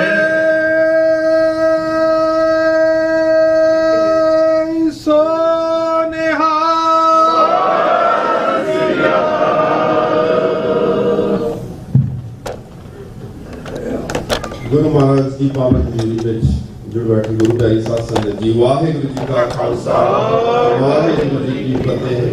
ਆਪ ਸੰਗਤਾਂ ਸਵੇਰ ਤੋਂ ਹੀ ਇਲਾਹੀ ਬਾਣੀ ਦੇ ਨਾਲ ਦਰਬਾਰ ਦੀ ਹਾਜ਼ਰੀ ਭਰ ਰਹੀਆਂ। ਅੱਜ ਸਾਡੇ ਕੋਲ ਪੰਥ ਦੇ ਬੁਲਾਰੇ ਡਾਕਟਰ ਅਮਰਜੀਤ ਸਿੰਘ ਤੇ ਟੀਵੀ 84 ਦੀ ਟੀਮ ਇੱਥੇ ਪਹੁੰਚੀ ਹੈ ਗੁਰਦੁਆਰਾ ਸਾਹਿਬ। ਡਾਕਟਰ ਅਮਰਜੀਤ ਸਿੰਘ ਜੋ ਕਿ ਖਾਲਿਸਤਾਨ ਅਫੇਅਰ ਸੈਂਟਰ ਦੇ ਸੰਚਾਲਕ ਨੇ, ਟੀਵੀ 84 ਦੇ ਅੰਦਰ ਰੋਜ਼ਾਨਾ 7:30 ਤੋਂ 9 ਵਜੇ ਤੱਕ ਦਾ ਪ੍ਰੋਗਰਾਮ ਸੱਚੋ ਸੱਚ ਦੇ ਹੋਸਟ ਨੇ। ਇੱਕ ਬਹੁਤ ਹੀ ਸਿੱਖ ਕੌਮ ਦੇ ਪੋਲੀਟੀਕਲ ਥਿੰਕਰ, ਪੋਲੀਟੀਕਲ ਐਨਾਲਿਸਟ, ਜਿਹੜੇ ਕਿ ਪੰਥ ਨੂੰ ਹਮੇਸ਼ਾ ਸੁਚੇਤ ਕਰਦੇ ਰਹਿੰਦੇ ਨੇ ਜੀਓਪੋਲਿਟਿਕਸ ਦੇ ਅੰਦਰ ਕੀ ਹੋ ਰਿਹਾ ਹੈ, ਆਉਣ ਵਾਲੇ ਸਮੇਂ ਦੇ ਅੰਦਰ ਕੀ ਹੋਏਗਾ। ਪੋਲੀਟੀਕਲ ਐਟਮੋਸਫੀਅਰ ਕੀ ਬਣ ਰਹੀ ਹੈ, ਇਹ ਸਾਰੀਆਂ ਚੀਜ਼ਾਂ ਨੂੰ ਉਹ ਸ਼੍ਰੀ ਗੁਰੂ ਗ੍ਰੰਥ ਸਾਹਿਬ ਮਹਾਰਾਜ ਸ਼ਬਦ ਦੀ ਕਸਵੱਟੀ ਉੱਤੇ ਰੱਖ ਕੇ ਐਨਾਲਿਸਿਸ ਕਰਦੇ ਨੇ। ਜਿੱਥੇ ਉਹ ਸੰਗਤਾਂ ਨੂੰ ਸੁਚੇਤ ਕਰਦੇ ਨੇ, ਉੱਥੇ ਉਹ ਯੂਥ ਵਾਸਤੇ ਵੀ ਬਹੁਤ ਵੱਡਾ ਇੰਸਪੀਰੇਸ਼ਨ ਨੇ। ਜੀ ਆਇਆਂ ਨੂੰ ਕਹਿੰਦੇ ਆ ਡਾਕਟਰ ਸਾਹਿਬ ਨੂੰ। ਤੇ ਹੁਣ ਅੱਗੇ ਆਪ ਜੀ ਦੇ ਨਾਲ ਸਟੇਜ ਤੋਂ ਆਪਣੇ ਵਿਚਾਰ ਸਾਂਝੇ ਕਰਨਗੇ। ਇਸੇ ਤਰ੍ਹਾਂ ਸੰਗਤਾਂ ਜਿਹੜੀਆਂ ਦਰਬਾਰ ਹਾਲ ਦੇ ਵਿੱਚ ਜੁੜੀਆਂ ਰਹਿਣ, ਜਿਨ੍ਹਾਂ ਨੇ ਲੰਗਰ ਛਕ ਰਿਹਾ ਹੈ ਉਹ ਵੀ ਦਰਬਾਰ ਹਾਲ ਦੇ ਅੰਦਰ ਆ ਜਾਣ। ਤੇ ਅਗਲੇ 30 ਮਿੰਟਸ ਵਾਸਤੇ ਡਾਕਟਰ ਸਾਹਿਬ ਆਪ ਜੀ ਦੇ ਨਾਲ ਵਿਚਾਰ ਸਾਂਝੇ ਕਰਨਗੇ। ਵਾਹਿਗੁਰੂ ਜੀ ਕਾ ਖਾਲਸਾ, ਵਾਹਿਗੁਰੂ ਜੀ ਕੀ ਫਤਿਹ।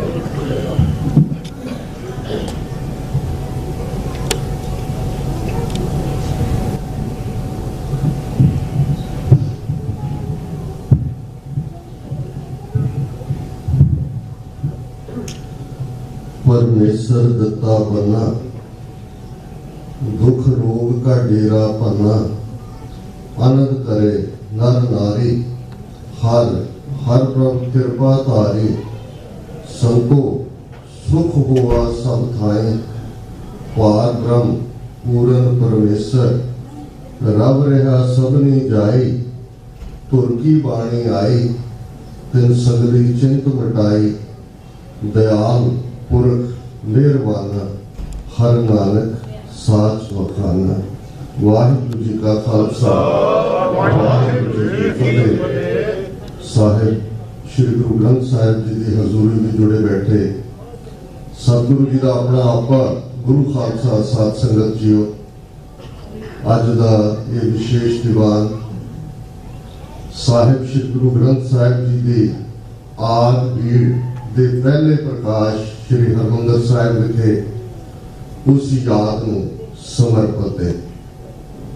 भाई साहब भाई गुरिंदरपाल सिंह जी ने उसको पहला हजूरी रागी जथे ने गुरबाणी शब्द गायन किए, ते भाई साहब ने इतिहासक कॉन्टेक्स्ट भी रूहानी कॉन्टेक्स्ट भी, ते अज 21वीं सदी गुरु का पंथ जिस चैलेंज जो गुजर रहे हैं, साडे लई की राह दसी रहे, साडे लई अल्टीमेट साडी ताकत कित्थों निकलदी है, जां साडे लई बचाव दा किहड़ा रस्ता है, इस बारे बड़े ज्ञानमान अंदाज दे विच और गुरबाणी इतिहास के हवालियां दे नाल जिक्र कीता है। मेरे लिए ये खुशी की गल है कि मैं ऑलमोस्ट 1.5 साल बाद अज फिर तुहाडे रूबरू है। ये गुरुद्वारा साहिब जदों असीं अमरीका के साउथ की गल करते हैं, ज़ाहिर है मार्टिन लूथर किंग कदे इत्थे पैस्टर रहे।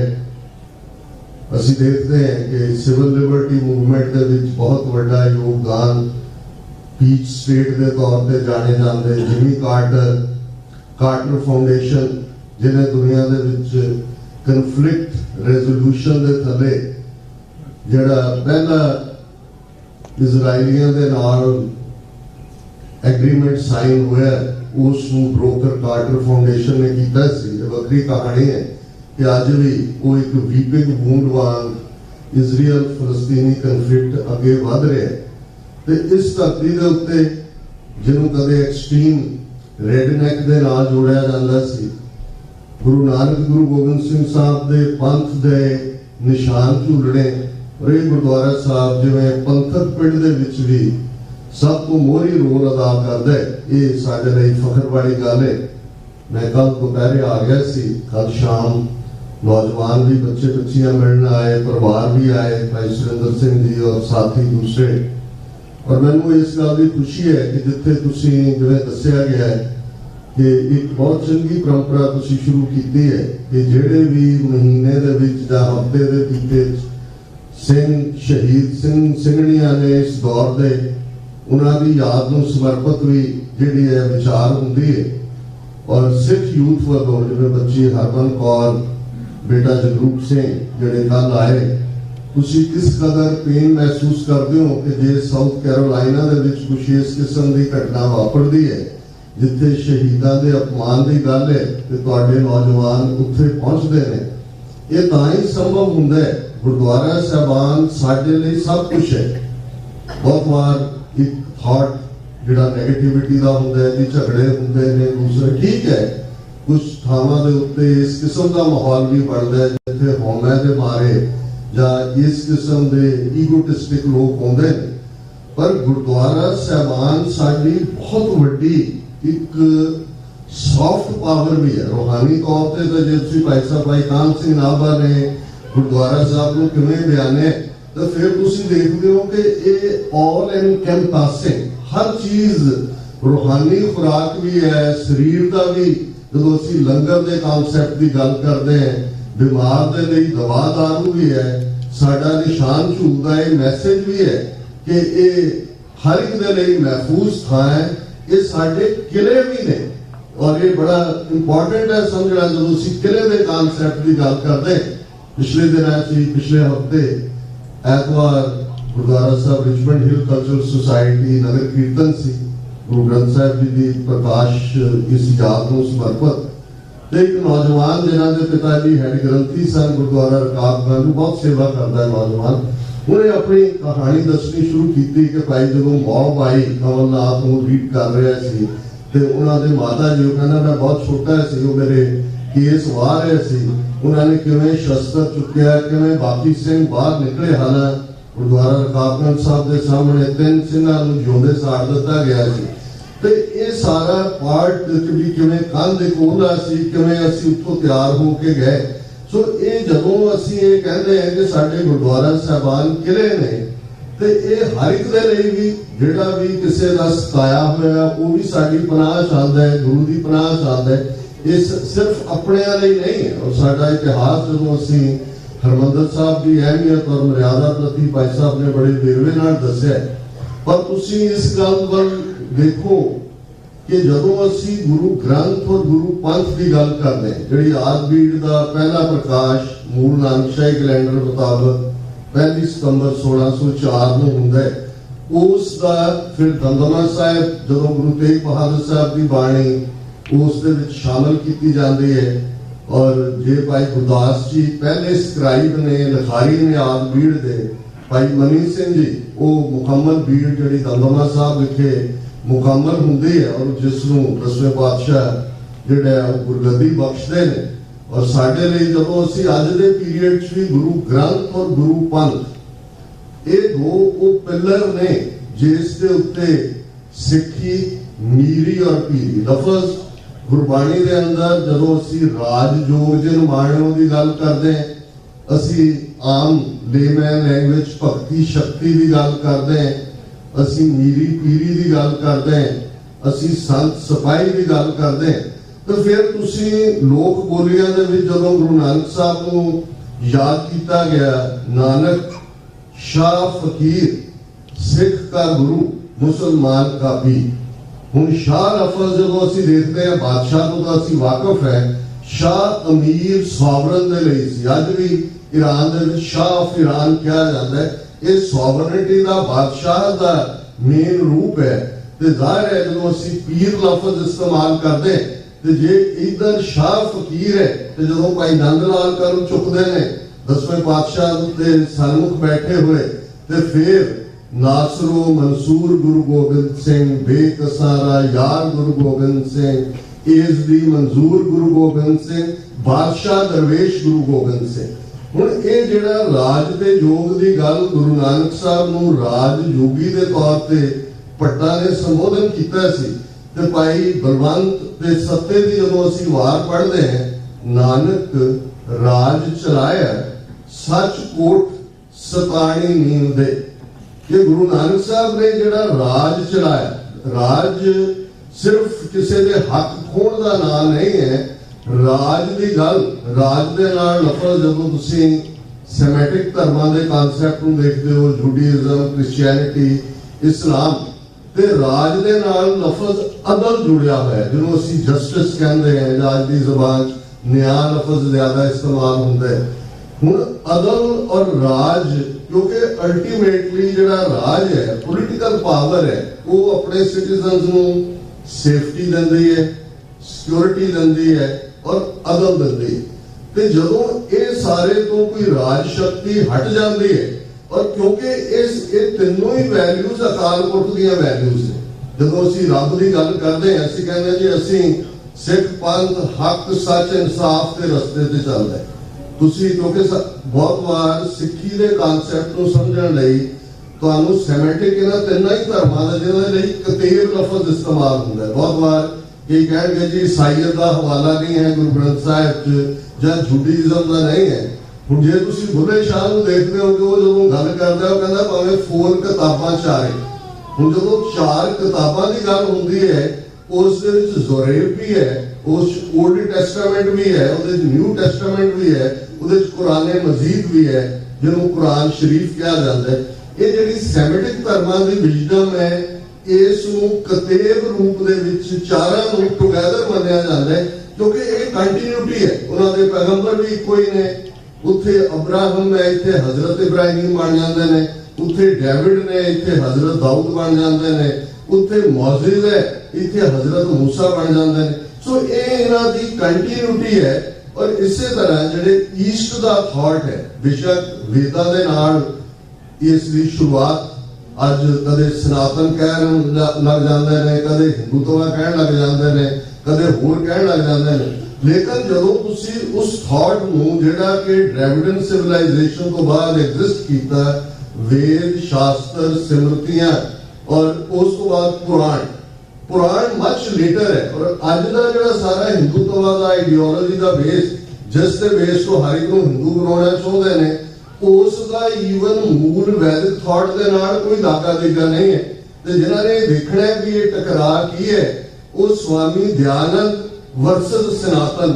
वो सारे ही जिहड़े बुद्ध पूजक सी वो दयानंद के खिलाफ क्योंकि मूर्ति पूजा के खिलाफ वक्री कहानी है कि उन्हें किवें निंदा सत्याग प्रकाश हर थॉट की कीती और किवें वो जिहड़ा फिर नकारिया गया। पर मैं गल सिद्धांतक तौर पर करदा है कि जदों लर्निंग की गल हुंदी है ईस्ट की लर्निंग की गल हुंदी है ते वेदां नूं as a subject matter for learning जानिया जाता है।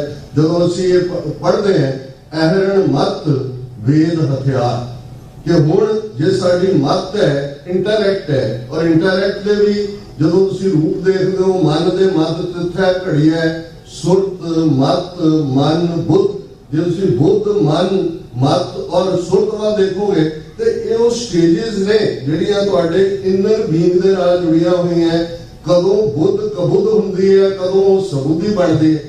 जे गुरु अर्जन साहब ये याद दहानी करवांदे ने कि बाबाणियां कहानियां पुੱਤ सपुੱਤ करें कि जदों तुसीं बुजुर्गां दीयां कहानियां नूं याद करदे हो साखियां नूं याद करदे हो उन्हां दे कारनामिਆਂ नूं याद करदे हो तब पुत्र सपुत्र बन जाते हैं पुत्रियां सपुत्रियां बन जांदियां ने। ये तब्दीली है। यही जिहड़ा थॉट ईस्ट दा सी जिहड़ा वेदां दे रूप दे विच आया और बाद उस दे विच मनु समृद्धि और दूसरे ने उसका कुछ होर बनाया। उसको भी गुरु साहब ने और भाई गुरदास जी जदों गुरु नानक साहब की आमद की गल करते हैं तो उन्हों का बड़ी लंबी वार है। तुसीं अक्सर उसको सुनते हो कीर्तन रूप भी गाई जाती है। तो वो कहते हैं कि भाई होया कि सच किनारे रह गए खै मरदे बामण मौलाने सिरों न मिटे आवन जाए। हुण गुरबाणी की रोशनी तुसीं देखोगे वेद कतेब कहो मत झूठे झूठा जो ना विचारे वेदा में नाम उत्तम सो सुने नाही फिरै जो बेताले। हुण जदों सिर्फ रिचुअलिज्म दे उत्ते कोई गल टिक जाती है ते सच कैजुअलिटी बन जाता है। सच की मौत हो जाती है। सच किनारे रह गया खै मरदे बामण मौलाने सिरों न मिटे आवन जाए। कि जिहड़ी असल दे विच मनुख दे अंदर ये सवाल है मैं कौन है मैं कित्थों आया है मैं कित्थे जाना है मेरी मंजिल की है। रूहानियत का सफर तो इत्थों शुरू होता है जो मनुख गुफावां चों बाहर आया उस चों थॉट निकले उस चों अड अड फिलोसफीज निकलियां। ग्रीक्स की गल करो 2500 साल पहला अफलातून जो प्लेटो कहा जाता है सुकरात अरिस्टोटल उन्होंने भी इन्हां सवालों को अपने ढंग नाल उन्होंने अपने देवते सिरजे। इधर माइथोलॉजी वालियां ने अपने देवते सिरजे।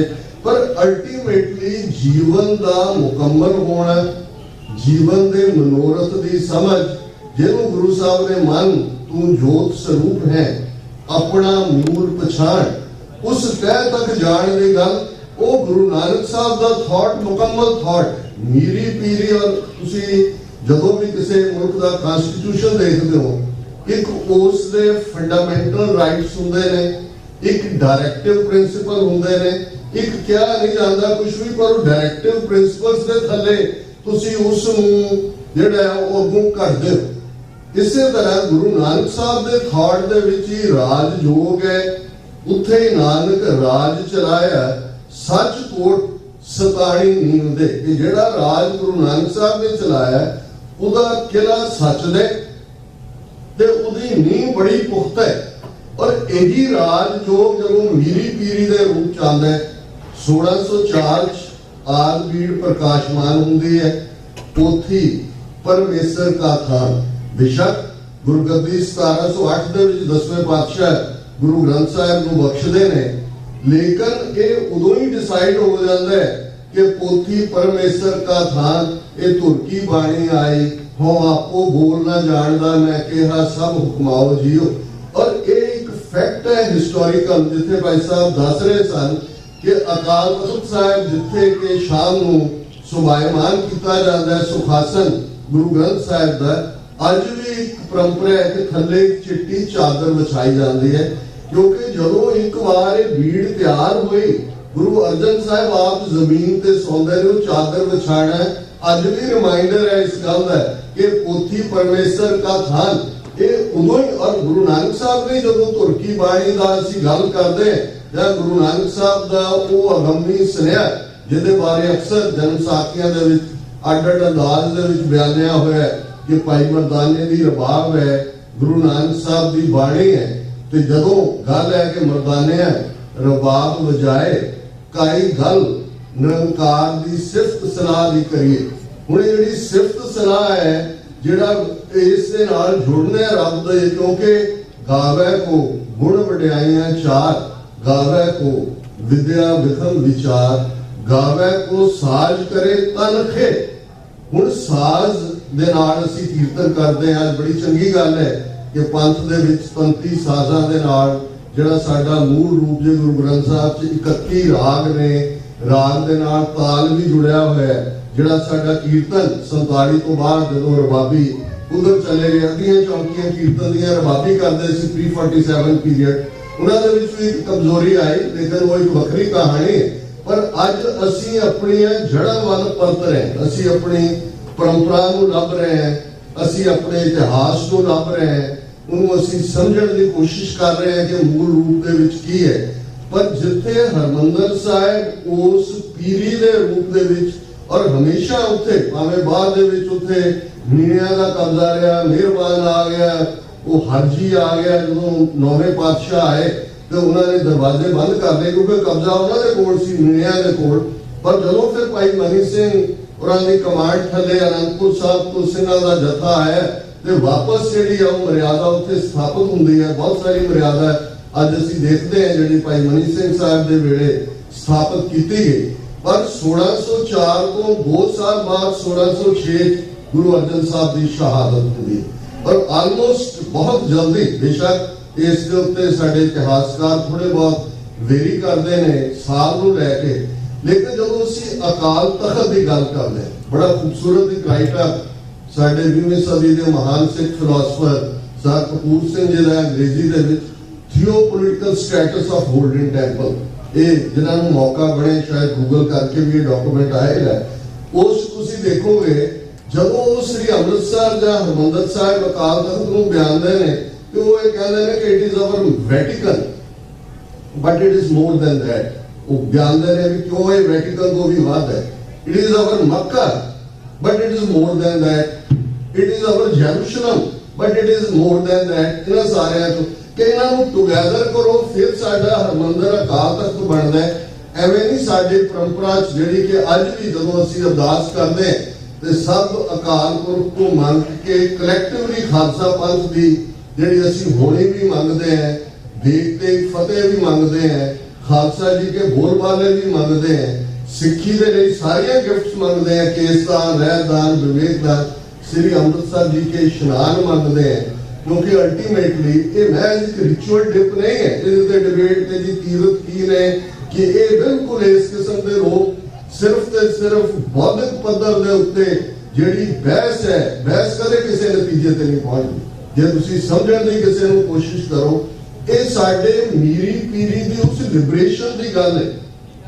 ਕੱਲ੍ਹ ਸ਼ਾਮ ਨੂੰ ਜਦੋਂ ਅਸੀਂ ਵਿਚਾਰ ਕਰ ਰਹੇ ਸੀ, ਮੈਂ ਕਿਹਾ ਬਹੁਤ ਵਾਰ ਯਹੂਦੀਆਂ ਤੋਂ ਬਹੁਤ ਕੁਝ ਸਿੱਖਣ ਵਾਲਾ ਹੈ। ਕੱਲ ਜਿੱਥੇ ਮੈਂ ਠਹਿਰਿਆ ਵੀ ਕੁਲਦੀਪ ਸੁਵਰਾਂ ਦੇ ਘਰ, ਉਹਨਾਂ ਦੇ ਨੇੜੇ ਜਿਹੜੇ ਨੇ ਉਹ ਰਿਵਾਈ ਉਹ ਆਏ, ਵਕਤੀ ਤੌਰ ਤੇ ਪਹਿਲਾਂ ਵੀ ਮਿਲੇ ਹੋਏ ਸੀ।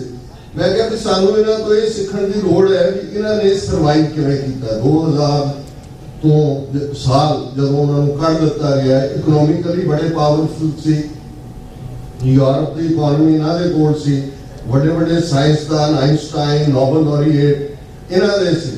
ਲੇਕਿਨ ਇੱਕ ਗੱਲ ਦਾ ਇਹਨਾਂ ਨੂੰ ਅਹਿਸਾਸ ਸੀ ਕਿ ਜਦੋਂ ਤੱਕ ਸਾਡਾ ਜਿਓਗ੍ਰਾਫੀਕਲ ਲੈਂਡ, ਜਿੱਥੇ ਸਾਡਾ ਇਹ ਥਾਟ ਆਇਆ, ਜਿੱਥੋਂ 10 ਕਮਾਂਡਮੈਂਟਸ ਨਿਕਲੀਆਂ, ਜਿੱਥੇ ਸਾਡੀ ਜੂਡਿਜ਼ਮ ਉਹ ਵੇਲਿੰਗ ਵਾਲ ਉਹ ਹੈ, ਉਹ ਸਾਡੀ ਨਹੀਂ ਹੈ, ਸਾਡੀ ਗੱਲ ਨਹੀਂ ਬਣੇਗੀ। ਔਰ ਸੈਕੰਡ ਵਰਲਡ ਵਾਰ ਦੇ ਦੌਰਾਨ ਜਦੋਂ 6 ਮਿਲੀਅਨ ਦੇ ਲਗਭਗ ਯਹੂਦੀ ਪਰਸੀਕਿਊਸ਼ਨ ਦਾ ਸ਼ਿਕਾਰ ਹੋਏ ਤੇ ਇਵੈਂਚੁਅਲੀ ਯੂਰਪ ਵਾਲਿਆਂ ਦੀ ਕਲੈਕਟਿਵ ਗਿਲਟ ਚੋਂ ਇਜ਼ਰਾਈਲ ਨਿਕਲਿਆ।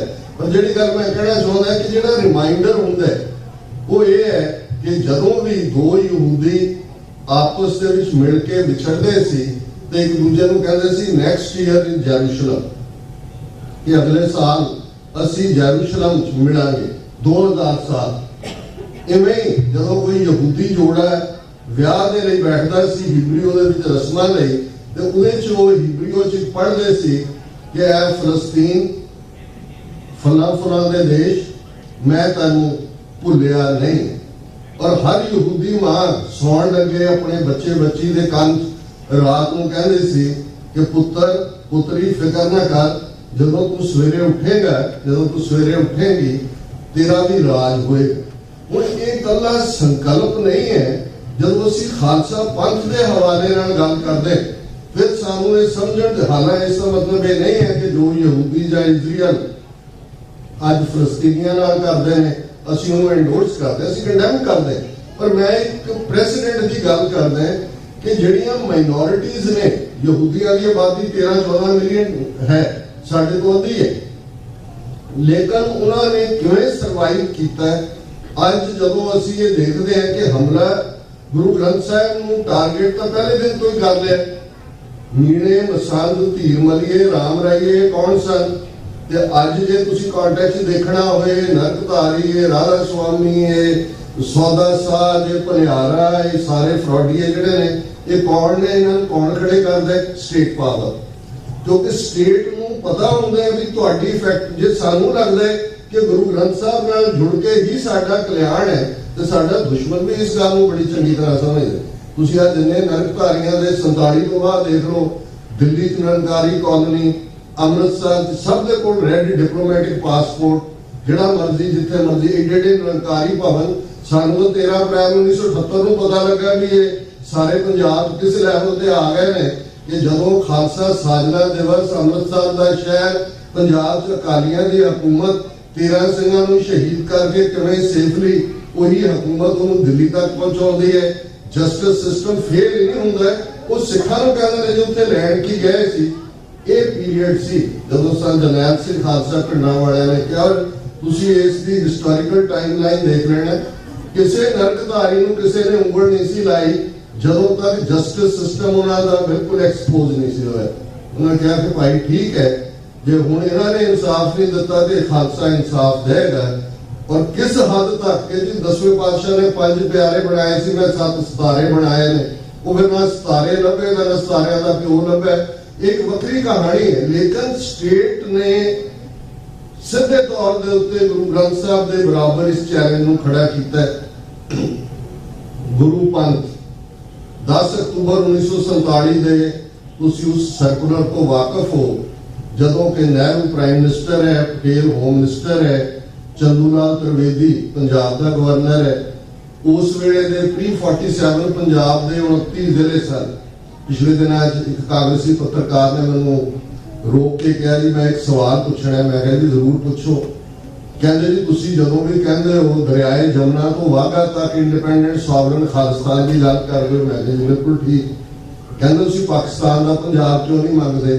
ਮੈਂ ਕਿਹਾ ਜੀ ਅਸੀਂ ਆਪਣਾ ਹਿੱਸਾ ਵੰਡਾ ਲਿਆ ਸੀ ਉਹਨਾਂ ਤੋਂ। ਸਮੁੱਚਾ ਪੰਜਾਬ, ਕਿਉਂਕਿ ਉਸ ਪੀਰੀਅਡ 55% ਪੋਪੂਲੇਸ਼ਨ ਪੰਜਾਬ ਦੀ 1941 ਦੀ ਸੈਂਸਸ ਦੇ ਮੁਤਾਬਕ ਮੁਸਲਮਾਨ ਸੀ। ਰੈਡ ਕਲਿਫ ਜਿਹਨੇ ਉਹ ਲਾਈਨ ਖਿੱਚੀ, ਉਹ ਕਦੇ ਇੰਡੀਆ ਬਿਫੋਰ ਨਹੀਂ ਸੀ ਆਇਆ, ਉਹ ਆਇਆ। ਉਸ ਤੋਂ ਪਹਿਲਾਂ ਕੈਬਨਿਟ ਮਿਸ਼ਨ, ਕ੍ਰਿਪਸ ਮਿਸ਼ਨ, ਇਹ ਸਾਰਿਆਂ ਨੇ ਕੋਸ਼ਿਸ਼ ਕੀਤੀ ਸੀ ਕਿ ਅਨਡਿਵਾਈਡਡ ਰਹੇ ਇੰਡੀਆ। ਸਿੱਖ ਲੀਡਰਾਂ ਦਾ ਵੀ ਇਹੀ ਸਟੈਂਡ ਸੀ। ਇਹ ਵੱਖਰੀ ਕਹਾਣੀ ਹੈ ਕਿ ਅਸੀਂ ਕਿਵੇਂ ਸਾਡੀ ਲੀਡਰਸ਼ਿਪ ਦਾ ਕਲੈਪਸ ਹੋਇਆ, ਜਦੋਂ ਇੱਕ ਗ੍ਰੇ ਏਰੀਆ ਕ੍ਰੀਏਟ ਹੋ ਜਾਂਦਾ ਹੈ। ਜਿਨ੍ਹਾਂ ਨੂੰ ਸਮਝ ਆਈ ਸਾਡੇ ਉਸ ਦੇ ਟਰੈਪ ਦੇ ਵਿੱਚ ਫਸ ਜਾਂਦੇ ਨੇ। ਹੁਣ ਇਸ ਸਾਰੇ ਦੇ ਚੱਲਦੇ ਆ ਅਸੀਂ ਇਹ ਦੇਖਦੇ ਹਾਂ ਕਿ ਉਹਦੇ ਸਾਹਮਣੇ 1941 ਦੀ ਸੈਂਸਸ ਉਹਨੇ ਰੱਖ ਲਿਆ, ਨਕਸ਼ਾ ਵਿਛਾ ਲਿਆ। 29 ਜ਼ਿਲ੍ਹਿਆਂ 'ਚ ਇੱਕ ਜ਼ਿਲ੍ਹਾ ਵੀ ਐਸਾ ਨਹੀਂ ਸੀ ਜਿਹਦੇ ਸਿੱਖਾਂ ਦੀ ਮੈਜੋਰਿਟੀ ਹੋਏ। 2 ਤਹਿਸੀਲਾਂ ਤਰਨਤਾਰਨ ਤੇ ਮੋਗਾ ਮੈਜੋਰਿਟੀ ਸਨ। ਬਹੁਤ ਸਾਰਿਆਂ ਨੂੰ ਸ਼ਾਇਦ ਇਹ ਵੀ ਨਾ ਪਤਾ ਹੋਵੇ ਕਿ ਗੁਰਦਾਸਪੁਰ ਔਰ ਫਿਰੋਜ਼ਪੁਰ, ਇਹ ਦੋਨੋਂ ਹੀ ਜ਼ਿਲ੍ਹੇ ਰੈਡ ਕਲਿਫ ਨੇ ਪਾਕਿਸਤਾਨ ਨੂੰ ਦੇ ਦਿੱਤੇ ਸੀ, ਕਿਉਂਕਿ ਗੁਰਦਾਸਪੁਰ ਜ਼ਿਲ੍ਹੇ ਦੀਆਂ ਵੀ 4 ਤਹਿਸੀਲਾਂ, ਤਹਿਸੀਲ ਸ਼ਕਰਗੰਜ, ਬਟਾਲਾ, ਗੁਰਦਾਸਪੁਰ, ਤਹਿਸੀਲ ਪਠਾਨਕੋਟ, 3 ਤਹਿਸੀਲਾਂ 'ਚ ਮੁਸਲਿਮ ਮੈਜੋਰਿਟੀ ਸੀ। ਓਵਰਆਲ ਜ਼ਿਲ੍ਹਾ ਮੁਸਲਿਮ ਮੈਜੋਰਿਟੀ ਸੀ। ਇਹੀ ਹਾਲ ਫਿਰੋਜ਼ਪੁਰ ਦਾ। ਲੇਕਿਨ ਜਦੋਂ ਅਸੀਂ ਦੇਖਦੇ ਹਾਂ ਕਿ ਜੇ ਸਿੱਖ ਖਲੋਤੇ, ਸਿੱਖਾਂ ਨੇ ਕਿਹਾ ਜੀ ਨਹੀਂ ਅਸੀਂ ਨਹੀਂ ਜਾਣਿਆ ਹੈ, ਅਦਰਵਾਈਜ਼ ਉਹਨਾਂ ਦਾ ਬਾਰਡਰ ਜਮਨਾ ਤੱਕ ਬਣਦਾ। ਮੈਂ ਕਿਹਾ ਜੀ ਅਸੀਂ ਉਹਨਾਂ ਤੋਂ ਜੇ 13 ਜ਼ਿਲ੍ਹੇ ਸਾਡੇ ਕੋਲ ਆਏ ਤੇ ਉਹ ਇਸ ਲਈ ਸੀ ਕਿ ਸਿੱਖਾਂ ਨੇ ਆਪਣਾ ਆਪਾ ਵੰਡਾ ਲਿਆ। 40% ਸਿੱਖ ਅਪਰੂਟ ਹੋਏ, 2-3 ਲੱਖ ਮਾਰੇ ਗਏ, 200 ਤੋਂ ਜ਼ਿਆਦਾ ਸਾਡੇ ਇਤਿਹਾਸਕ ਗੁਰਦੁਆਰੇ ਉਧਰ ਚਲੇ ਗਏ। ਕਿੰਨਾ ਵੱਡਾ ਦੁਖਾਂਤ ਹੈ ਹਿਊਮਨ ਹਿਸਟਰੀ ਦੀ ਮਾਸ ਮਾਈਗ੍ਰੇਸ਼ਨ।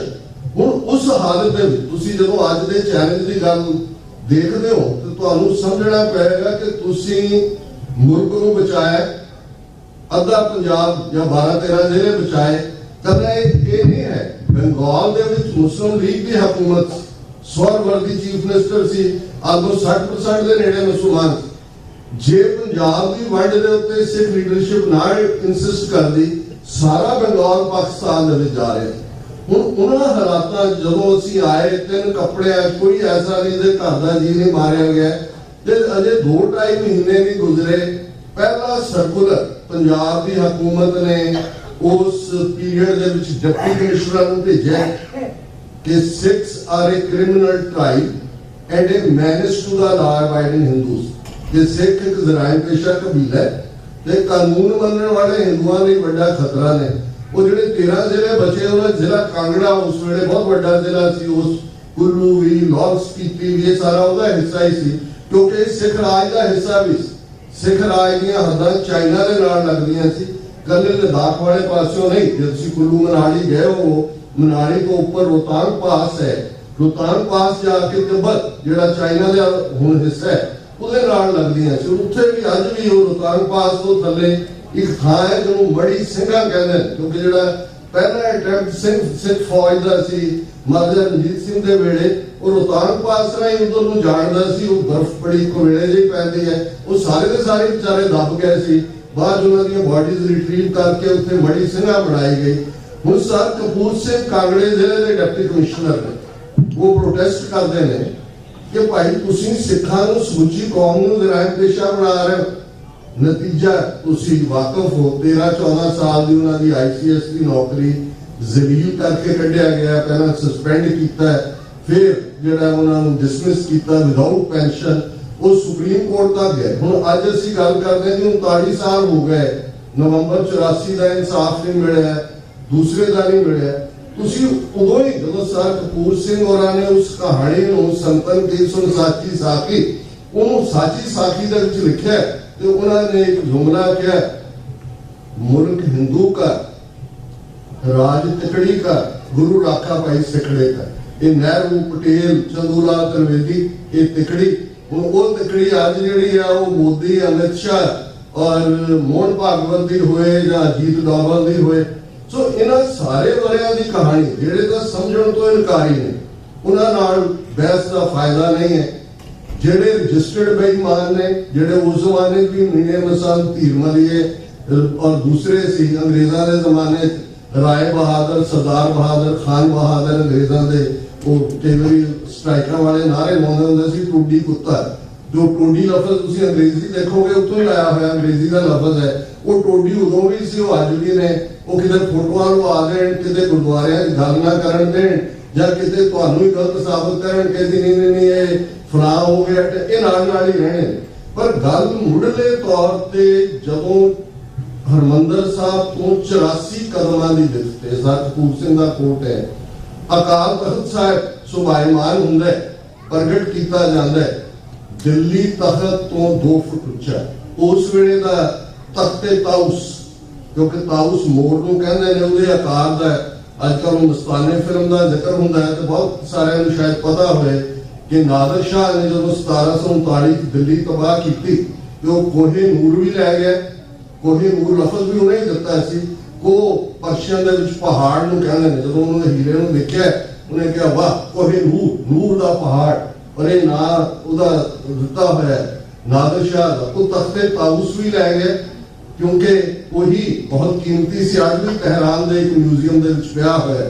ਤੇ ਤੁਹਾਨੂੰ ਇਹ ਵੀ ਸ਼ਾਇਦ ਜਦੋਂ ਤੁਸੀਂ ਹਰਿਮੰਦਰ ਸਾਹਿਬ ਦੇ ਦੀਦਾਰ ਨੂੰ ਜਾਓ, ਗੁੰਗਾ ਰਾਮਗੜੀਆ ਇਤਿਹਾਸਕ ਮੁਕਾਮ ਹੈ ਕਿ ਜਦੋਂ 1783 ਚ ਖਾਲਸੇ ਨੇ ਦਿੱਲੀ ਫਤਹ ਕੀਤੀ, 30,000 ਖਾਲਸੇ ਦੀ ਫੌਜ ਉਸ ਵੇਲੇ ਦੇ ਸਿੱਖ ਜਰਨੈਲ ਸਰਦਾਰ ਜੱਸਾ ਸਿੰਘ ਆਲੂਵਾਲੀਆ, ਸਰਦਾਰ ਜੱਸਾ ਸਿੰਘ ਰਾਮਗੜੀਆ, ਸਰਦਾਰ ਬਘੇਲ ਸਿੰਘ, ਸਰਦਾਰ ਚੜਕ ਸਿੰਘ ਤੇ ਸਰਦਾਰ ਜੱਸਾ ਸਿੰਘ ਰਾਮਗੜੀਆ ਨੇ ਉਹ ਜਿਹੜਾ ਤਖਤੇ ਤਾਊਸ ਦਾ ਉਤਲਾ ਹਿੱਸਾ ਤੇ ਲੈ ਗਿਆ ਸੀ, ਉਹਦੀ ਸਿਰ ਸੀ, ਉਹ ਜਿਹੜਾ ਸੰਗਲਾਂ ਨਾਲ ਬੰਨ ਕੇ ਘੜੀਸ ਕੇ ਅੰਮ੍ਰਿਤਸਰ ਤੱਕ ਲਿਆਂਦਾ, ਜਿਵੇਂ ਤੁਸੀਂ ਵਾਰ ਕ੍ਰਿਮੀਨਲਸ ਨੂੰ ਲਿਆਉਂਦੇ ਹੋ। ਇਹ ਗੱਲ ਮੈਂ ਇਹਨੂੰ ਕੁਲਦੀਪ ਨਈਅਰ ਹੁਣ ਤਾਂ ਮਰ ਗਿਆ, ਬੜਾ ਪ੍ਰੋਮਿਨੈਂਟ ਜਰਨਲਿਸਟ ਵੀ ਸੀ, ਹਾਈ ਕਮਿਸ਼ਨਰ ਵੀ ਇੰਡੀਆ ਦਾ ਰਿਹਾ।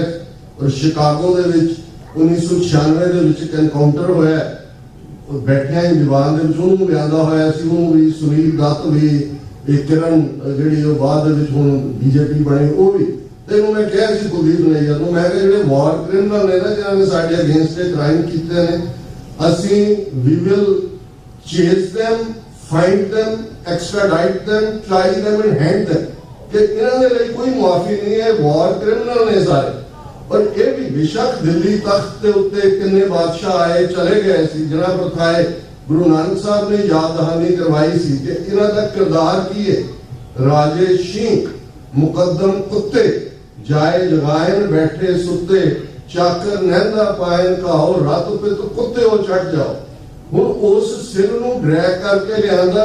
ਅੱਜ ਵੀ ਗੁੰਗਾ ਰਾਮਗੜੀਆ ਜਿੱਥੇ ਗੁਰੂ ਗ੍ਰੰਥ ਸਾਹਿਬ ਦਾ ਪ੍ਰਕਾਸ਼ ਹੈ, ਉਹਦੇ ਥੱਲੇ ਉਹ ਦਿੱਲੀ ਤਖਤ ਦੀ ਸਿਰ ਰੱਖੀ ਹੋਈ ਹੈ, ਕਿਉਂਕਿ ਅਕਾਲ ਤਖਤ ਜਿਹੜਾ ਦਿੱਲੀ ਤਖਤ ਤੋਂ 2 ਫੁੱਟ ਉੱਚਾ ਬਣਾਇਆ ਗਿਆ, ਉਸ ਦਾ ਮੈਸੇਜ ਹੀ ਹੈ।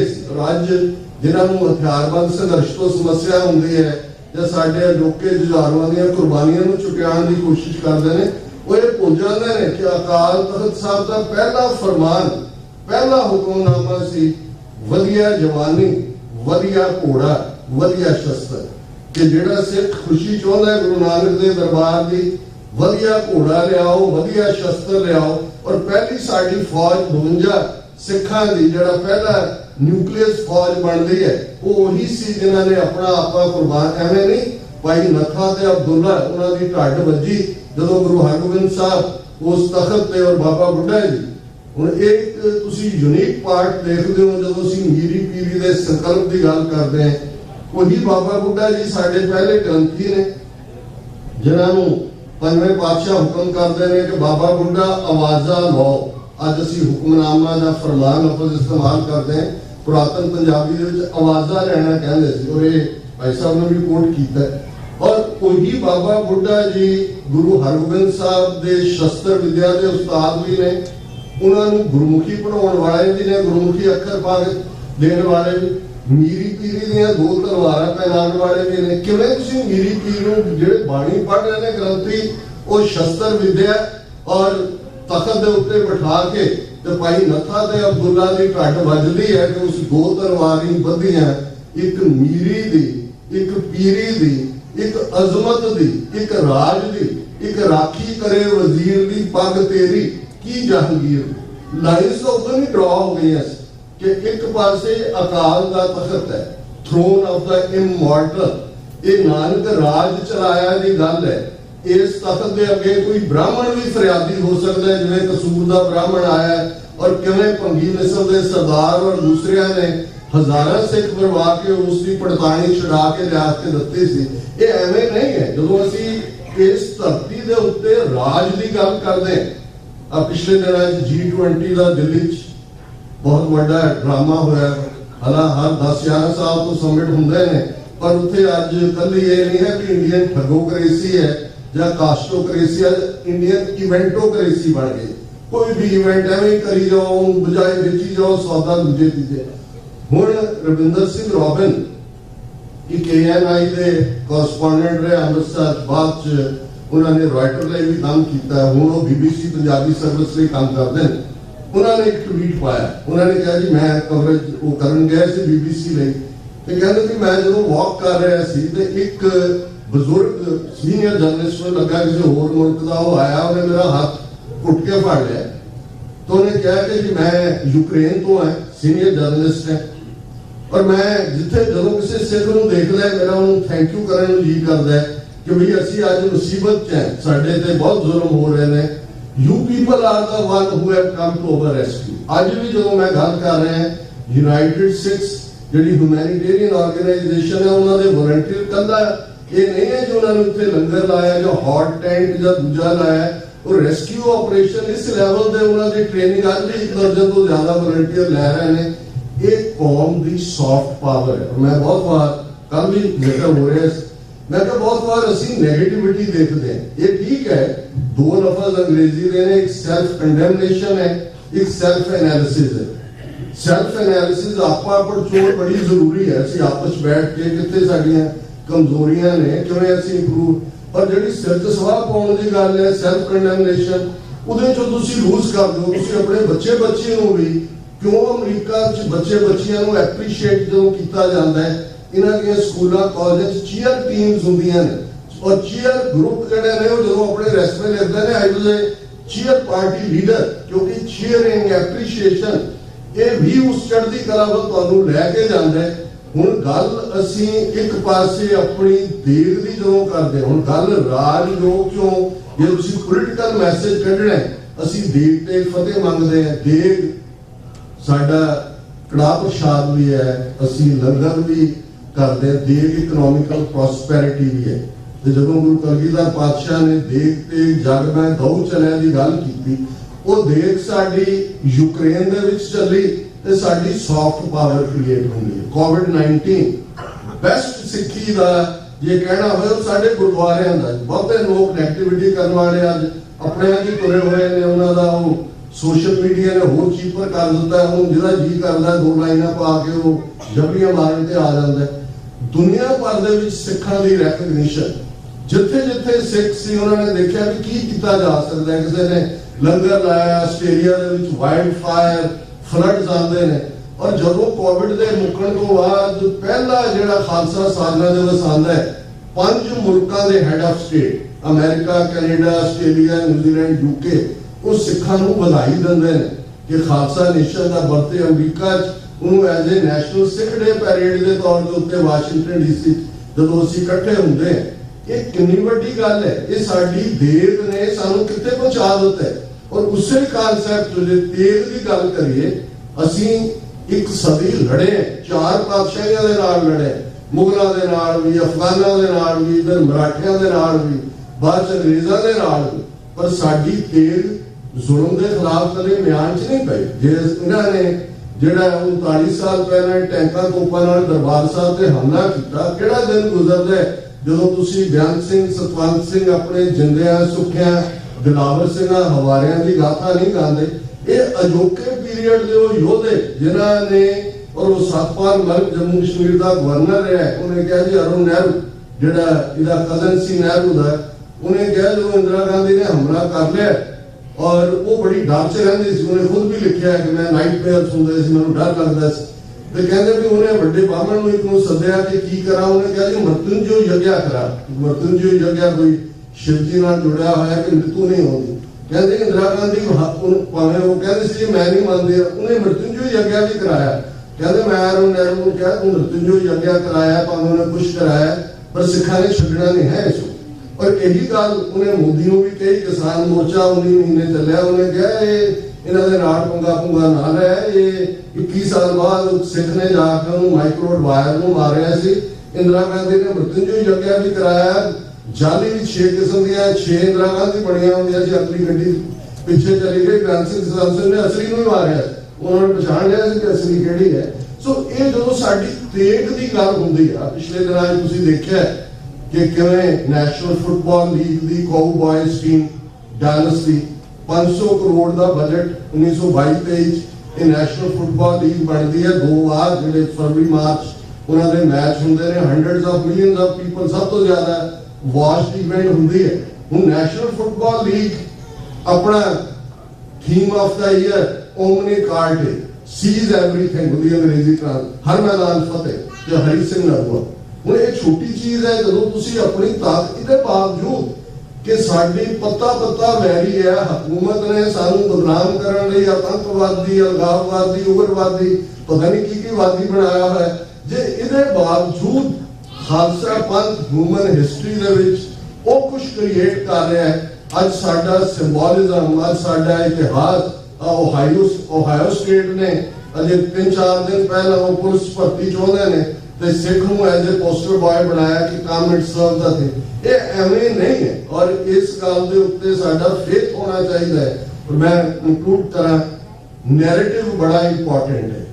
ਭਾਈ ਸਾਹਿਬ ਨੇ ਵੀ ਬਿਆਨਿਆ ਕਿ ਜੇ ਜਾਲੀ ਕਿਸਮ ਦਾ ਕੰਮ ਸ਼ੁਰੂ ਹੋ ਜਾਂਦਾ ਹੈ, ਹੁਣ ਮਿਹਰਬਾਨ ਹੋਏ, ਉਹ ਥੋੜਾ ਬਹੁਤ ਟੈਲੈਂਟਡ ਸੀ, ਉਹਨੇ ਉਸ ਕਿਸਮ ਦੀਆਂ ਕਹਾਣੀਆਂ ਸ਼ੁਰੂ ਕਰ ਦਿੱਤੀਆਂ ਜਾਂ ਆਪਣੀ ਬਾਣੀ ਰਚੀ ਜਿਹੜੀ ਹੈ ਉਹ ਗੁਰਬਾਣੀ 'ਚ ਰਲਣਾ ਸ਼ੁਰੂ ਕਰਤਾ। ਅੱਜ ਵੀ ਤੁਸੀਂ ਬਹੁਤ ਵਾਰ ਪੰਜਾਬ ਦੇ ਵਿੱਚ ਟੈਂਪੂਆਂ, ਟਰੱਕਾਂ, ਦੂਜਿਆਂ ਤੀਜਿਆਂ ਤੇ ਕੁਝ ਤੁਕਾਂ ਦੇਖੋਗੇ, ਨਾਨਕ ਨੀਵਾਂ ਜੋ ਚੱਲੇ ਲਗੇ ਨਾ ਤਾਤੀ ਵਾਓ, ਜਾਂ ਨਾਮ ਖੁਮਾਰੀ ਨਾਨਕਾ ਚੜੀ ਰਹੇ ਦਿਨ ਰਾਤ। ਅੱਜ ਵੀ ਮੈਜੋਰਟੀ ਤੋਂ ਸਮਝਦੇ ਹੋਣਗੇ ਬਾਣੀ ਨੇ, ਇਵੇਂ ਨਹੀਂ, ਬਾਣੀ ਨਹੀਂ ਹੈ।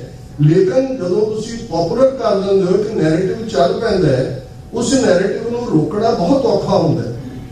ਅੱਜ ਦੇ ਦੌਰ 'ਚ ਗੱਲ ਮੀਡੀਆ ਦੀ ਹੈ, TV 84 ਅਸੀਂ ਪਿਛਲੇ 11 ਸਾਲ ਤੋਂ ਰਨ ਕਰਦੇ ਹਾਂ। ਅਸੀਂ ਸੱਤਵਾਦੀ ਸੀ, ਸੰਤ ਜਰਨੈਲ ਸਿੰਘ ਖਾਲਸਾ ਪਿੰਡਾਂ ਵਾਲਿਆਂ ਤੋਂ ਵੱਡਾ ਫਕੀਰ ਰੱਬ ਨਾਲ ਜੁੜਿਆ ਹੋਇਆ ਹੈ। ਉਸ ਦੌਰ ਦੇ ਵਿੱਚ ਕੀ ਅੱਜ ਵੀ ਜਦੋਂ ਅਸੀਂ ਦੇਖਦੇ ਤੇ ਉਹ ਸੱਚਮੁੱਚ ਉਹ ਸੰਤ ਸਿਪਾਹੀ ਦਾ ਇੱਕ ਮੁਜੱਸਮਾ ਰੂਪ ਸੀ ਜੋ ਆਈਡੀਅਲ ਸਿੱਖ ਗੁਰੂ ਨੇ ਘੜਿਆ ਹੋਇਆ ਹੈ ਜਿਸ ਨੂੰ। ਲੇਕਿਨ ਕਿਵੇਂ ਉਹਨਾਂ ਦਾ ਨੂੰ ਬਦਨਾਮ ਕੀਤਾ ਗਿਆ, ਸਾਰੀ ਮੂਵਮੈਂਟ ਨੂੰ ਬਦਨਾਮ ਕੀਤਾ ਗਿਆ, ਕਾਹਦੇ ਰਾਹੀਂ? ਨੈਰੇਟਿਵ, ਜਿਹਦੇ ਲਈ ਲਫ਼ਜ਼ ਬਿਰਤਾਂਤ ਹੈ, ਉਹਨਾਂ ਦਾ ਦੂਰਦਰਸ਼ਨ, ਉਹਨਾਂ ਦਾ ਮੀਡੀਆ, ਉਹਨਾਂ ਦਾ ਅੱਜ ਉਹੀ ਕੰਮ ਸੋਸ਼ਲ ਮੀਡੀਆ ਤੇ ਕਰਦੇ ਨੇ। ਉਹਨਾਂ ਦੇ ਸੈਂਕੜਿਆਂ ਪੇਡ IT ਸੈੱਲ ਵਾਲੇ ਲੋਕ ਬੈਠੇ ਹੋਏ ਨੇ, 800 ਦੇ ਕਰੀਬ ਇੰਡੀਆ ਦੇ ਚੈਨਲ ਸਵੇਰ ਤੋਂ ਸ਼ਾਮ ਤੱਕ ਇਸੇ ਕੰਮ ਤੇ ਲੱਗੇ ਹੋਏ ਨੇ। ਕਿਸਾਨ ਮੂਵਮੈਂਟ ਨੂੰ ਵੀ ਕਿਵੇਂ ਉਹਨਾਂ ਨੇ ਬਦਨਾਮ ਕਰਨ ਦੀ ਕੋਸ਼ਿਸ਼ ਕੀਤੀ, ਪਰ ਤਾਕਤ ਅਲਟੀਮੇਟਲੀ ਸੱਚ, ਹੱਕ, ਇਨਸਾਫ ਦੀ ਜਦੋਂ ਅਸੀਂ ਗੱਲ ਕਰਦੇ ਹਾਂ, ਸੱਚ ਬੋਲਣਾ ਪੈਂਦਾ ਹੈ, ਸੱਚ ਤੇ ਖਲੋ ਕੇ ਸਫਰ ਕਰਨ ਦਾ ਜੇਰਾ ਰੱਖਣਾ ਪੈਂਦਾ ਹੈ। ਐਵੇਂ ਨਹੀਂ ਗੁਰੂ ਨਾਨਕ ਸਾਹਿਬ ਨੇ ਉਸ ਮਾਸਪੁਰੀ ਵਿੱਚ ਆਖ ਮਸੋਦਾ, ਐਮਨਾਬਾਦ, ਸੈਦਪੁਰ, ਜਿੱਥੇ 4 ਤੇਰੇ ਮਾਸ ਦੀ ਦੁਰਗੰਧ ਹੈ, ਲੇਕਿਨ ਸੱਚ ਕੀ ਬਾਣੀ ਨਾਨਕ ਆਖੇ, ਸੱਚ ਸੁਣਾਏ ਸੀ ਸੱਚ ਕੀ ਵੇਲਾ।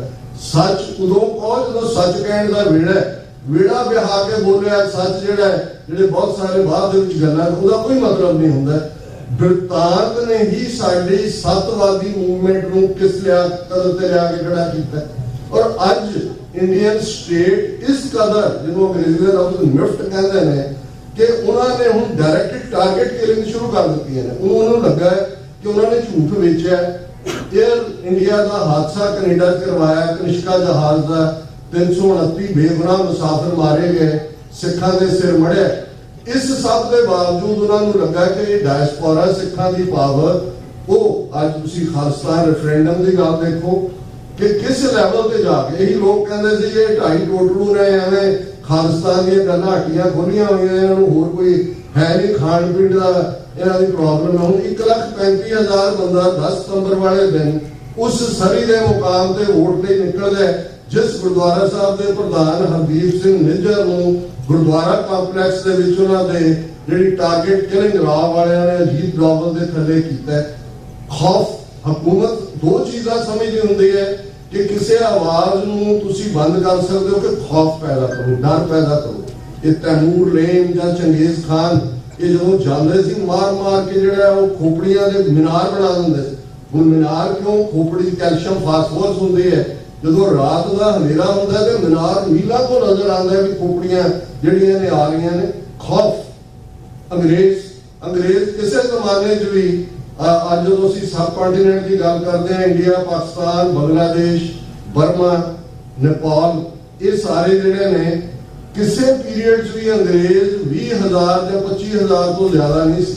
ਜਦੋਂ ਉਹਨਾਂ ਨੇ 47 ਛੱਡਿਆ 33 ਕਰੋੜ ਤੇ ਹਕੂਮਤ ਕਰਦੇ ਸੀ। ਕਿਵੇਂ ਕੀਤਾ ਉਹਨਾਂ ਨੇ?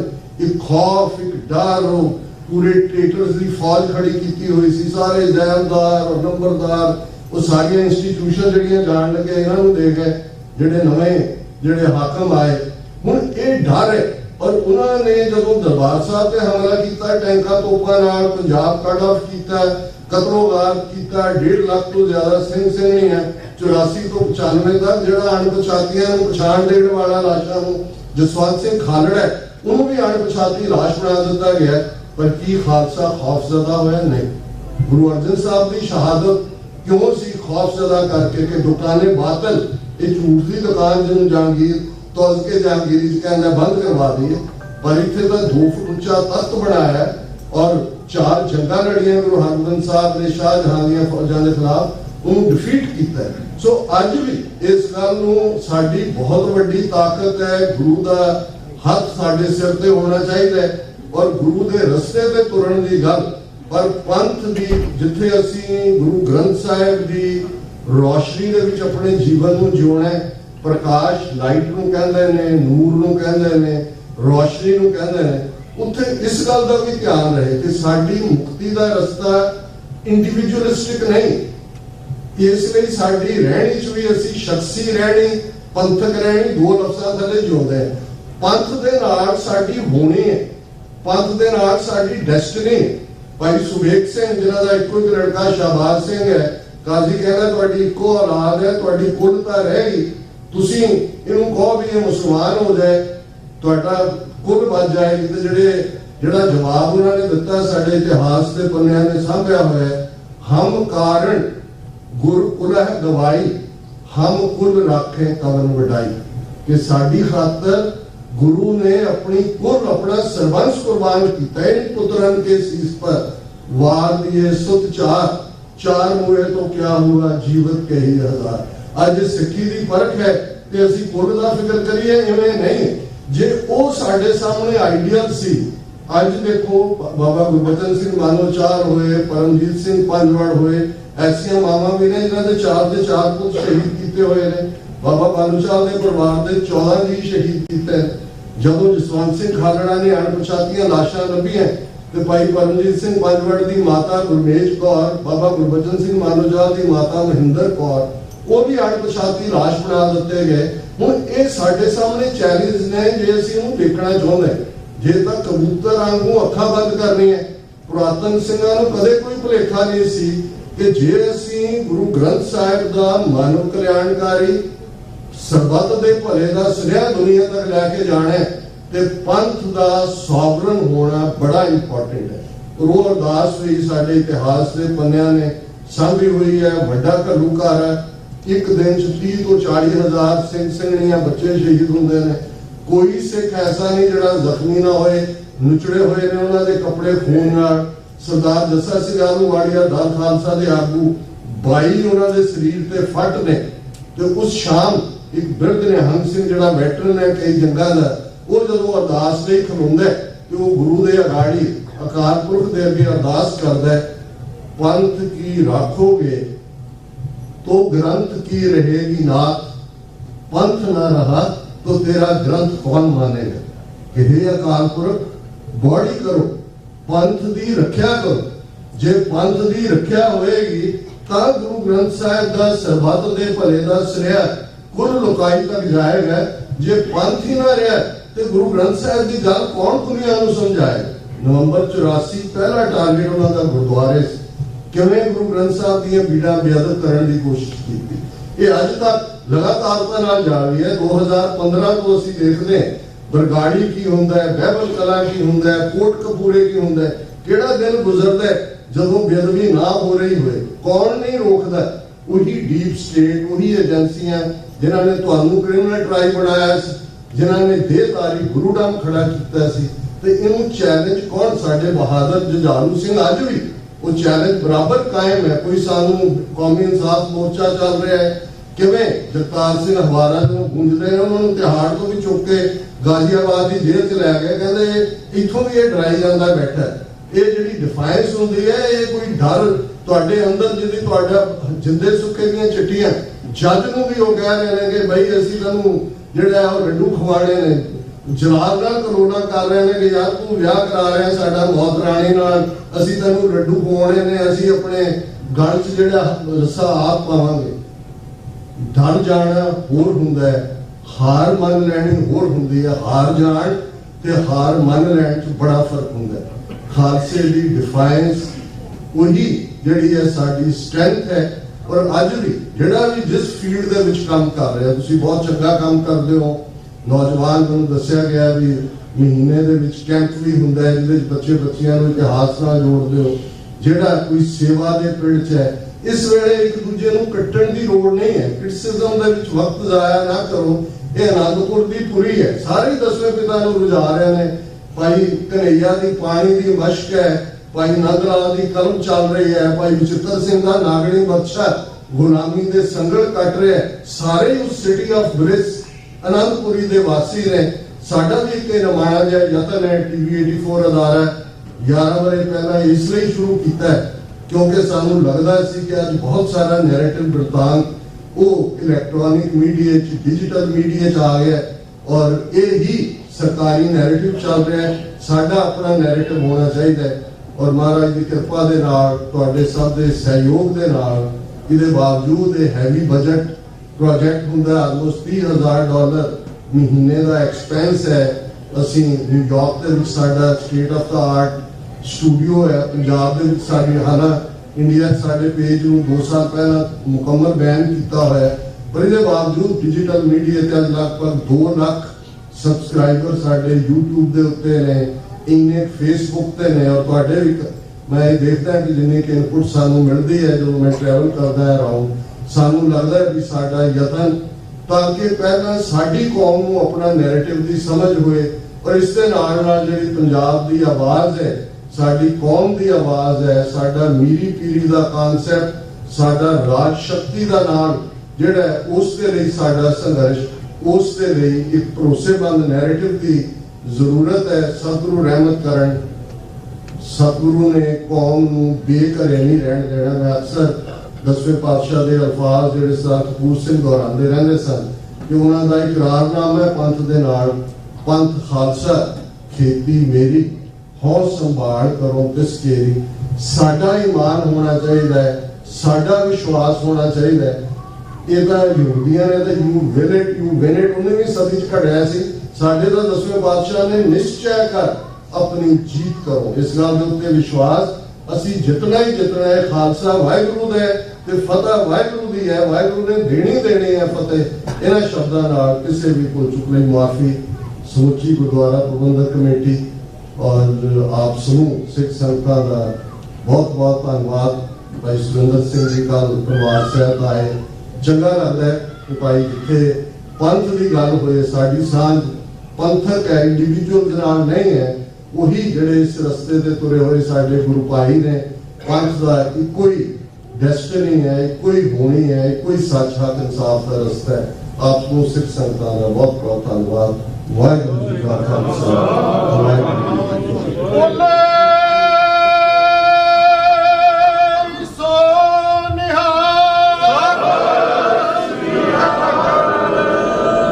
ਵਾਹਿਗੁਰੂ ਜੀ ਕਾ ਖਾਲਸਾ, ਵਾਹਿਗੁਰੂ ਜੀ ਕੀ ਫਤਿਹ। ਡਾਕਟਰ ਅਮਰਜੀਤ ਸਿੰਘ ਦਾ ਬਹੁਤ ਬਹੁਤ ਧੰਨਵਾਦ ਜਿਨ੍ਹਾਂ ਨੇ ਆਪਣੇ ਵਿਚਾਰ ਸਾਂਝੇ ਕੀਤੇ। ਹੁਣ ਮੈਂ 5 ਮਿੰਟ ਵਾਸਤੇ ਸਰਦਾਰ ਗੁਰਦੇਵ ਸਿੰਘ ਜੋ ਕਿ ਮਿਸ਼ੀਗਨ ਕਾਲਾਮਜ਼ੂ ਤੋਂ ਆਏ ਨੇ, ਪੰਥਕ ਦਾਇਰਿਆਂ ਦੇ ਅੰਦਰ ਬਹੁਤ ਹੀ ਸੇਵਾ ਨਿਭਾ ਰਹੇ ਨੇ। ਕਾਫੀ ਸਾਲਾਂ ਤੋਂ ਅਮਰੀਕਨ ਗੁਰਦੁਆਰਾ ਪ੍ਰਬੰਧਕ ਕਮੇਟੀ ਦੇ ਵਾਈਸ ਪ੍ਰੈਜ਼ੀਡੈਂਟ ਵੀ ਨੇ ਤੇ ਕਿਤੇ ਵੀ ਪੰਥਕ ਗੱਲਬਾਤ ਹੁੰਦੀ ਹੈ ਤੇ ਉੱਥੇ ਉਹ ਹਮੇਸ਼ਾ ਵੱਧ ਚੜ ਕੇ ਆਪਣਾ ਜਿਹੜਾ ਹੈ ਉਹ ਹਿੱਸਾ ਪਾਉਂਦੇ ਨੇ। ਉਹਨਾਂ ਦੇ 5 ਮਿੰਟ ਵਾਸਤੇ ਉਹਨਾਂ ਕੋਲ ਵਿਚਾਰ ਸਰਵਣ ਕਰਾਂਗੇ। ਵਾਹਿਗੁਰੂ ਜੀ ਕਾ ਖਾਲਸਾ, ਵਾਹਿਗੁਰੂ ਜੀ ਕੀ ਫਤਿਹ। ਜੁਗੋ ਜਗਤਾਲ ਸਾਹਿਬ ਸ੍ਰੀ ਗੁਰੂ ਗ੍ਰੰਥ ਸਾਹਿਬ ਮਹਾਰਾਜ ਦੀ ਹਜ਼ੂਰੀ ਵਿੱਚ ਜੁੜ ਬੈਠੇ ਗੁਰੂ ਖਾਲਸਾ ਜੀਓ, ਫਤਿਹ ਪ੍ਰਵਾਨ ਕਰਨੇ। ਵਾਹਿਗੁਰੂ ਜੀ ਕਾ ਖਾਲਸਾ, ਵਾਹਿਗੁਰੂ ਜੀ ਕੀ ਫਤਿਹ। ਜਦੋਂ ਡਾਕਟਰ ਸਾਹਿਬ ਸਟੇਜ ਤੋਂ ਬੋਲ ਕੇ ਜਾਂਦੇ ਹਨ ਤਾਂ ਕਿਸੇ ਵੀ ਵਿਚਾਰ ਦੇਣ ਦੀ ਲੋੜ ਨਹੀਂ ਰਹਿੰਦੀ। ਬੀਇੰਗ ਏ ਐਕਟਿਵਿਸਟ, ਜੋ ਡਾਕਟਰ ਸਾਹਿਬ ਕੰਮ ਕਰ ਰਹੇ ਨੇ, ਅਸੀਂ ਉਹਨਾਂ ਦੇ ਨਾਲ ਜਿੰਨਾ ਵੀ ਸਾਥ ਦੇ ਸਕਦੇ ਹਾਂ ਦੇ ਕੇ ਉਸ ਪ੍ਰੋਜੈਕਟ ਨੂੰ ਅੱਗੇ ਵਧਾਉਣ ਦੀ ਕੋਸ਼ਿਸ਼ ਕਰਦੇ। ਕੌਮ ਦੇ ਸੁਨੇਹਾ ਡਾਕਟਰ ਸਾਹਿਬ ਦੇ ਥਰੂ ਕੌਮ ਨੂੰ ਹੋਰ ਸੁਚੇਤ ਕੀਤਾ ਜਾਵੇ ਤਾਂ ਜੋ ਅੱਜ ਦੀਆਂ ਸਾਡੀਆਂ ਲੋੜਾਂ ਹਨ, ਜਿਸ ਸਟੇਜ ਤੇ ਕੌਮ ਖੜੀ ਆ, ਉਹਨੂੰ ਅੱਗੇ ਕਿਵੇਂ ਤੋਰਿਆ ਜਾਵੇ। ਸਿੱਖ ਕੌਮ ਦੇ ਨਾਲ ਇਸ ਬ੍ਰਹਮਾ ਖਾਬ ਦਾ ਜੋ ਲੜਾਈ ਹੈ ਉਹ ਉਸ ਦਿਨ ਸ਼ੁਰੂ ਹੋ ਗਈ ਸੀ ਜਿਸ ਦਿਨ ਗੁਰੂ ਨਾਨਕ ਸਾਹਿਬ ਨੇ ਕਿਹਾ ਸੀ ਮੈਂ ਜਨੇਊ ਪਾਉਣਾ ਨਹੀਂ। ਤੇ ਜੇ ਆਪਾਂ ਦੇਖਦੇ ਆ ਬਟਾਲੇ 'ਚ ਕੰਧ ਸਿੱਟ ਕੇ ਗੁਰੂ ਸਾਹਿਬ ਨੂੰ ਉੱਪਰ ਕੰਧ ਸਿੱਟਣ ਦੀ ਗੱਲ ਕੀਤੀ ਜਾ ਰਹੀ ਹੈ। ਸਭ ਕੁਝ ਕੀਤਾ ਗਿਆ, ਗੁਰੂ ਸਾਹਿਬ ਦੀਆਂ ਸ਼ਹਾਦਤਾਂ ਦੇ ਵਿੱਚ ਕਿੱਥੇ ਕਿੱਥੇ ਉਹਦਾ ਰੋਲ ਆ, ਪਰ ਸਿੱਖ ਨੇ ਕਦੀ ਫਿਰ ਵੀ ਇਸ ਗੱਲ ਦਾ ਵਿਰੋਧ ਨਹੀਂ ਕੀਤਾ। ਪਰ ਸਿੱਖ ਹਮੇਸ਼ਾ ਹੀ ਉਸ ਗੱਲ ਦੇ ਨਾਲ ਕਿਤੇ ਵੀ ਜੁਰਮ ਹੁੰਦਾ ਉਹ ਖੜਦਾ ਹੈ। ਜਿਨ੍ਹਾਂ ਪਹਿਲੇ ਪਾਤਸ਼ਾਹ ਸਾਹਿਬ ਗੁਰੂ ਨਾਨਕ ਸਾਹਿਬ ਮਹਾਰਾਜ ਜੀ ਆਖਿਆ ਕਿ ਅਸੀਂ ਨਾਲ ਜਨੇਊ ਪਾਉਣਾ ਨਹੀਂ, ਪਰ ਜਿੱਦਣ ਜਨੇਊ ਲਾਉਣ ਦੀ ਗੱਲ ਆਈ ਤੇ ਗੁਰੂ ਤੇਗ ਬਹਾਦਰ ਸਾਹਿਬ ਮਹਾਰਾਜ ਜਾ ਕੇ ਦੱਸਦਾ ਹੀ ਧੱਕੇ ਨਾਲ ਜਨੇਊ ਲਾਉਣ ਦੀ ਨਹੀਂ ਦੇਣਾ। ਸਾਡਾ ਕੋਈ ਜਨੇਊ ਦੇ ਨਾਲ ਕੋਈ ਵਾਹ ਵਾਸਤਾ ਨਹੀਂ ਹੈ। ਅੱਜ ਜੋ ਕੌਮ ਉਸ ਹਾਲਾਤ ਵਿੱਚ ਵੀ ਗੁਜ਼ਰ ਰਹੀ ਹੈ, ਜਿਨ੍ਹਾਂ ਨੇ ਇਹ ਤਹਈਆ ਕੀਤਾ ਕਿ ਤੁਹਾਡੇ ਗੱਲ 'ਚ ਗਾਤਰਾ ਨਹੀਂ ਦੇਣਾ ਦੇਣਾ, ਓਪਨਲੀ ਡਿਕਲੇਅਰ ਕਰਦੇ RSS ਦੀਆਂ ਸਟੇਟਮੈਂਟਾਂ ਵਕਤ ਦੀ ਹਕੂਮਤ ਨੂੰ ਆਪਾਂ ਸਿੱਖ ਸਕਦੇ ਹਾਂ, ਕੋਈ ਉਲਝਾ ਨਹੀਂ ਹੈ। ਅਕਾਲ ਤਖਤ ਸਾਹਿਬ ਤੋਂ ਸੰਤਾਂ ਦੀ ਉਹ ਸ਼ਰਤ ਕਿ ਜਿੱਦਣ ਦਰਬਾਰ ਸਾਹਿਬ ਦੇ ਅੰਦਰ ਆਰਮੀ ਜਾਂ ਪੁਲਿਸ ਦਾਖਲ ਹੁੰਦੀ ਹੈ ਤੇ ਖਾਲਸਤਾਨ ਦਾ ਨੀਂਹ ਪੱਥਰ ਰੱਖਿਆ ਜਾਵੇਗਾ।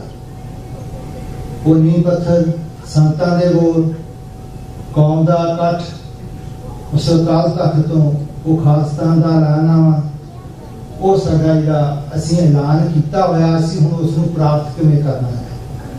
ਅਨਫੋਰਚੂਨੇਟਲੀ ਜਿੰਨੇ ਅਸੀਂ ਗਫਲੇ ਦੇ ਨੀਚੇ ਸਿੱਖ ਸੁੱਤੇ ਪਏ ਹਾਂ, ਹੋਰ ਏਡੀ ਕੌਮ ਨੂੰ ਦਿਸਦੀ ਨਹੀਂ। ਹਿੰਦੂ ਦੀ ਗੱਲ ਹੋਵੇ, ਬੁੱਧ ਦੀ ਗੱਲ ਹੋਵੇ, ਹਿੰਦੂਇਜ਼ਮ ਦੀ ਗੱਲ ਹੋ, ਕਦੇ ਹਿੰਦੂ ਤੁਹਾਨੂੰ ਦੇ ਖਿਲਾਫ ਨਹੀਂ ਮਿਲੇਗਾ। ਸਾਡੇ ਤੋਂ ਬਹੁਤੇ ਇਸ ਗੱਲ ਦਾ ਕ੍ਰਿਟਿਸਿਜ਼ਮ ਆਪਾਂ ਨੂੰ ਖਾਲਿਸਤਾਨ ਕਿਉਂ ਚਾਹੀਦਾ ਹੈ, ਜੇ ਅਜੇ ਵੀ ਸਾਨੂੰ ਨਹੀਂ ਸਮਝ ਲੱਗੀ ਕਿ ਗੁਰੂ ਰਾਖਾ ਸਿੱਖਦੇ ਦਾ। ਡਾਕਟਰ ਸਾਹਿਬ ਇਸ ਸੁਨੇਹਾ ਪਹੁੰਚਾਉਣ ਲਈ TV 84 ਦੀ ਜਿਹੜੀ ਭਾਸ਼ਣ ਡਾਕਟਰ ਰਣਜੀਤ ਸਿੰਘ ਜੋ ਪਿਛਲੇ ਸਾਲ ਸਾਨੂੰ ਵਿਛੋੜਾ ਦੇ ਗਏ, ਉਹਨਾਂ ਦਾ ਡ੍ਰੀਮ ਸੀ ਅੱਜ ਤੋਂ 11 ਸਾਲ ਪਹਿਲਾਂ ਸ਼ੁਰੂ ਕੀਤਾ ਗਿਆ। ਬਹੁਤ ਮੀਡੀਆ ਸੋਰਸਸ ਨੇ, ਬਹੁਤ TV ਚੱਲਦੇ ਰਹੇ, ਸਭ ਦਾ ਰੋਟੀ ਰੋਜੀ ਤੱਕ ਮਸਲਾ ਹੈ। ਡਾਕਟਰ ਸਾਹਿਬ ਕੌਮ ਦੀ ਸੇਵਾ 'ਚ ਜਿਹਨਾਂ ਨੇ ਆਪਣਾ ਸਾਰਾ ਜੀਵਨ ਲਾ ਦਿੱਤਾ ਹੈ, ਇੱਕ ਤਨਖਾਹ ਤੇ ਨਹੀਂ ਹੈ। ਡਾਕਟਰ ਸਾਹਿਬ ਉਸ ਪੁਰਾਤਨ ਸਿੱਖਾਂ ਦੇ ਉਹ ਬੋਲੇ ਤੇ ਕੰਮ ਕਰ ਰਹੇ ਹਨ। ਪੁਰਾਤਨ ਸਿੱਖਾਂ ਦੇ ਇੱਕ ਬੋਲੇ ਹੁੰਦੇ, ਪੰਥ ਬਸੇ ਮਨ ਉਜੜਾ ਮਨ ਚਾਓ ਕਨੇਰਾ। ਕਾਸ਼ ਸਾਡੀ ਦੀ ਸਿਚੁਏਸ਼ਨ ਇਹ ਬਣ ਜਾਏ। ਅੱਜ ਡਾਕਟਰ ਸੀ ਸਾਡੀ ਕੌਮ ਦੀ ਇੱਕ ਬਦਕਿਸਮਤੀ ਹੈ ਕਿ ਅਸੀਂ ਆਪ ਦੇ ਵਿਦਵਾਨ ਟਾਈਮ ਸਿਰ ਨਹੀਂ ਸੁਣਦੇ। ਖੁਦਾ ਪੁੱਛੇਗਾ ਰੋਟੀ ਮਾਰੇ ਸੀ, ਕਿਸੇ ਨੇ ਸੁਣੀ ਉਹਨਾਂ ਦੀ ਗੱਲ ਕਰੀ। ਅੱਜ ਆਓ ਰਲ ਕੇ ਆਪਣੇ ਵਿਦਵਾਨਾਂ ਨੂੰ ਸਮਝੀਏ ਤੇ ਜੋ ਸੇਵਾ ਡਾਕਟਰ ਸਾਹਿਬ ਨਿਭਾ ਰਹੇ ਨੇ ਇਹਨਾਂ ਤੋਂ ਫਾਇਦਾ ਲੈ ਲਈਏ। ਸਭ ਤੋਂ ਜ਼ਰੂਰੀ ਦੀ ਲੋੜ ਹੈ ਇਸ ਵੇਲੇ ਕੌਮ 'ਚ ਅਵੇਅਰਨੈਸ। ਅਸੀਂ ਗਫਲੇ ਦੀ ਨੀਂਦ ਸੁੱਤੇ ਪਏ ਆ, ਕੋਈ ਸ਼ੱਕ ਵਾਲੀ ਗੱਲ ਨਹੀਂ। ਗੁਰੂ ਕਿਰਪਾ ਕਰ ਰਿਹਾ, ਪਰ ਸਾਨੂੰ ਵੀ ਤਾਂ ਸੱਚ ਸੁਣਾਈ ਸੀ, ਸੱਚ ਦੀ ਵੇਲਾ ਦੀ ਗੱਲ ਕਰਦੇ ਆ। ਜੇ ਸੱਚ ਨੂੰ ਬੋਲਾਂਗੇ ਨਹੀਂ, ਝੂਠ ਨੂੰ ਚੈਲੰਜ ਨਹੀਂ ਕਰਾਂਗੇ, ਫਿਰ ਸੱਚ ਦੀ ਕੋਈ ਕੀਮਤ ਨਹੀਂ ਹੁੰਦੀ। ਸੱਚ ਨੇ ਆਪਦੇ ਆਪ ਤੋਂ ਕੁਝ ਨਹੀਂ ਕਰਨਾ, ਸਾਨੂੰ ਚੈਲੰਜ ਤੇ ਕਰਨਾ ਪਏਗਾ ਨਾ। ਅੱਜ ਸਾਨੂੰ ਉਸ TV 84 ਦਾ ਜਿਸ ਕਾਰਜ ਦੇ ਸਮੂਹ ਸਾਧ ਸੰਗਤ ਤੇ ਤੁਹਾਡੇ ਚਰਨਾਂ 'ਚ ਹਾਜ਼ਰ ਹੁੰਦੇ ਹਾਂ ਤੇ ਬੇਨਤੀ ਕਰਦੇ ਹਾਂ, ਭਾਈ ਆਪਾਂ ਸਾਰੇ ਉਸ ਪੰਥ ਦਾ ਹਿੱਸਾ ਹਾਂ। ਕਿਸੇ ਵੀ ਕੰਟਰੋਵਰਸੀ ਨੂੰ ਛੱਡ ਕੇ ਆਓ ਆਪਾਂ ਰਲ ਕੇ ਇੱਕ ਗੱਲ ਦੀ ਹਮਲਾ ਮਾਰੀਏ ਕਿ ਕੌਮ ਦੀ ਆਜ਼ਾਦੀ ਆਪਦੇ ਦੇਸ਼ ਤੋਂ ਬਿਨਾਂ ਸਾਡਾ ਗੁਜ਼ਾਰਾ ਨਹੀਂ। ਡਾਕਟਰ ਸਾਹਿਬ ਨੇ ਜੋ ਦੁਨੀਆ ਦੀ ਹਿਸਟਰੀ ਤੁਹਾਡੇ ਸਾਹਮਣੇ ਗੱਲ ਕੀਤੀ ਹੈ, सब की बाकी मुल्कों की गल की है। ਜਿਹੜਾ ਹਿੰਦੂ ਅੱਜ ਸਾਡੇ ਤੇ ਜ਼ੁਲਮ ਕਰ ਰਿਹਾ ਹੈ, ਬ੍ਰਾਹਮਣ ਥਾਟ ਕਰ ਰਿਹਾ, ਜਦੋਂ ਉਹਨਾਂ ਕੋਲ ਰਾਜ ਨਹੀਂ, ਉਹਨਾਂ ਦੀ ਕੀ ਹਾਲਤ ਸੀ, ਰਾਜ ਦੀਆਂ ਕੀ ਤਾਕਤਾਂ ਹੁੰਦੀਆਂ ਨੇ। ਅੱਜ ਜੋ ਸਾਡੀ ਅਸੀਂ ਬੜੀਆਂ ਗੱਲਾਂ ਕਰਦੇ ਹਾਂ, ਅਸੀਂ ਇੰਨੀਆਂ ਇੱਥੋਂ ਸ਼ੁਰੂਆ ਕੇ ਲਿਆਂਦੀਆਂ, ਇੱਥੋਂ ਆਹ ਕੀਤਾ, ਪਰ ਅੱਜ ਸਾਡੀ ਉਹਨਾਂ ਨੇ ਹਾਲਤ ਕੀ ਕਰਤੀ, ਇਹ ਰਾਜ ਦੀਆਂ ਸ਼ਕਤੀਆਂ। ਸੋ ਸਾਡਾ ਆਪ ਦੇ ਰਾਜ ਤੋਂ ਬਿਨਾਂ ਬਿਲਕੁਲ ਕੋਈ ਗੁਜ਼ਾਰਾ ਨਹੀਂ, ਸਾਨੂੰ ਇਹ ਗੱਲ ਮੰਨ ਲੈਣੀ ਚਾਹੀਦੀ ਹੈ। ਸਪੈਸ਼ਲੀ ਮੈਂ ਹਮੇਸ਼ਾ ਹੀ ਯੂਥ ਦੀਆਂ ਗੱਲ ਕਹਿੰਦਾ ਹਾਂ, ਸਾਡੀ ਯੂਥ ਬੈਠੇ ਨੇ, ਕੱਲ ਸਿੰਘ ਵੀ ਮਿਲੇ ਆਏ ਸਨ। ਅਸੀਂ ਉਹ ਜਨਰੇਸ਼ਨ ਆ ਜਿਨ੍ਹਾਂ ਨੇ ਘੋੜਾ ਬੈਠਣ ਨਹੀਂ ਦਿੱਤਾ, ਘੋੜਾ ਤੋੜ ਛੱਡਿਆ, ਆਜ਼ਾਦੀ ਦੀ ਗੱਲ ਰੱਖੀ। ਅੱਜ ਗੁਰੂ ਦੀ ਕਿਰਪਾ ਹੋ ਰਹੀ ਆ, ਆਪਾਂ ਟੋਰਾਂਟੋ ਦੇ ਵਿੱਚ ਜਦੋਂ ਵੋਟਾਂ ਪੈ ਰਹੀਆਂ ਨੇ, ਜਾਂ ਬੈਂਟੋ ਸਰੀ ਦੇ ਵਿੱਚ ਪਈਆਂ ਨੇ ਪਿਛਲੇ ਹਫ਼ਤੇ, ਸੰਗਤ ਖੜ ਰਹੀ ਆ, ਸਿੱਖ ਨੂੰ ਸਮਝ ਆ ਰਹੀ ਹੈ ਆਜ਼ਾਦੀ ਦਾ ਕੀ ਮਤਲਬ ਹੈ। ਜਿਉਂ ਜਿਉਂ ਸਾਨੂੰ ਚੈਲੰਜ ਸਾਹਮਣੇ ਫਰੰਟ ਤੇ ਆਉਂਦਾ, ਅਸੀਂ ਉਨੀ ਅਗਰੈਸਿਵ ਹੋ ਕੇ ਫਿਰ ਲੜਦੇ ਹਾਂ। ਅਸੀਂ ਉਹ ਘੋੜਾ ਬੈਠਣ ਨਹੀਂ ਦਿੱਤਾ। ਇਸ ਯੂਥ ਦੇ ਤੁਹਾਡੇ ਹਿੱਸੇ ਆਉਂਦਾ ਕਿ ਤੁਸੀਂ ਭਾਈ ਇਸ ਘੋੜੇ ਨੂੰ ਦੌੜਾਉਣਾ ਹੈ। ਤੁਸੀਂ ਸਮੇਂ ਦੇ ਹਾਣਦੇ ਹੋ, ਤੁਸੀਂ ਗੱਲ ਵੀ ਸਮਝਦੇ ਹੋ, ਤੁਹਾਡੇ ਜੁਮੇ ਇਹ ਗੁਰੂ ਨੇ ਫਰਜ਼ ਲਾਇਆ ਹੈ। ਆਓ ਆਪਾਂ ਸਭ ਰਲ ਕੇ ਕੌਮ ਦੀ ਆਜ਼ਾਦੀ ਦੀ ਗੱਲ, ਖਾਲਿਸਤਾਨ ਦੀ ਪ੍ਰਾਪਤੀ, ਉਹ ਤੋਂ ਬਿਨਾਂ ਸਾਡਾ ਕੋਈ ਗੁਜ਼ਾਰਾ ਨਹੀਂ। ਇਹ ਡਿਜ਼ੋਲਵ ਹੀ ਕੀਤਾ ਹੋਇਆ ਹੈ, ਸਾਨੂੰ ਇਹ ਤੋਂ ਬਿਨਾਂ ਹੋਰ ਕੋਈ ਹੱਲ ਨਹੀਂ ਹੈ। ਬਾਕੀ ਜਿੱਥੇ ਵੀ ਕੋਈ ਵੀ ਸੰਸਥਾ, ਕੋਈ ਬੱਚਾ ਕੈਂਪ ਲਾਉਂਦਾ ਹੈ, ਕੋਈ ਆਰਗੇਨਾਈਜ਼ ਖਾਲਿਸਤਾਨ ਦੀ ਗੱਲ ਕਰਦਾ ਹੈ, ਕੋਈ ਕੀਰਤਨੀ ਜਥਾ ਕੀਰਤਨਾ ਸੰਗਤ ਨੂੰ ਜੋੜਦਾ ਹੈ, ਕਥਾ ਵਾਚਕ ਕਥਾ ਦੁਆਰਾ ਸੰਗਤ ਨੂੰ ਜੋੜਦਾ, ਜਿੱਥੇ ਜਿੱਥੇ ਵੀ ਕੋਈ ਸਿੱਖ ਸੇਵਾ ਕਰਦਾ, ਉਹਨੂੰ ਭਾਈ ਆਪ ਦੀ ਜਥਾ ਮੁਤਾਬਕ ਹਰ ਤਰੀ ਹੱਲ ਕਰੋ। ਕੋਈ ਵੀ ਆਰਗੇਨਾਈਜੇਸ਼ਨ, ਕੋਈ ਵੀ ਸੰਸਥਾ ਮਾਇਆ ਤੋਂ ਬਿਨਾਂ ਨਹੀਂ ਚੱਲਦੀ। ਗੁਰੂ ਸਾਹਿਬ ਨੇ ਸਾਨੂੰ ਗੁਰਦੁਆਰੇ ਇੰਸਟੀਟਿਊਸ਼ਨ ਬਖਸ਼ਿਸ਼ ਕੀਤੀ ਹੋਈ ਹੈ ਕਿ ਅਸੀਂ ਬੈਠ ਕੇ ਇਕੱਤਰ ਹੋ ਕੇ ਖਾਲਸਾ ਰੂਪ ਦੇ ਵਿੱਚ ਬੈਠ ਕੇ ਆਪਦੇ ਡਿਸੀਜਨ ਲੈ ਸਕਦੇ ਹਾਂ। ਸੋ ਆਓ ਇਕੱਤਰ ਹੋ ਕੇ ਉਹਨਾਂ ਆਰਗੇਨਾਈਜੇਸ਼ਨਾਂ ਨੂੰ ਆਪਾਂ ਸਾਥ ਦੇਈਏ, ਉਹਨਾਂ ਦੀ ਸਪੋਰਟ ਕਰੀਏ। ਸੋ TV 84 ਇਸ ਵੇਲੇ ਇੱਕੋ ਇੱਕ ਇਹੋ ਜਿਹੀ ਸੰਸਥਾ ਹੈ, ਇਹੋ ਜਿਹਾ ਚੈਨਲ ਹੈ ਜੋ ਦੁਨੀਆ ਤੇ ਹਰ ਰੋਜ਼ ਕਿਤੇ ਜੋ ਵੀ ਵਾਪਰਦਾ ਹੈ, ਸਿੱਖਾਂ ਨੂੰ ਕਿਵੇਂ ਇਫੈਕਟ ਕਰੇਗਾ, ਉਹਦੇ ਲਈ ਨੈਰੇਟਿਵ ਬਿਲਡ ਕਰਨਾ। ਮੈਂ ਆਪਣੇ ਤੌਰ ਤੇ ਸਮਝਦਾ ਹਾਂ ਕਿ ਡਾਕਟਰ ਸਾਹਿਬ ਵਰਗੇ ਹਜੇ ਵਿਦਵਾਨ, ਜਿਹਨੂੰ ਆਪਾਂ ਚੱਲਦਾ ਫਿਰਦਾ ਸਾਈਕਲੋਪੀਡੀਆ ਕਹਿ ਸਕਦੇ ਹਾਂ, ਇਹ ਸਾਡੇ ਕੋਲ ਹਨ। ਆਓ ਇਹਨਾਂ ਤੋਂ ਕੁਝ ਪ੍ਰਾਪਤ ਕਰ ਲਈਏ, ਆਓ ਇਹਨਾਂ ਨੂੰ ਵੱਧ ਤੋਂ ਵੱਧ ਰੁਪਏ ਆਪਾਂ ਮੈਕਸਿਮਮ ਇਸ ਚੈਨਲ ਨੂੰ ਹੋਰ ਦੁਨੀਆ ਤੱਕ ਪਹੁੰਚਾ ਸਕੀਏ, ਜਿਵੇਂ ਬਾਕੀ ਚੈਨਲ ਕਰਦੇ ਨੇ। ਇਹ ਮੀਡੀਆ ਦੀਆਂ ਤਾਕਤਾਂ, ਜੇ ਆਪਾਂ ਇਹ ਕੰਮ ਕਰਾਂਗੇ, ਅਵੇਅਰਨੈਸ ਸਭ ਤੋਂ ਜ਼ਰੂਰੀ ਹੈ। ਅਸੀਂ ਬਹੁਤ ਗਫਲੇ ਦੇ ਨੀਚੇ ਸੁੱਤੇ ਪਏ ਹਾਂ, ਮੈਨੂੰ ਕਹਿਣ 'ਚ ਕੋਈ ਚੀਜ਼ ਨਹੀਂ ਹੈ। ਅਸੀਂ ਆਪ ਦੇ ਬੱਚਿਆਂ ਨੂੰ ਨਹੀਂ ਦੱਸਦੇ ਕਿ ਸਾਡੇ ਨਾਲ ਕੀ ਹੋਇਆ। ਅਸੀਂ ਕੈਂਪ ਆਰਗੇਨਾਈਜ਼ ਕਰਦੇ ਹਾਂ। ਸਰਦਾਰ ਕੁਲਦੀਪ ਸਿੰਘ ਵੀ ਸਾਡੇ ਕੋਲ ਕੈਂਪ ਹੈ ਪਹਿਲਾਂ। ਇੱਕ ਕੈਂਪ ਸਾਡੇ ਕੋਲ ਵੀਕ ਦਾ ਕੈਂਪ ਹੁੰਦਾ, ਇਸ ਦਾ ਅਸੀਂ ਬੱਚਿਆਂ ਨੂੰ 84 ਦੇ ਸਾਰੇ ਸਾਕੇ ਬਾਰੇ ਦੱਸਿਆ ਤੇ ਸਾਰੀ ਰਾਤ ਬੱਚੇ ਰੋਂਦੇ ਰਹੇ। ਉਹ ਕਹਿੰਦੇ ਸਾਡੇ ਪੇਰੈਂਟਸ ਨੇ ਕਦੀ ਮੈਂਸ਼ਨ ਨਹੀਂ ਕੀਤਾ ਸਾਨੂੰ ਕਿ ਸਾਡਾ ਆ ਵੀ ਹੋਇਆ। ਅਸੀਂ ਆਪ ਦੀ ਗੱਲਾਂ ਆਪ ਦੇ ਬੱਚਿਆਂ ਨੂੰ ਨਹੀਂ ਦੱਸ ਰਹੇ। ਮਾਂ ਜੇ ਸਾਡੀ ਉਹ ਕਿਸੇ ਜ਼ਮੀਨ ਦਾ ਝਗੜਾ ਹੋ ਗਿਆ, ਆਪਾਂ 4 ਜਨਰੇਸ਼ਨ ਤੱਕ ਦੱਸਦੇ ਹਾਂ। ਸੋ ਭਾਈ ਗੁਰੂ ਕੇ ਸਿੱਖੋ, ਜਿੰਨੀਆਂ ਮੇਰੀਆਂ ਭੈਣਾਂ, ਬੱਚੇ, ਮਾਤਾਵਾਂ ਜਿੰਨੀਆਂ ਬੈਠੇ ਨੇ, ਸਾਡਾ ਸਭ ਦਾ ਫਰਜ਼ ਬਣਦਾ ਹੈ ਜਿੱਦਣ ਇਕੱਠੇ ਹੋ ਕੇ ਤੁਰ ਪਏ। ਕਿਸਾਨ ਨੂੰ ਉੱਤੇ ਦਿੱਤੇ ਨਾ ਤੁਸੀਂ, ਭਾਵੇਂ ਉਹ ਕਿਸੇ ਦੀ 2 ਏਕੜ ਜ਼ਮੀਨ ਕਰਕੇ ਰੌਲਾ ਸਿਰਾਉਂਦਾ, ਪਰ ਜਦੋਂ ਇਕੱਠੇ ਹੋ ਕੇ ਤੁਰ ਪਏ, ਖਾਲਿਸਤਾਨ ਗੁਰੂ ਦੀ ਬਖਸ਼ਿਸ਼ ਨਾਲ ਸਾਨੂੰ ਜੋ ਲੱਗੇਗਾ, ਸਾਨੂੰ ਉਦਮ ਕਰਨਾ ਪਏਗਾ। ਜੇ ਉਦਮ ਨਹੀਂ ਕਰਾਂਗੇ, ਉਨੀ ਦੇਰ ਕੁਛ ਨਹੀਂ ਬਸ। ਸੋ ਅਸੀਂ ਸਮੂਹ ਰੂਪ ਕੇ TV 84 ਦੀ ਟੀਮ ਵੱਲੋਂ ਤੁਹਾਡੀ ਸਾਰੀ ਸੰਗਤ ਦਾ ਬਹੁਤ ਬਹੁਤ ਰਣੀ ਹਾਂ, ਧੰਨਵਾਦੀ ਵੀ ਹਾਂ। ਤੁਸੀਂ ਹਰ ਜਗ੍ਹਾ ਇਹ ਪੰਥ ਗੁਰੂ ਪੰਥ ਹੈ। ਗੁਰੂ ਗ੍ਰੰਥ ਸਾਹਿਬ ਮਹਾਰਾਜ ਤੋਂ ਆਪਾਂ ਸੇਧ ਲੈਂਦੇ ਹਾਂ, ਰੂਹਾਨੀ ਦੀ ਹਰ ਗੱਲ ਤੇ ਸੇਧ ਗੁਰੂ ਗ੍ਰੰਥ ਸਾਹਿਬ ਦੀ, ਪਰ ਗੁਰੂ ਪੰਥ ਬੈਠ ਕੇ ਡਿਸੀਜਨ ਕਰਦਾ ਹੈ। ਤੁਸੀਂ ਗੁਰੂ ਪੰਥ ਹੋ, ਤੁਸੀਂ ਗੁਰੂ ਦੀ ਸੰਗਤ ਹੋ। ਭਾਈ ਆਪਾਂ ਰਲ ਕੇ ਇਹ ਕਰੀਏ। ਸਾਡੇ ਮਤ ਭੇਦ ਹਮੇਸ਼ਾ ਅੰਦਰੇ ਇਤਿਹਾਸ 'ਚ ਪਹਿਲਾਂ ਚ ਰਹੇ ਆ, ਗਾਂ ਵੀ ਰਹਿਣਗੇ, ਪਰ ਸਾਡਾ ਨਿਸ਼ਾਨਾ ਇੱਕ ਸਾਂਝਾ ਹੋਣਾ ਚਾਹੀਦਾ ਕਿ ਕੌਮ ਦੇ ਘਰ ਤੋਂ ਬਿਨਾਂ ਸਾਡਾ ਗੁਜ਼ਾਰਾ ਹੈ। ਸੋ ਸਾਊਥ ਦੇ ਵਿੱਚ ਤੁਹਾਨੂੰ ਮਾਣ ਹੋਣਾ ਚਾਹੀਦਾ ਇਸ ਗੱਲ ਦੇ ਵਿੱਚ ਕਿ ਸਾਊਥ ਦੇ ਵਿੱਚ ਤੁਹਾਡਾ ਪਹਿਲਾ ਗੁਰਦੁਆਰਾ ਜਿਹੜਾ ਪੰਥ ਤੇ ਸਭ ਤੋਂ ਇਕੱਠੇ ਹੋ ਕੇ ਕੰਮ ਕਰ ਰਿਹਾ ਹੈ। ਕਿ ਰੋਲ ਮਾਡਲ ਤੁਸੀਂ ਨਸੀਬ ਹੋ। ਸਿੱਖ ਸੰਤ ਭਾਈ ਪ੍ਰੋਫੈਸਰ ਗੁਰਮੁਖ ਸਿੰਘ, ਗਿਆਨੀ ਦੇ ਸਿੰਘ, ਇਹ ਦੋ ਸਿੱਖਾਂ ਨੇ ਸਿੰਘ ਸਭਾ ਲੈਣ ਸ਼ੁਰੂ ਕੀਤੀ ਸੀ। ਇਹ ਕਿੱਥੇ ਤੱਕ ਲੈ ਕੇ ਗਏ? ਸੋ ਆਪਾਂ ਨੂੰ ਸਭ ਨੂੰ ਰਲ ਕੇ ਕੰਮ ਕਰੀਏ। ਤੁਸੀਂ ਗੁਰੂ ਤੁਹਾਨੂੰ ਚੜ੍ਹਦੀ ਕਲਾ ਬਖਸ਼ੇ। ਇੱਥੇ ਦੀ ਕਮੇਟੀ ਸਮੂਹ ਸਾਧ ਸੰਗਤ ਵਧਾਈ ਦੇ ਪਾਤਰ ਹੋ ਤੇ ਭਾਈ ਕੁਲਦੀਪ ਸਿੰਘ ਦੇ ਵੀ ਸ਼ੁਕਰਗੁਜ਼ਾਰ ਹਾਂ, ਜਿਨੇ ਹਰ ਸਾਲ ਤੋਂ ਮਾਪੀ ਦੇ ਦਰਸ਼ਨ ਕਰਾਉਂਦੇ ਹਨ। ਗੁਰੂ ਕੇ ਪਾਤਰ ਚੜ੍ਹਦੀ ਕਲਾ ਬਖਸ਼ੇ।